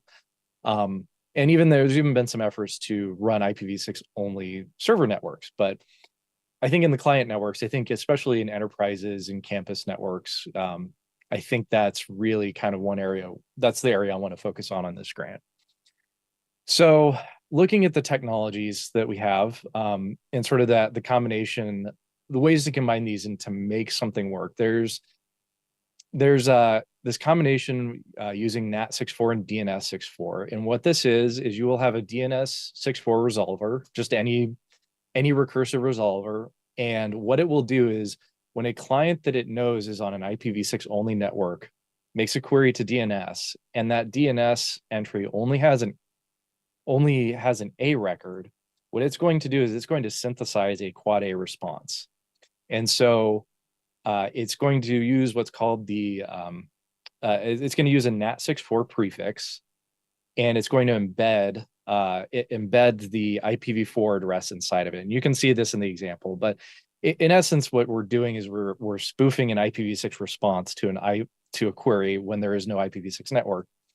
What happens then is that the traffic from the client flows through some NAT64 appliance that will look at that address that gets that the client's connecting to, extract the IPv4 address that it really wants to connect to, and then translate that to a dual stack network. We've run experiments with this in the past. There's it does work. There's some software that refuses to connect over IPv6. It's either like a socket option or an address family selection that it's explicitly said, no, I must connect IPv4. But more and more software is actually working with this. And I think it's a surprising amount that works properly with this. So this is one way of actually offering dual stack service to an IPv6 only client device. This one was the one, again, that really surprised me, is 464XLAT. This is where, and especially specifically the one that we're going to look at, is where a client device has what's called the CLAT in it. And the CLAT, what it will do is it's a driver or piece of software on the client device that presents an IP address to the client. So this device actually thinks it has an IPv4 address, but when it sends IPv4 packets out, it gets routed through this service that's on the device, on the laptop or phone, that translates it into an IPv6 formatted packet. The source address is the client device, and the destination address is, again, that prefix with the IPv4 address embedded in it. That then gets routed through a NAT64 box or appliance, and that's what that's what I have here. I think there's other options for this, but this actually seemed to, in my testing, seemed to work pretty well. And so the piece of software that you run on this doesn't actually even know that it's getting routed over IPv6. It doesn't have to select an IPv6 address. And in fact, you can ping, if you open up a terminal, you can ping an IPv4 address and it works. And that's a very bizarre thing. But it works really well. Now there's different ways of configuring 464XLAT. There's currently in IPv6 router advertisements, there is an option called pref64. It's a prefix for 6-to-4 translation. And it does, to my knowledge, right at this time, it's not supported in quite a few network operating systems. Support's improving, but it's not quite there yet, since it's somewhat of a new standard. And the OS support varies from phones to laptops, laptop operating systems. The other way that I've seen used is a special use domain name called IPv4 only ARPA that only responds with an IPv4 address. And if you as a client query that for a quad A record, an IPv6 record, and you get one, well, that's probably going to be your NAT64 prefix. And this can also be used to configure that CLAT for use with 464XLAT. So a little bit of a story for me. I decided to experiment with these things. I set up a network at home for playing around with these. And for the machines that I've been testing, the support for 464XLAT has been pretty broad. iOS, Android, and macOS all seem to work just out of the box. Like, it doesn't take much, take any configuration on the client device. I can set up the network so it's just automatically detected. Windows apparently has support on LTE interfaces only, but I think there's some efforts in order to make that available on all. wired and wireless Ethernet connections to Windows machines, which would be really fantastic, because I think this is a support story for a way to support IPv6 only networks. It's a really good story for how you can deploy this in an enterprise or other network without really in a really seamless way ultimately. And in Linux, there's tools there's tools that support this, but in my experimentation with different Linux distributions, there hasn't been one that comes with 464xlat support right out of the box. And if I'm wrong about this, please correct me. So in these networks, there's some problems that tend to that can happen if the server doesn't have an IPv6 address, for example. DNS64 NAT6, or sorry, IPv6 only obviously isn't going to work. DNS64 NAT64, I mentioned some of the problems that can happen there, and 464xlat covers even more of the problem space. And I'm sure there's other problems that can come up, but these are just some of the ones that I ran into. And that's, I think, a lot of the issues that I've seen is that when you go to troubleshoot these things, everybody runs into sort of an independent set of problems, and there's a lot of experimentation that it takes. And when I went through and I set up these networks, I've been in network engineering, probably since around 2009, 2010. And it took me a while to get these test networks set up. And I set them up in my home lab. Yeah, I have a home lab, not everybody has that. And I had the time and the patience to set it up, and I had the background to set it up. And it still took me a while, and it was a big pain. And so I thought that there's got to be a better way to test this. And this is where the IPv6 test pod grant comes in. And as I mentioned, I mentioned a little bit about getting the lab set up. So one of the big hurdles is actually getting access to IPv6. And I have a fiber to the home ISP, and it still doesn't support IPv6 natively. And so that was a challenge getting that set up. It supports 6RD, but it's not documented well. And the support help for that for my ISP doesn't actually even really realize that it's there. So that was kind of a build your own solution. It works, but it's a challenge to get access to IPv6 in many cases. Next, you have to understand and really be able to set up all of these different pieces. And it's not one, from my experience, you can't really set all these things up in a home router. There's not a single appliance right now that can sort of take care of all these options in a way that's out of the box and easy to set up. And then once you get this test environment set up, you better hope that you accounted for all the different scenarios that you really wanted to test. Because if you want to test dual stack, you want to test DNS64, NAT64.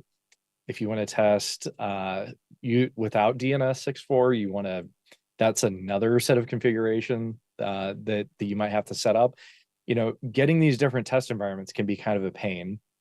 And ultimately, there's a few enthusiasts that will do this at home, but not many that will do it as part of their day job. So you still have to do all that, and it takes time. So what the grant intends to do, ARIN awarded the grant to us. It's about $7,000. And what I wanted to do is make a device that effectively, it's a little box that you can plug in. It'll spin up several SSIDs to test with. It will get IPv6 service through a tunnel, and you can just start hopping on and testing. And it's, originally I had intended this for 3 networks, including DNS64 and NAT64. We might add more as other sort of combinations, like if we're looking for templates to deploy IPv6 only networks, another one might emerge. And so the idea is that you can set something up that someone can test, and it doesn't take, either test the client application, test the device to make sure that it works.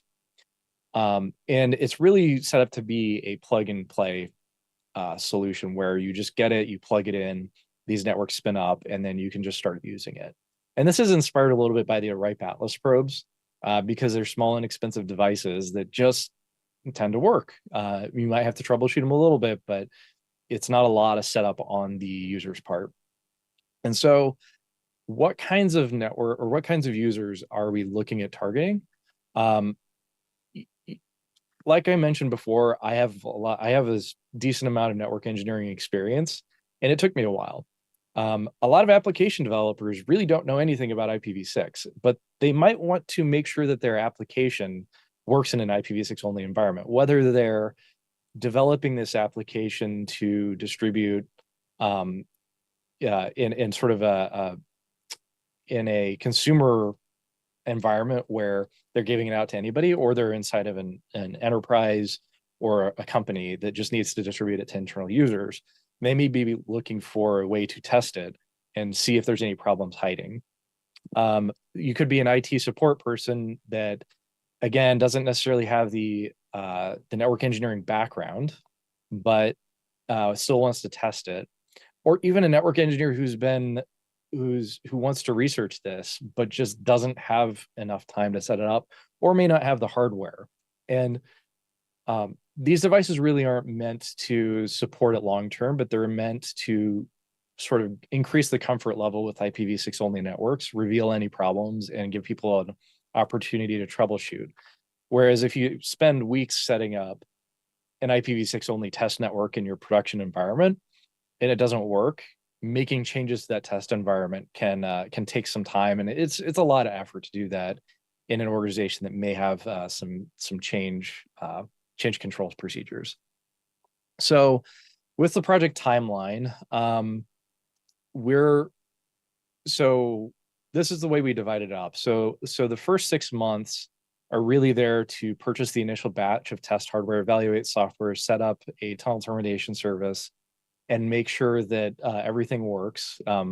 Again, picking out the hardware is going to be an important piece, because there's a lot of different hardware out there, and what we're you can find a lot of really good hardware that's low cost. For example, Intel, there's these little Intel N95 or N100 processor PCs that you can get that come in that price point, and we just need to load software on them. But we need to make sure that that device works. We need to make sure that the software stack works, and that it can be something that's easy to configure and send out. So in sort of the middle area, we're collecting applications. We're going to configure and distribute devices, and sort of evaluate how it's working initially, how the technology stack is working. And finally, part of the grant, we want to gather feedback from participants, what worked about the project, what didn't work, what worked about the technologies and the configurations, and what didn't. And we want to summarize that in a report and make it available to everybody so that we can all learn from each other. So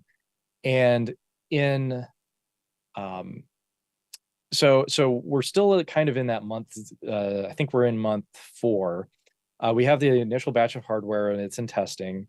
We've kind of settled on OpenWRT as sort of the platform to put this in, mostly because it's Linux based. It supports configuring Wi-Fi networks. We may still change that, but it seems to be working pretty well.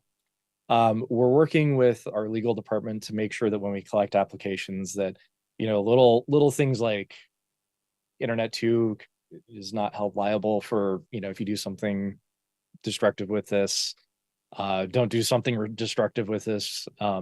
Just sort of those little things to make sure that that we have that in the application for anybody who wants to participate in this. But it's moving along. We finally got over some hurdles. Also, we originally wanted to put the tunnel termination service in AWS, but it turns out that it's actually a little difficult to get an entire prefix routed to a VM in AWS. You can get it routed to a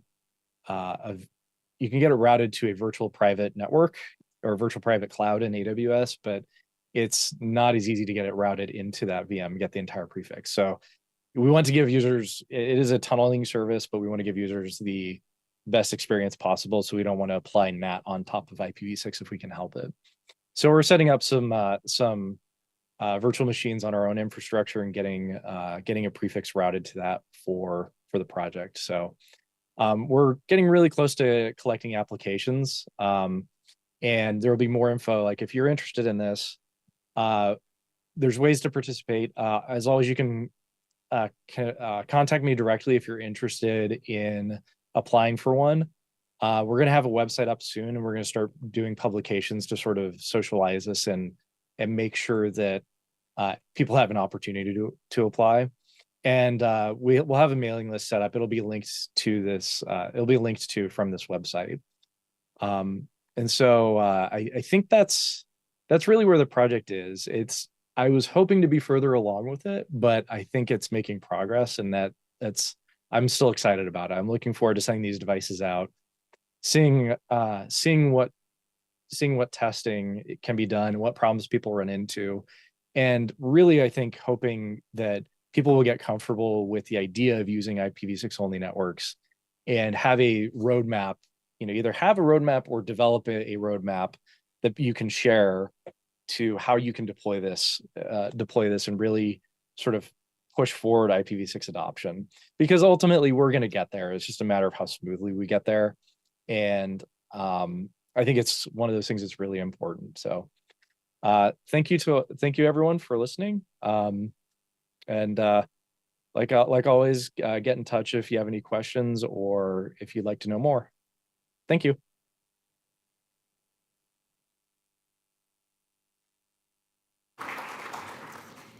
Thank you, James, for a great presentation. Just to remind folks, the slides that were just presented are available on the meeting materials page currently. The video will also be part of our meeting report, and the live transcript of the video will also be posted as part of the meeting report in about 10 business days.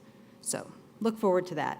And next up, before we head to break, I'd like to get our last grant report in, this one from Harlan Sten of the Network Time Foundation. Hello, I'm Harlan Sten from Network Time Foundation, and this is my interim grant report for the NTP TCP Services Daemon project. First thing I wanted to do was put a slide up. Dave Mills died back in January, and I'm thrilled that I got to work closely with him for 30 some odd years. And I just wanted to get this out there because NTP is the result of everything he's done. So for a little bit of background, NTP is a UDP-based protocol, and for years that's been the only way to monitor and manage NTP, and we're looking to implement a TCP services interface to NTP, not only for monitoring and management, but also because we need a TCP server to do ephemeral key exchange for things like the network time security mechanism. We knew we also wanted TCP because it's going to give us much better security and avoid denial of service attacks and give us more robust information as well.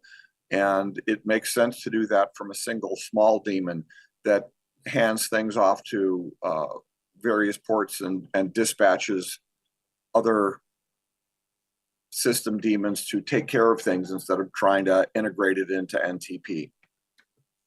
So the first thing we needed to do here was to get the code for NTP TCP services and friends into our development branch so that other people can easily look at it and test it and perhaps even develop it. And the first step toward getting that working is to finish synchronizing our development branch with our stable branch, because for the last several years, we've been doing development internally only, and it's time to put that back out to the public. We have integrated a half a dozen of these stable releases into dev already, and in one more sync commit, this part will be finished.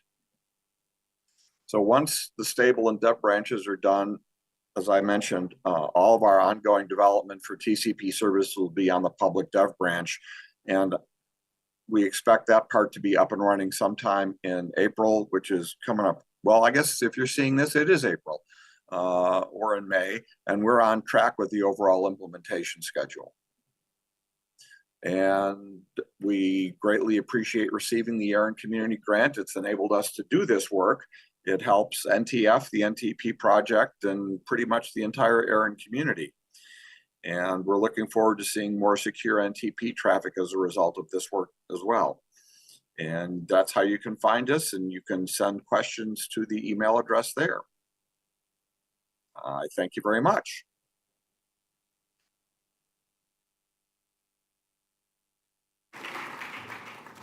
All right, that concludes our grant presentations. We are going to go to break because I do need to give our transcriptionists an opportunity to let their ears breathe and to flex their fingers.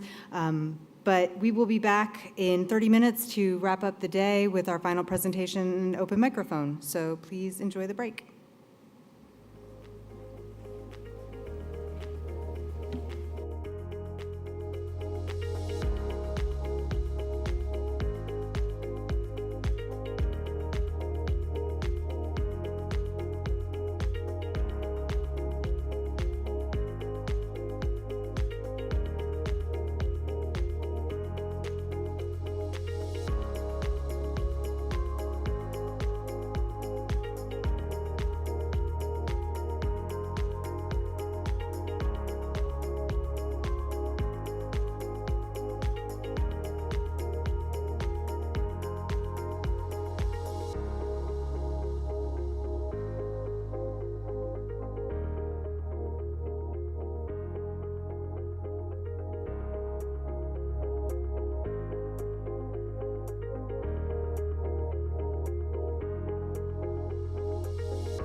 Hello, hello, hello. We're back, mostly. Are people still lurking around outside, or did they sneak off? Be honest. A little bit of both? All right. Well, we're going to get rolling anyway. Thank you to everyone who's sticking through till the end of the day. We're going to have our final 2 presentations. We're going to sneak in one of the ones we skipped over earlier, and then we will finish out with an open microphone. But before we get to that, let's start with our General Counsel, Michael Abuela, and he's going to give an update on legal activities at ARIN.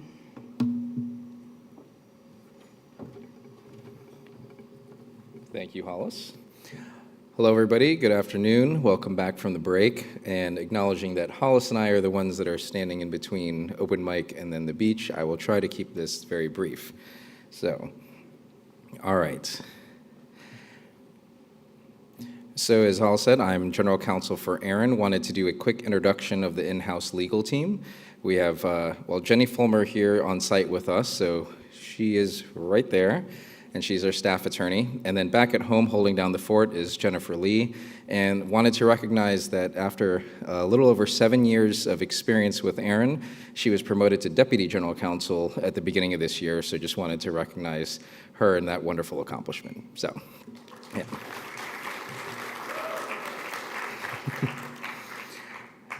So we're going to go over an overview of activities for the legal department. This is by no means an exhaustive list of what we do, because as you can imagine, legal can touch a lot of different things. But this is a little window into some of the things that take up our time. As you can see, there are four items that we're going to go over today. For administrative and operational. So not shockingly, the lawyers actually like to review contracts. Well, maybe we don't like to review contracts, but it is one of our obligations that we have to do. So we look at the vendor contracts for across the ARIN organization. Those can be anything from the contracts that were in connection with holding this meeting, to provider contracts, to anything else that we can do that helps the ARIN organization. We also support our Chief Human Resources Officer, who is here with the HR department. As you can imagine, there are things that pop up there, so whenever she needs us, we are there ready to help her out. Due diligence with registration services. So this is one of the things that does take a lot of our time. As you imagine, we do a lot of we manage a lot of requests in the registration services department. And so whenever they need assistance looking at legal documents, whether it's with transfers, organization, recoveries, we're there to help out and really analyze all those documents and information that's provided. And then the last is legal and compliance filings. So there are a lot of things that we have to do on an annual basis, like our annual report, annual fees to maintain our corporate status, and any other compliance filings, we're there to assist. So another thing that takes up a bit of our time is support to the ARIN volunteers.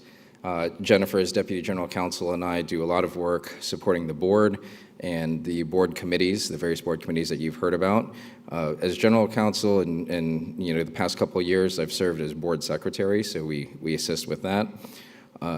Jenny, as a staff attorney, one of her responsibilities is supporting the AC, and Eddie Diego, our policy analyst, so she assists with making sure we're going and navigating the policy development process. As you all may know, when the PDP, there is a little section that asks for staff and legal reviews. So we do that as well. And then if there's any kind of general legal advice, then we're there to provide that. And then with the NRONC, as you heard with Kevin Bloomberg's presentation, there's quite a bit of work going on there, particularly with ICP2. So our legal team looks at anything that needs support there, but also we work with the legal teams of the other RIRs to go through that process, and there's quite a bit of legal issues that pop up, so we're there and ready to help them whenever we need to. Fraud investigations. So I won't go too much into this in detail, but one of the things that we do is, as many of you may know, there's a fraud reporting process with ARIN. So if you suspect internet number resource fraud, you can actually report those instances, and we will investigate those and see if there's anything that we need to do in that front. We assist RSD and the director there whenever those come in, and then John Sweeting's team with the customer experience and strategy department. So if there's any fraud reports, we work hand in hand to make sure that we investigate those, and if there's anything that we need to take action with, we will, and if it reaches to a certain level, we can even refer that out. We also do internal reviews of suspected fraud, so it's not just whenever we receive an external report.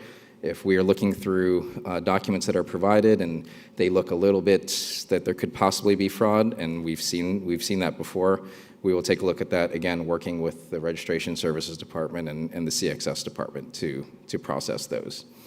And lastly, cooperating with outside parties. So there are often external fraud investigations that can be done by law enforcement, intellectual property rights holders that are potentially trying to enforce their rights. They may come to us with various requests. So one of the things that we try to make clear here is that with regard to requests for public information, which we have a lot of that, whether it's WHOIS, whether it's certification of records so that they can use them in their investigations, we're ready, willing, and able to do that.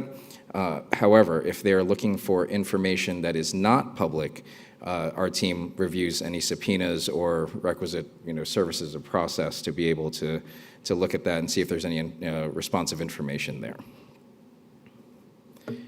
And legislative. So it's legislative, regulatory, and pretty much government affairs. One of the things that the General Counsel's Office does is it oversees the ARIN Government Affairs Department. So you heard earlier from Einar Bolin, the Vice President of Government Affairs, and a lot of the work that they are doing. I won't repeat a lot of what he said back then, but we do monitor about developing efforts in places like the International Telecommunications Union, the ITU, as well as the IGF. And we have people who are there on the ground who are monitoring all those efforts to see what might be impactful to ARIN and ARIN's mission. And then on top of that, we look through and monitor the legislation that might be coming out. So whether it's in various countries or within the United States. In the United States, we also have 50 states that also have their own legislatures. So we are constantly checking to see if there's anything that would be impactful to the performance of our mission or providing the services that we have for all of you.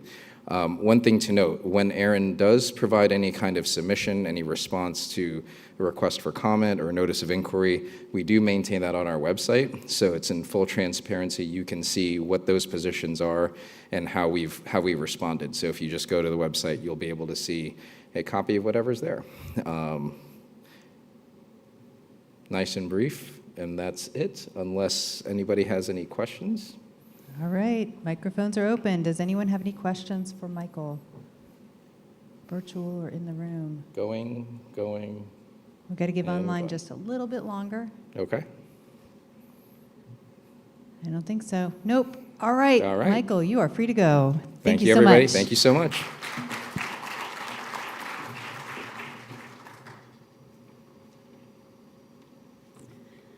All right.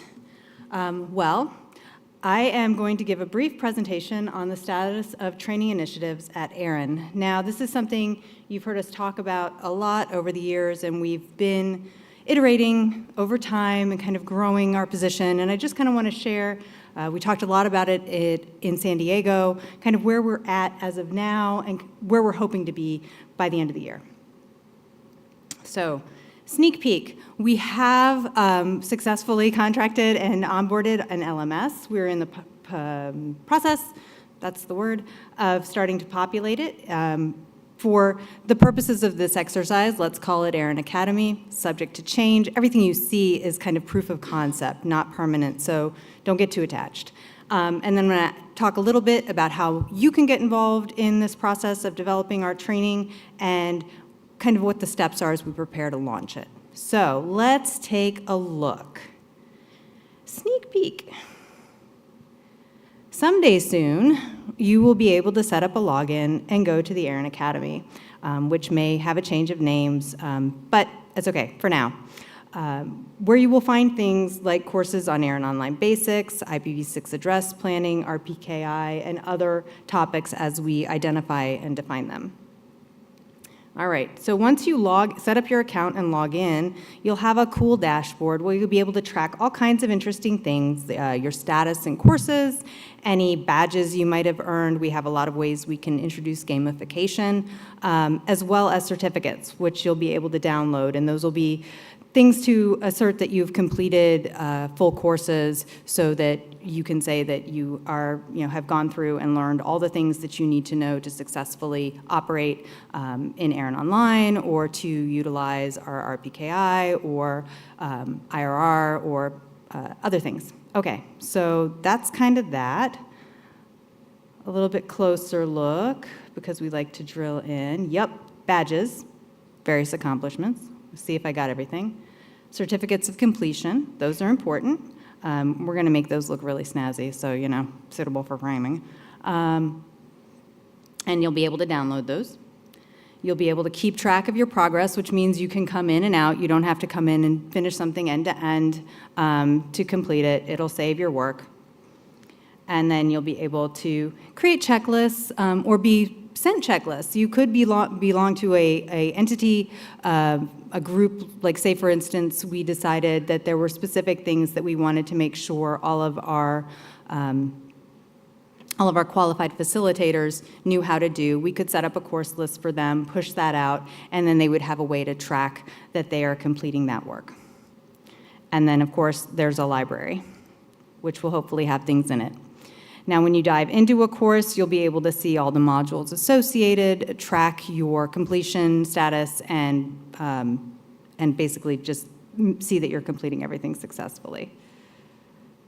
So, where are we going to start? How are we starting to fill this thing out? What we're doing is we're taking some of the things that we've created over the years as microlearnings, we're making sure they're up to date, and then we're starting to pull them in a process that I am referring to as modularizing, because learning modules. But basically what we're doing is taking videos, we're adding, Bev, what's the term? There's a training word. I just lost it. Knowledge checks. Knowledge checks. We're adding knowledge checks so that you can verify that you've been paying attention and basically verify that you've taken what you need to from that material. Now, eventually, we will replace those with more sophisticated learning modules, but that's just to kind of get us out the door and help everybody get their feet wet and start doing things. Once we get some of those initial videos transitioned in, we'll start taking the things that are longer form webinars that are currently available on demand and start taking them through a similar process. So that's when you'll see us start to work on things like IPv6 address planning, routing security, and training on our various APIs and IRR. So that's that. Now, this is where I need your help. And when I say I mean the whole team. If you have ideas for things that you think ARIN should be creating training modules on, training@arin.net is the email to send those suggestions to. Similarly, once we start building these things out, there's going to be an opportunity for folks to come in and do a little test driving, a little beta testing, kind of check it out before we release it to the wild. If you're interested in that, same address, training@arin.net. And when we're ready and have something that we need folks to take a look at, we'll reach back out to you and get you hooked up to do it. And then once we launch, to help spread the word, share it within your organizations, other people you know who use ARIN services that might benefit from this, point them in the right direction so they can take advantage of these great materials. So, okay, cool, Hollis, that's nice, sounds good. When's it gonna happen? Excellent question. So, once we finish up with this meeting, we're going to be able to reinitiate the process of staffing. We do, right now, it's Bev is our training department, with some support from the rest of the comms team and subject matter experts across the organization. As you can imagine, that kind of makes it a little bit hard to make quick progress. So we are looking to add an instructional design specialist position to the team. If you know somebody, send them our way. You should be seeing that job posting sometime in early May, hopefully. We're going to continue that transition process I talked about of pulling in the videos that exist, and we're going to start working on the content refreshes of the webinars, basically to get those things ready to take them into a training format. So we're going to be going back and check, because most of those have been out there for a year or two now, more or less, and they probably need, the tires kicked and a little bit of buffing and polishing. So that's that. So that's our plan for Q2. Once we hit into Q3, we're going to have to shift focus just a little bit. One of the really nice things about the platform that we have contracted is that it has the ability for us to stand up training both for our customers and for our internal staff. And we do have some requirements for staff training, compliance trainings, and things like that that we're planning to bring into the LMS this year, which means we have to take a pause and build out the staff training side of the portal and get folks set up to do that compliance testing. And then hopefully while that's happening, we'll be at a stage where we can be running user testing on some of the customer-facing training. And then ideally, if everything goes well, so everybody cross their fingers, by the time we get to Toronto for ARIN 54, we're going to be able to show you a live demo of some of that training, and we'll be looking to launch the first course before the end of the year, and then we'll be following on with routing security, training, IPv6 address planning, and others in 2025. So that's the roadmap. And that's really it. We're really excited to finally be at the point where we're ready to take this plunge into more formal training, and happy if there are any questions or comments about what you've seen here. Don't have to do it now. I know everybody wants to get out the door, but feel free to contact Bev or I at all during the rest of the meeting, and we're happy to talk. Or if you want to come to the microphone, you could do that. But you don't, so that's okay. I'm not hurt, I promise. All right, so that said, we'll now move into open microphone. John, Bill, either or, both, Bill. John, Bill. Got them both. Okay.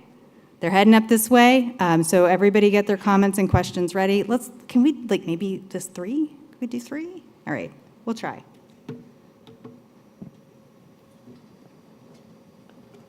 All right, microphones are open.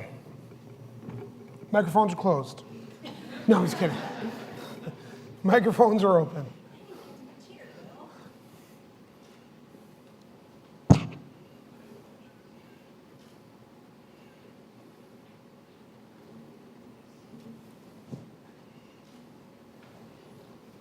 Nothing online.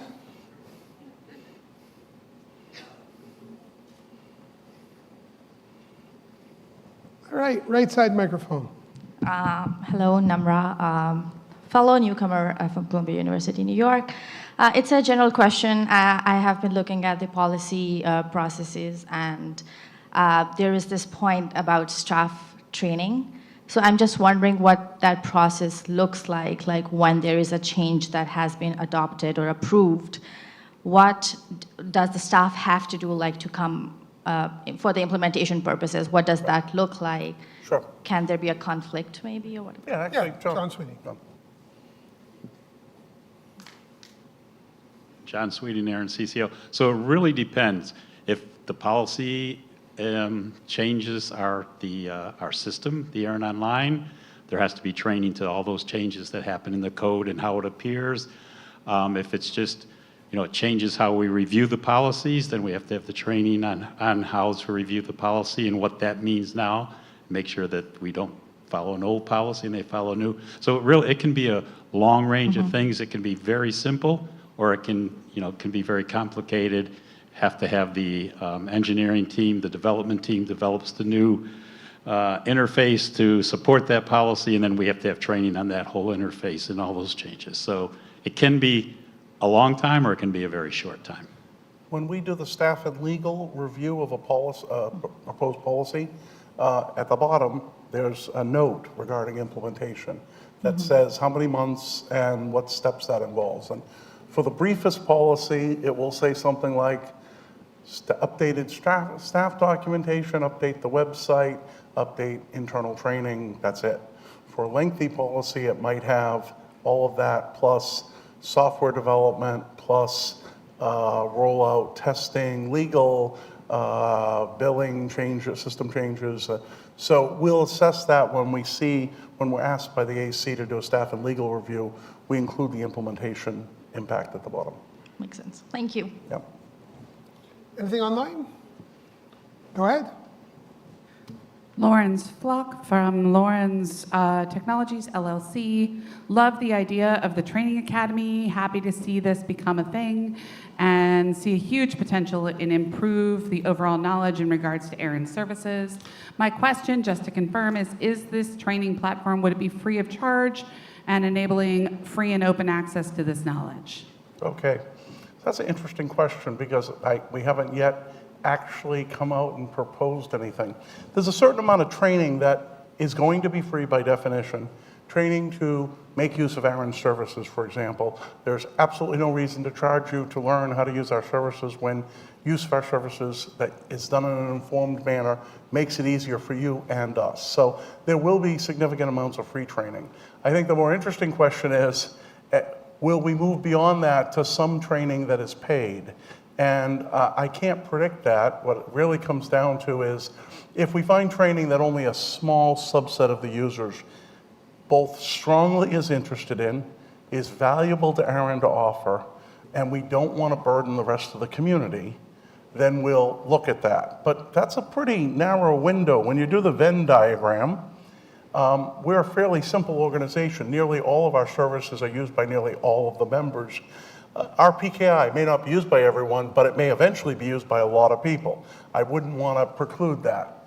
On the other hand, I could see, for example, 10 years from now, it might be necessary to have a class for IPv4 laggards on how to get off IPv4. And I don't know if we'd burden the whole industry with that, rather than just adding it on to the costs that those old IPv4 people have to pay. So I can't foresee the future. Most of the services are used by all of our members, and so our intention is to make those available and make it useful to everyone. But if we are drawn into niche services, we could have niche training to match. All right, last call to approach the microphone. Get your comments in online. Right side microphone. Lee Howard, IPv4.global by Hilco Stream Bank. I had something else to discuss, but it's almost like you said my name just now. It's a long name. It's right now. It is. It is. Yes. It does seem to me that the people who have deployed IPv6 are especially interested in training for the people who have not deployed IPv6. That's another good way of looking at it, right? The network effect. Right. At this time, we're not seeing it as a revenue center for that reason. The topic I wanted to bring up is I had an idea for a policy proposal, and I'm kind of interested in community feedback because I'm not even sure it's quite ready for draft. So my thinking was, as I was looking at the leasing market, which is its own interesting special animal right now, it seems to me that we've talked about leasing in this community a few times, and what people object to, nobody objects to, I don't think, somebody leasing addresses for 5 or 10 years and just spreading the cost of their addresses out over time. A lease to own, nobody really objects to that. That's just sort of a financing approach. And that's good because the addresses are getting used by somebody who actually needs the addresses. The cases we object to are clearly spammers and hackers and malicious actors. And what I think happens, and maybe and then there's the gray area of the sneaker proxies and the remote country VPNs and screen scraping and stuff like that, where it's not illegal, it's maybe unsavory, but those things tend to be the shorter term activities. So those leases will be maybe a month or 3 months or 6 months, but a smaller time period compared to spreading the cost out over time. Right. And so I was trying to think about a policy, observing that, I was trying to think about a policy where SWIPs or reassigns that churn in a short-term period might not be usable as justification for additional address space. But so requiring that, that a reassign that has lasted for a year or more is justification or applies towards justification to go get more address space to lease it out. And so this is my ask of the community is, if we were to do something like that, does that help? Does that help get addresses in the hands of the people who need the addresses and we think that we want to support them, or does it not help? Okay. You hear a policy proposal raised by Lee, and certainly you know how to find him here at the ARIN meeting, so if you have thoughts on that, go find him. If anyone wants to speak strongly now, go ahead. Staff stay out of policy, so I'm not going to comment. All right, seeing nobody else in the room, anything online? Oh, go ahead. Hi, good afternoon. My name is Kino Leach, the first-time visitor to ARIN, so I appreciate the offer that was extended to me. I learned a lot today, but I had some questions. Sure. Just 2 questions, basically. As I sat in the room today, I received an email, a certified mail actually, regarding the cancellation of our service. So the question is, what is the process and the fees to reinstatement? Oh, it's the process for reinstatement. Yes. So if you go online to the ARIN website and look at the banners and pull down fees and take a look, you'll see reinstatement, revocation and reinstatement. There's an actual tab that describes the process. I'll give it to you at a high level. When you are in a situation where you haven't paid your fees, you get some notices, email notices, then you get another email notice, then you get a more formal notice. And eventually, if you ignore all of this, and we get to about 122 days, or 142 days. John, what's the number? 27 when we suspend services. Right. As your services will suddenly stop, your reverse DNS will stop, other services will stop. If you don't come to us, at that point, you're now suspended. If you don't come to that, then you're in the clock of queue actually be revoked. And once that happens, you may not be able to reinstate. So there's a fairly lengthy time frame. If you find that you have an address block that for some reason, for example, the DNS doesn't work, you need to pick up the phone and call ARIN because we do hold it for you so you can come back in, but that's not forever. Okay, thank you. And Go ahead, John, you want to add anything? John Sweeting, ARIN CCO. I would suggest that you, when we go out of here, that you go out there and talk to Masook. Talk to Masook, who's at the help desk. Yeah, we can she do will that take really quickly. excellent care of you. That can be solved right out here. Who's Masook? He or she's in the room? Sorry. Okay, Right at great. the front, yep. Make it my priority. The second question is on the fellowship program. I heard a lot of people in the room were talking that they were fellowships in prior events. So what does it take to become a fellowship? Sorry. He's asking about fellowship program. Oh, yeah. We have a robust fellowship program. We've been running it for years, and we do announce before the meetings that when we open up the window to apply for a fellow, and it's available. And when you're ARIN fellow, we do some training well before the meetings. You have some background, and then we assign you a mentor who's here with you on site, one of the AC members or one of our board or a volunteer who's familiar with ARIN, who's there to answer your questions. And it's just to help you have a smooth channel for learning about ARIN, and so you can bring the information back to your community. So we open it up before every meeting, and you fill out the fellowship application and submit it. John, you want to say more? So again, John Sweeting with ARIN CCO. We actually have our fellow program coordinator here at the meeting. We do, oh yes. Amanda over there, and you should find her and talk to her if you have interest. And I think you're presenting tomorrow? Yeah. So she'll be presenting something. All right, and I understand Good we have questions, one though. last, Very good questions. one last question from online. I'm not sure if this is so much a question or a comment, but I'm going to read it anyway because it came in and I think it's important to be transparent. It says from Houston Buddock. It says, how can we proceed forward with IPv6 when so much of the internet still only works with IPv4? So I'm going to take that one. So much of the internet is still IPv4, and no one's saying that you should not use IPv4. But in addition to using IPv4, you should use IPv6. It's that simple. And a lot of people say much of the internet isn't IPv6. Well, that's true, but right now in the US, for example, about 50% of the queries that go to Google tells me are coming over IPv6, and that number has been increasing fairly steadily year over year. If you have a website which is just IPv4 reachable, most mobile phones don't connect to you. They connect to a server somewhere, and the server connects to you. It's by definition. The phones are, in a lot of places are V6. Some are V6, V4, but some are V6 only. That mobile phone has to go to a server to get a V4 address to go find you. And so if you actually want the best connection for your customers, you'll make sure your website, your media, all that is connected, your mail server, with both IPv4 and IPv6 publicly. Now that doesn't mean necessarily every desktop in your institution, university, company has to be V4 and V6. A lot of people are going to connect with one or the other.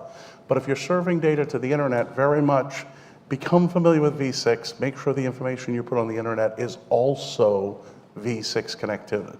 If we all did that, we actually wouldn't care about V4. So you're actually helping the migration by getting all the content dual homed V4, V6. Thank you. All right. That'll conclude the open microphone session. Thank you, everybody. Thank you.